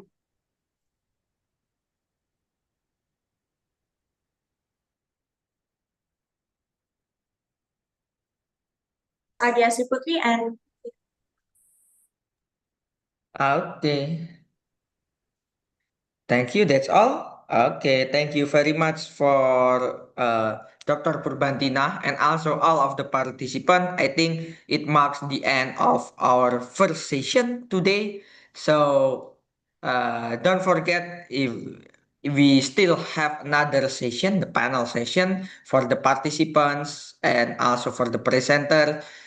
You can choose what panels suit you the most, yeah, and then you can join the panels and then engage in meaningful discussion in each of the panels. So thank you very much from myself. Thank you for the committee to inviting me as the moderators. It was a very insightful discussion with all of the expert speakers. And we hope that we can meet again next year. I will give it back my time to the Master of Ceremony. Thank you. okay, thank you, Mr. Indrawan. And then one more time, before we end the first session, we would like to capture this historic moment with all our distinguished participants from around the world. So please turn on your cameras on your devices so that we can take a group screenshot together one more time. Elah. Masih. Request all participants to open your camera and do the documentation session. We begin from the first slide. We will proceed with the countdown in 3, 2, and 1. And then we'll move on to the next slide, which is the second slide. We will proceed with the countdown in 3, 2, and 1. And then the next slide, which is the third slide. we will proceed with the countdown in 3, 2, and 1. The next slide, slide 4, we will proceed with the countdown in 3, 2, and 1. Next slide, we will proceed with the countdown in 3, 2, and 1. Next slide, we will proceed with the countdown in 3, 2, and 1. And then the next slide, we will proceed with the countdown in 3, 2, and 1. Next slide, we will proceed with the countdown in 3, 2, and 1. And then the next slide, we will proceed with the countdown in 3, 2, and 1. Slide, we will proceed with the countdown in 3, 2, and 1. Next slide, we will proceed with the countdown in 3, 2, and 1. The next slide, we will proceed with the countdown in 3, 2, and 1. Thank you so much for your kind cooperation, dear all participants. Thank you. Distinguished guests, esteemed speakers, and valued participants from across the globe. As we conclude the 9th International Relation on Indonesia Policy Conference, Irofonic 2025, I extend our heartfelt gratitude to our exceptional keynote speaker, Dr. Trixie Tamit, our expert speakers, Ms. Deborah Sadil Anastasio, Dr. Supicha, and Dr. Adia Sri Putri Purbantina, our skilled moderator, Mr. Indrawan, and all participants who have enriched today's discussion on inclusive global partnership for the goals.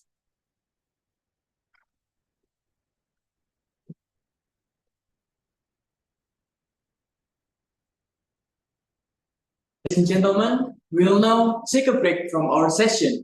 For our panel presenters, please note that you need to return to the meeting room by 1 p.m.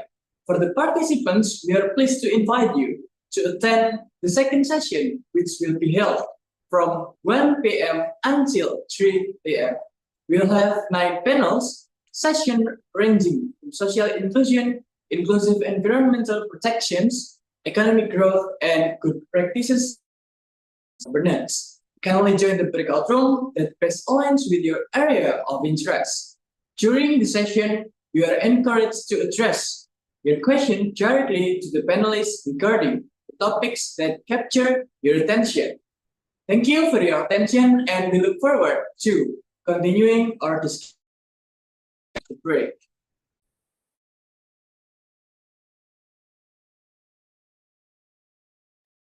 Attendance list provided in the chat box to access your certificate of participation. Thank you.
or the Foundation of International Business Administration accreditation. One thing that is unique from our curriculum is our approach toward the globalization perspective. We model our curriculum in order to view the international issues from the local perspective, so that our graduates can understand international issues through the local perspective. We believe in the saying that we have to think building our curriculum.